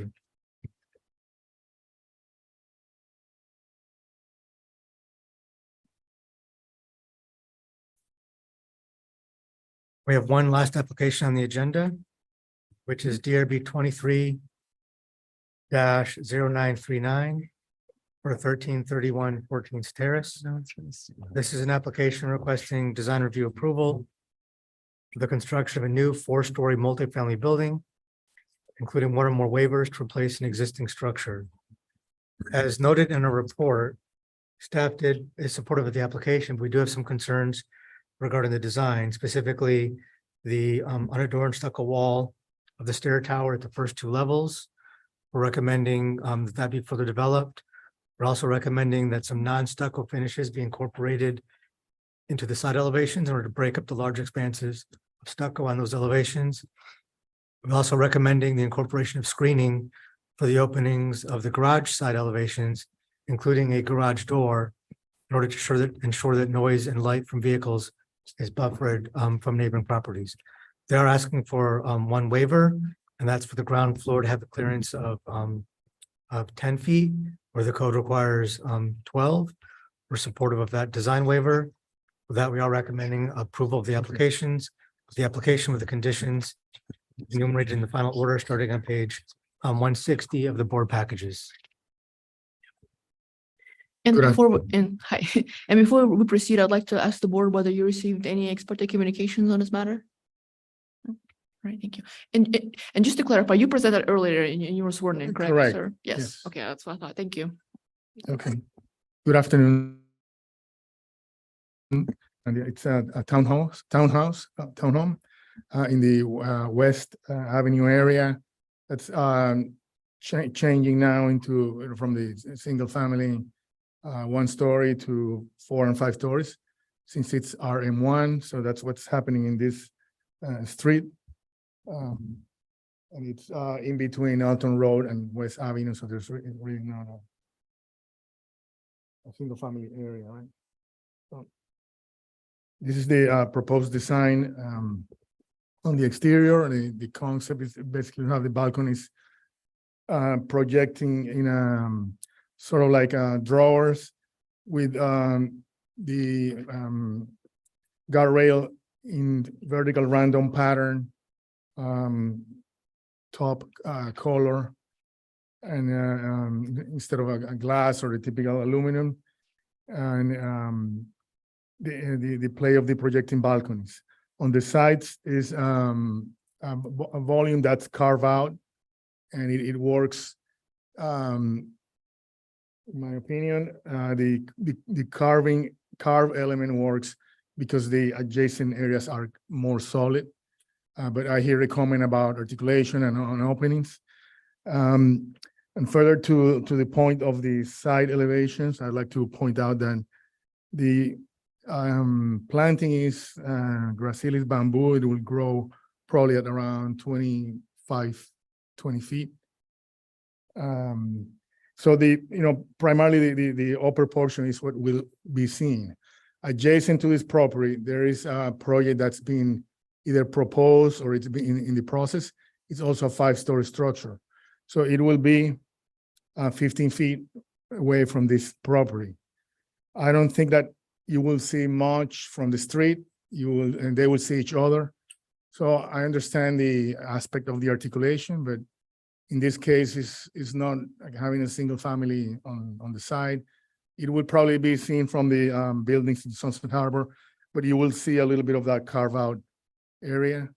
That in reference to the side elevations, but of course they could be articulated more, but the larger the openings are, the more that they're going to see each other, or you're going to see the bamboo up close. So we had opted for an pattern of openings that's a bit random. You get a little bit of light, but most of the light will be from the front, rear, and from the carved section that will filter the light from the top in through the stair into the ground floor. It's the plans. Ground floor is mostly parking and access. In the first floor, it's the common living area. It's rather narrow, about approximately 16 feet. So that will be an interior design challenge, but it's a narrow lot, and this is it didn't make sense to do a single family house in this lot. And we tried multifamily in different configurations, and together with the owner. And this, the parking is a problem, even if there's no requirement in RM1, but for functionality, you do need the parking. So this is the best development option. And the ground floor is really an open plan that would have those patterns like narrow and long windows on the side, and the lighting on both ends. The upper levels are bedrooms, and it starts opening up and carving out a small courtyard to bring light into the corridor in the second floor, and it's larger in the third floor, where it becomes more like a glass wall, and you can access the rooftop through a spiral stair. Those are basically the floor plans. Here you can see the rooftop level. There's a roof deck in the back and the access, and some of the equipment screen in the front. The elevations, the material palette, as I mentioned, the aluminum finish, and kind of like a tan color, so they sort of blend instead of contrast. That's the idea. Some of the sections, we're requesting the waiver for the height of the ground floor. This is not a large building, so I think it makes sense. And here's the project with the materials. I'll keep it at that. I'll be glad to answer any questions.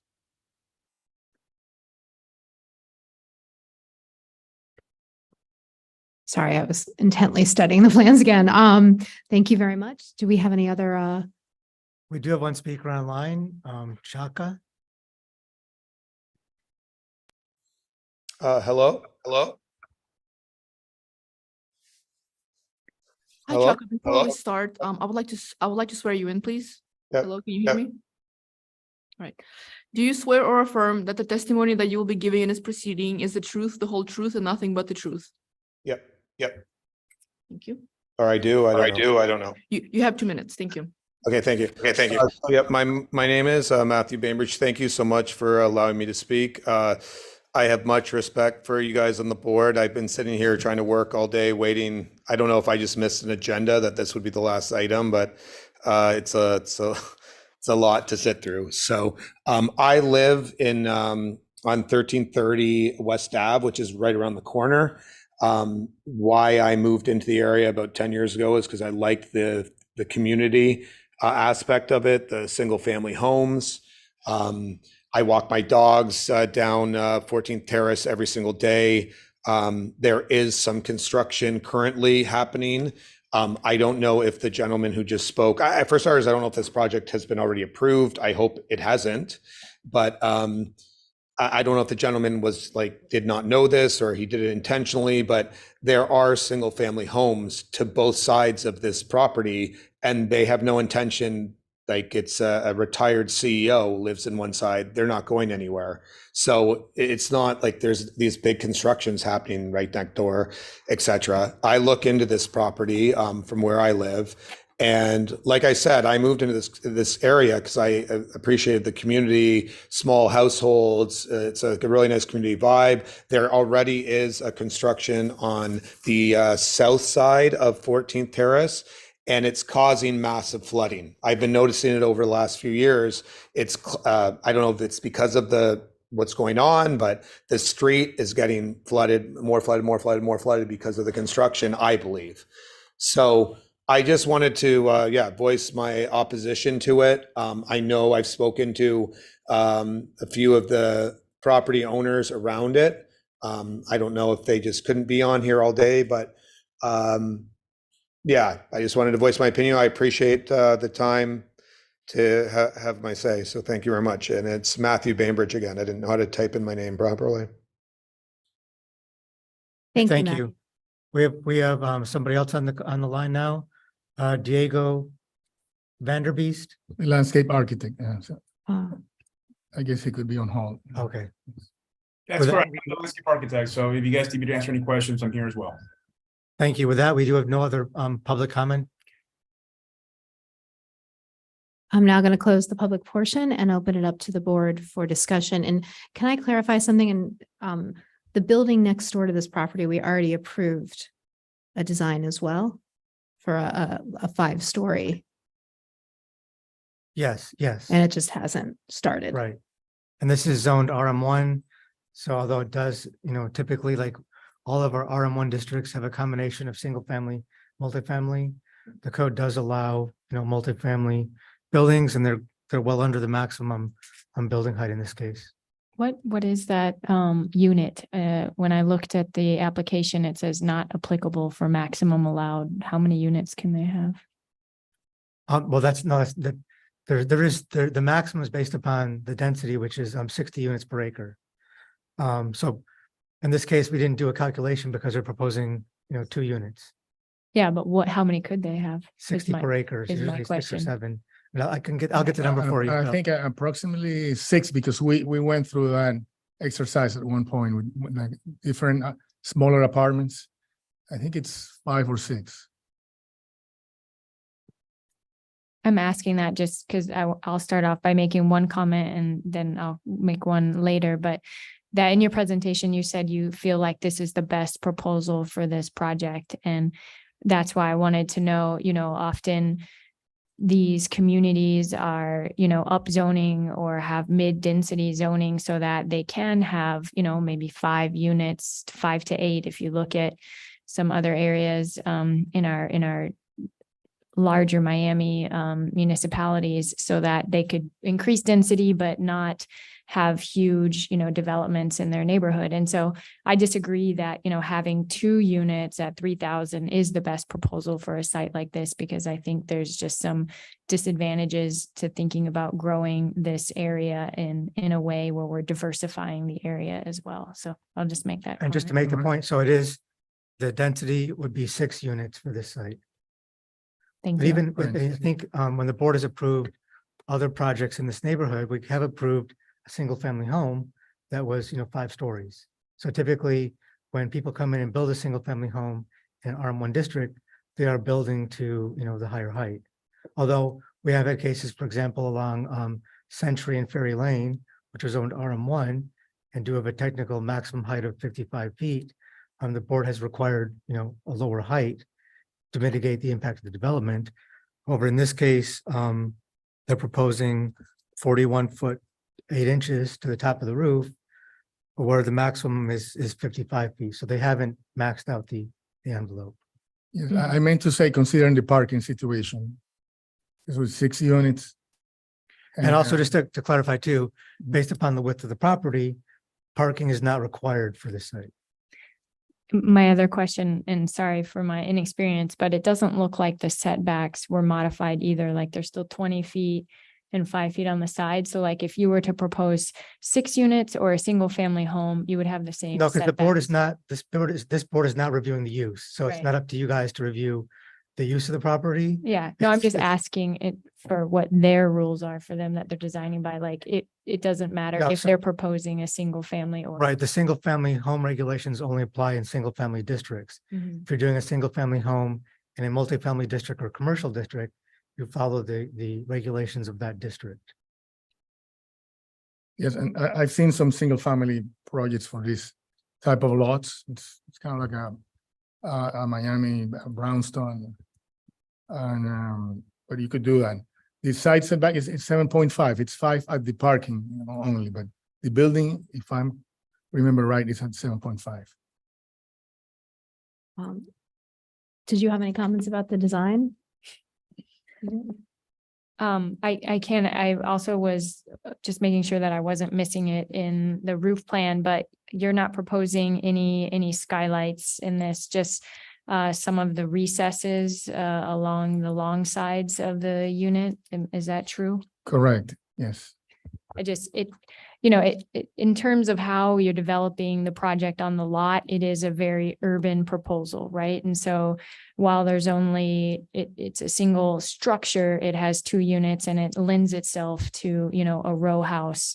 And the way that you've stacked the core along the shared wall and you've put the vertical circulation there. But what makes those row houses successful in the deep plans is that they have light, coming in both along the sides, like you are suggesting, but also at the roof, because along the sides, as you've already pointed out, another project adjacent is going to be developed. So we could imagine that perhaps there's only 10 feet between and 55 stories, we're not in the future going to get a lot of light. So I guess my comment is I'm surprised to see that there's not more care consideration in this deep floor plate and really thinking about how you're bringing daylight into those spaces throughout the levels that are stacked. Well, on the upper level, on the 3rd level, that carve out area is about 20 feet. It's fully glazed. It may get a little bit of shade from the adjacent building in the afternoon, but it's fully glazed. We could add skylights. That's doable, of course. But I don't know how it's gonna get down to the lower level. And the stairs would be more like area open riser stairs. Is there a vertical chase, like mechanical or something adjacent to the stairs, or is that an open area? Where No, the only X's the are? elevator, but no chase because it's like No, a. Do you see where the stairs are? So I'm looking at your 3rd floor plan. Okay.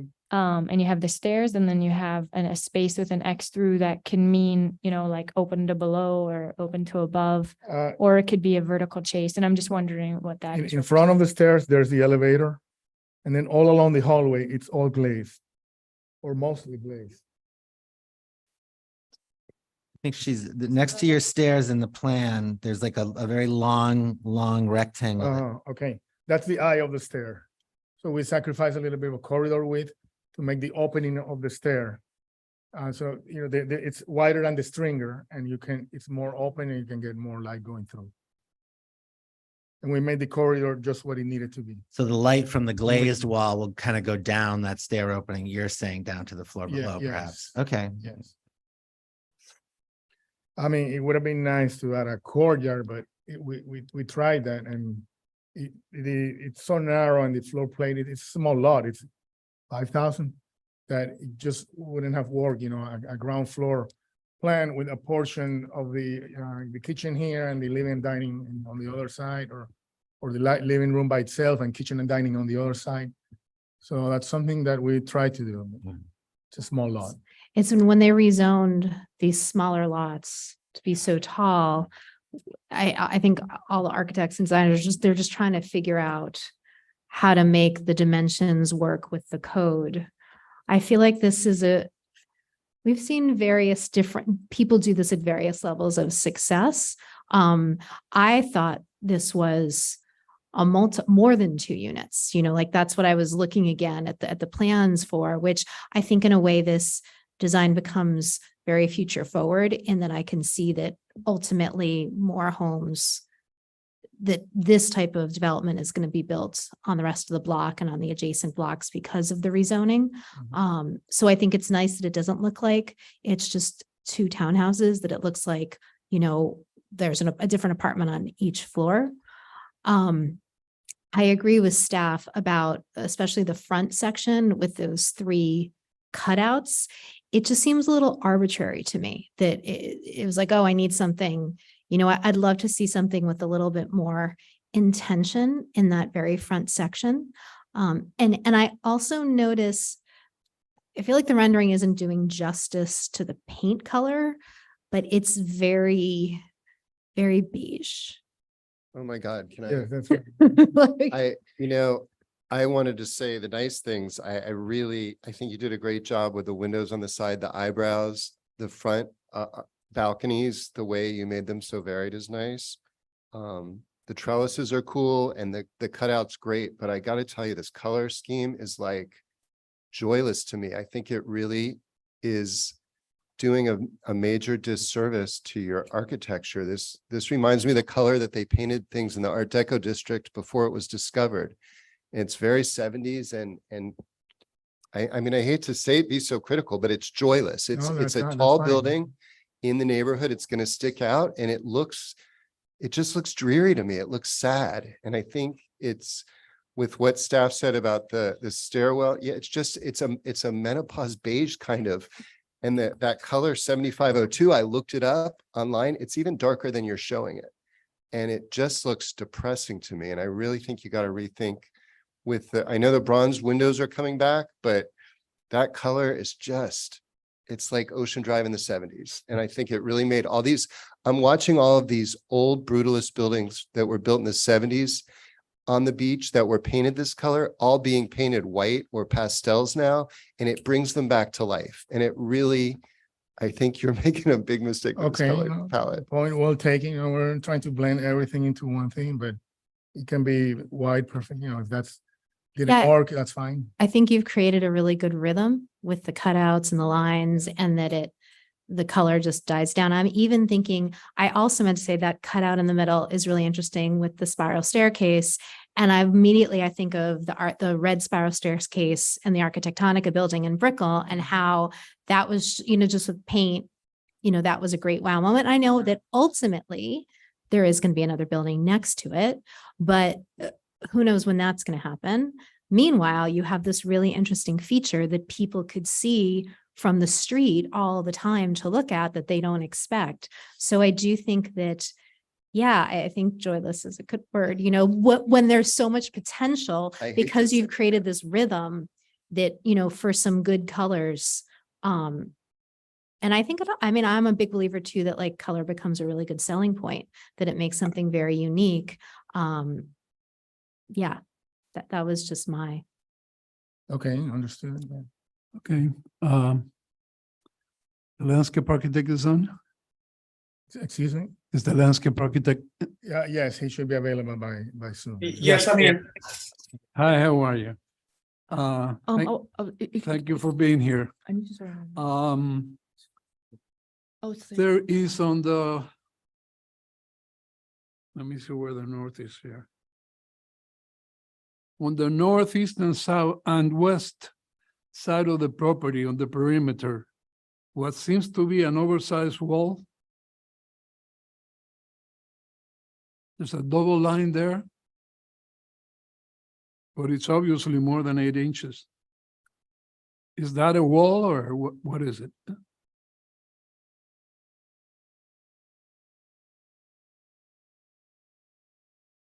I gotta look at your. the Can you answer that real quick? Yeah, yes, that should be the retaining wall because we're required to raise the ground. In this case, I think it's a couple of feet. So Is there a section on of that? There should be a section in the profiles. So you have a retaining wall and a railing in top or a fence or? Most likely, yes. Most likely, okay. That should take us. 16 Okay, so I'm sorry, what's his name? Diego. Diego. There are 2 Tabebuya bahamensis planted on the side, which I love, but I just think that they are too big for that space. How much is the setback there? 7.5, but the area of the ground is less. 0.5 less the wall. Right. So that would be what, 6.5? No, we're at 7.5 from the wall to, yeah, outside. I'm see what you're saying. I'm sorry. Yes. Yeah, the retaining wall takes some room. Right.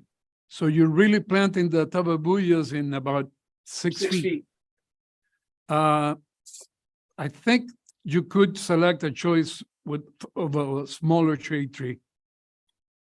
My opinion. In the rear,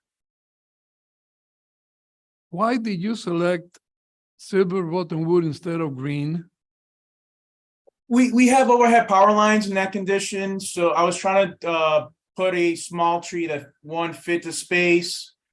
2 will bring in a little bit of light along with the overhead lines. And are there power lines there? I think so, yes. Yes, sir. So I looked at the survey, I couldn't find them. Okay. Okay, then that's correct. Okay, the other point is the 2 Japanese blueberries. Are you using those as street trees? Yes, sir. Okay, now I have 2 in my home, which are about 25 to 30 feet wide. And this one is planted maybe 18 inches away from the retaining wall and 2 feet away from the front wall. Something to think about. I don't want to tell you what to use. You decide. And the most important thing is that the plans are incomplete because they don't have the city legend. Yes, sir. I saw that earlier. It was not, yes, I saw that.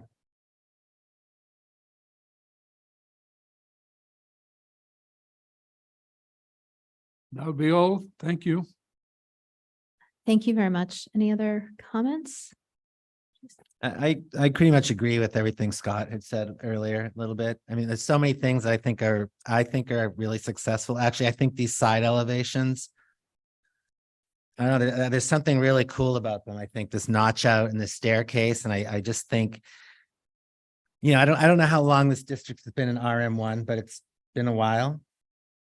Right. So I guess in general, I would say anybody buying a home in Miami Beach, right? Just check your zoning where you're buying, because that tells you a lot about what could possibly happen in your neighborhood. Now, granted, sometimes the zoning changes after you've bought, so that's not a point there, but be really certain you understand about what these zoning classifications mean, because really urban planning, the foundation of all urban planning is the zoning classification. If we, that's the first step that sets the tone for everything that happens. So you will see more of this happening in this neighborhood, whether it takes 5 years, 10 years, 20 years.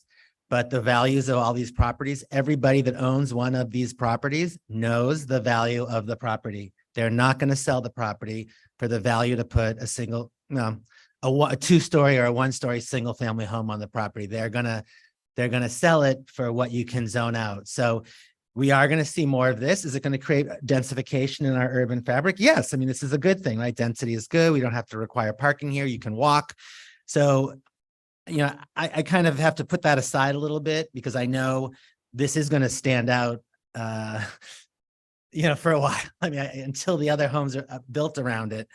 But, you know, I think as one sort of finger on the many hands of this family that's going to be here, I think this is going to be a great representation. And I think the thoughtfulness that you put into kind of planning this, I guess, like I call it like a long row house kind of design. I grew up in the Northeast, so I lived in many row houses in college, and kind of this idea of how to bring light down as best as you can, but then allowing light on the side, but then knowing you're going to have neighbors that are 15 feet away from you, but then pulling back that 3rd floor so you have an additional 10 feet of space, even if that person just builds their wall right up to the 7.5 feet. So I think you've created some fun, effective volumes here that I think even when the neighbor gets next door, and imagine it could be a single family 5-story house or a multi-family 5-story building, that your building next to that one will actually, because of what you've done, will create some interesting spaces between the 2 buildings. So I think you've done I know these are not easy to do, and I'm glad to hear that you spent a time with your client, the property owner, to kind of figure out like what can we do here on this site with RM1, like what, and I know it makes sense for a lot of different reasons. I mean, Shauna had said, well, maybe from an urban sense, it doesn't make the most sense only to put 2 units here, but I guess it's 200% more than putting 1 unit here. So in that sense, I can say, okay, that's happening.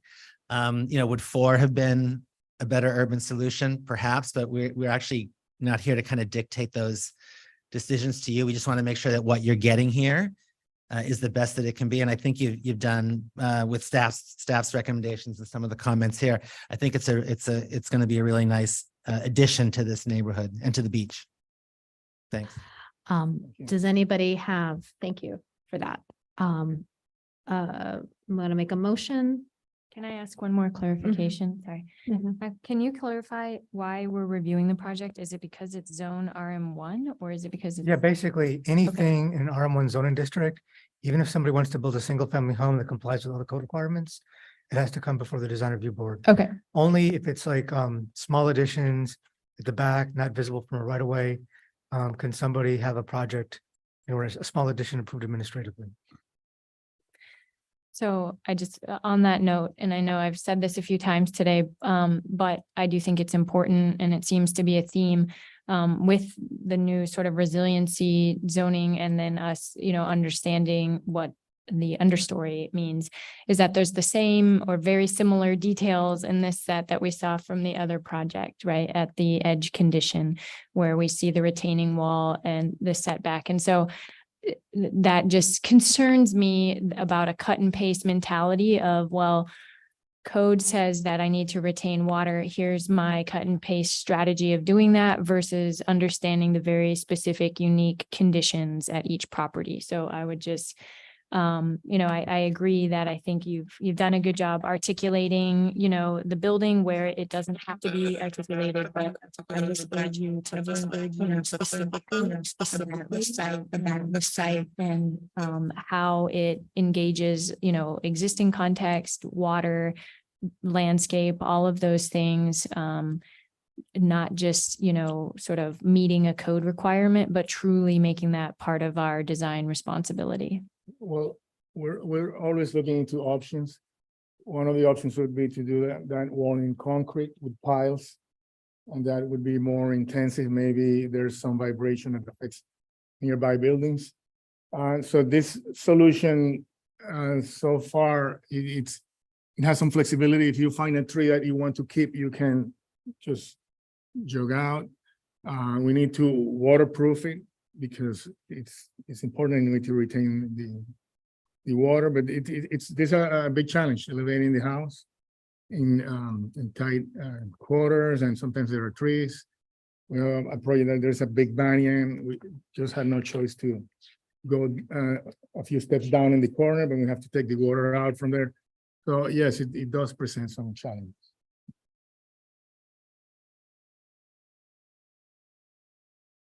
Okay, so shall I? Yeah? Sure. Okay.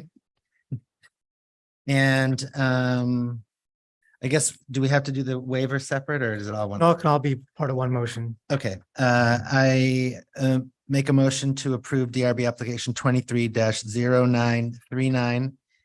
Inclusive of the waiver as requested.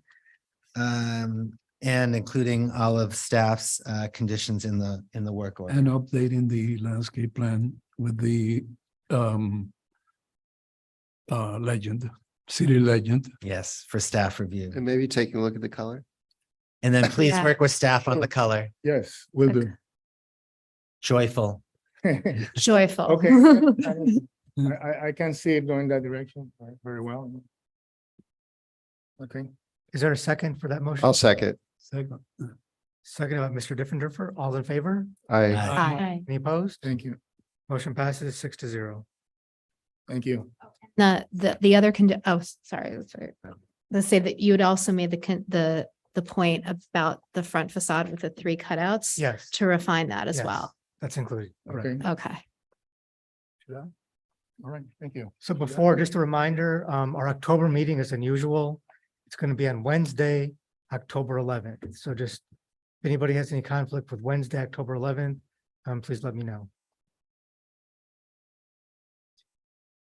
In the same location. We're going to be in this location until through November. Can you confirm what November's date is again? November 7th. Yeah. We always meet on election day, yes. Yeah. It's convenient. Well, thank you. Then I guess We can adjourn. we can adjourn. Thank you very much, board, public. See you next month. I've been thinking that.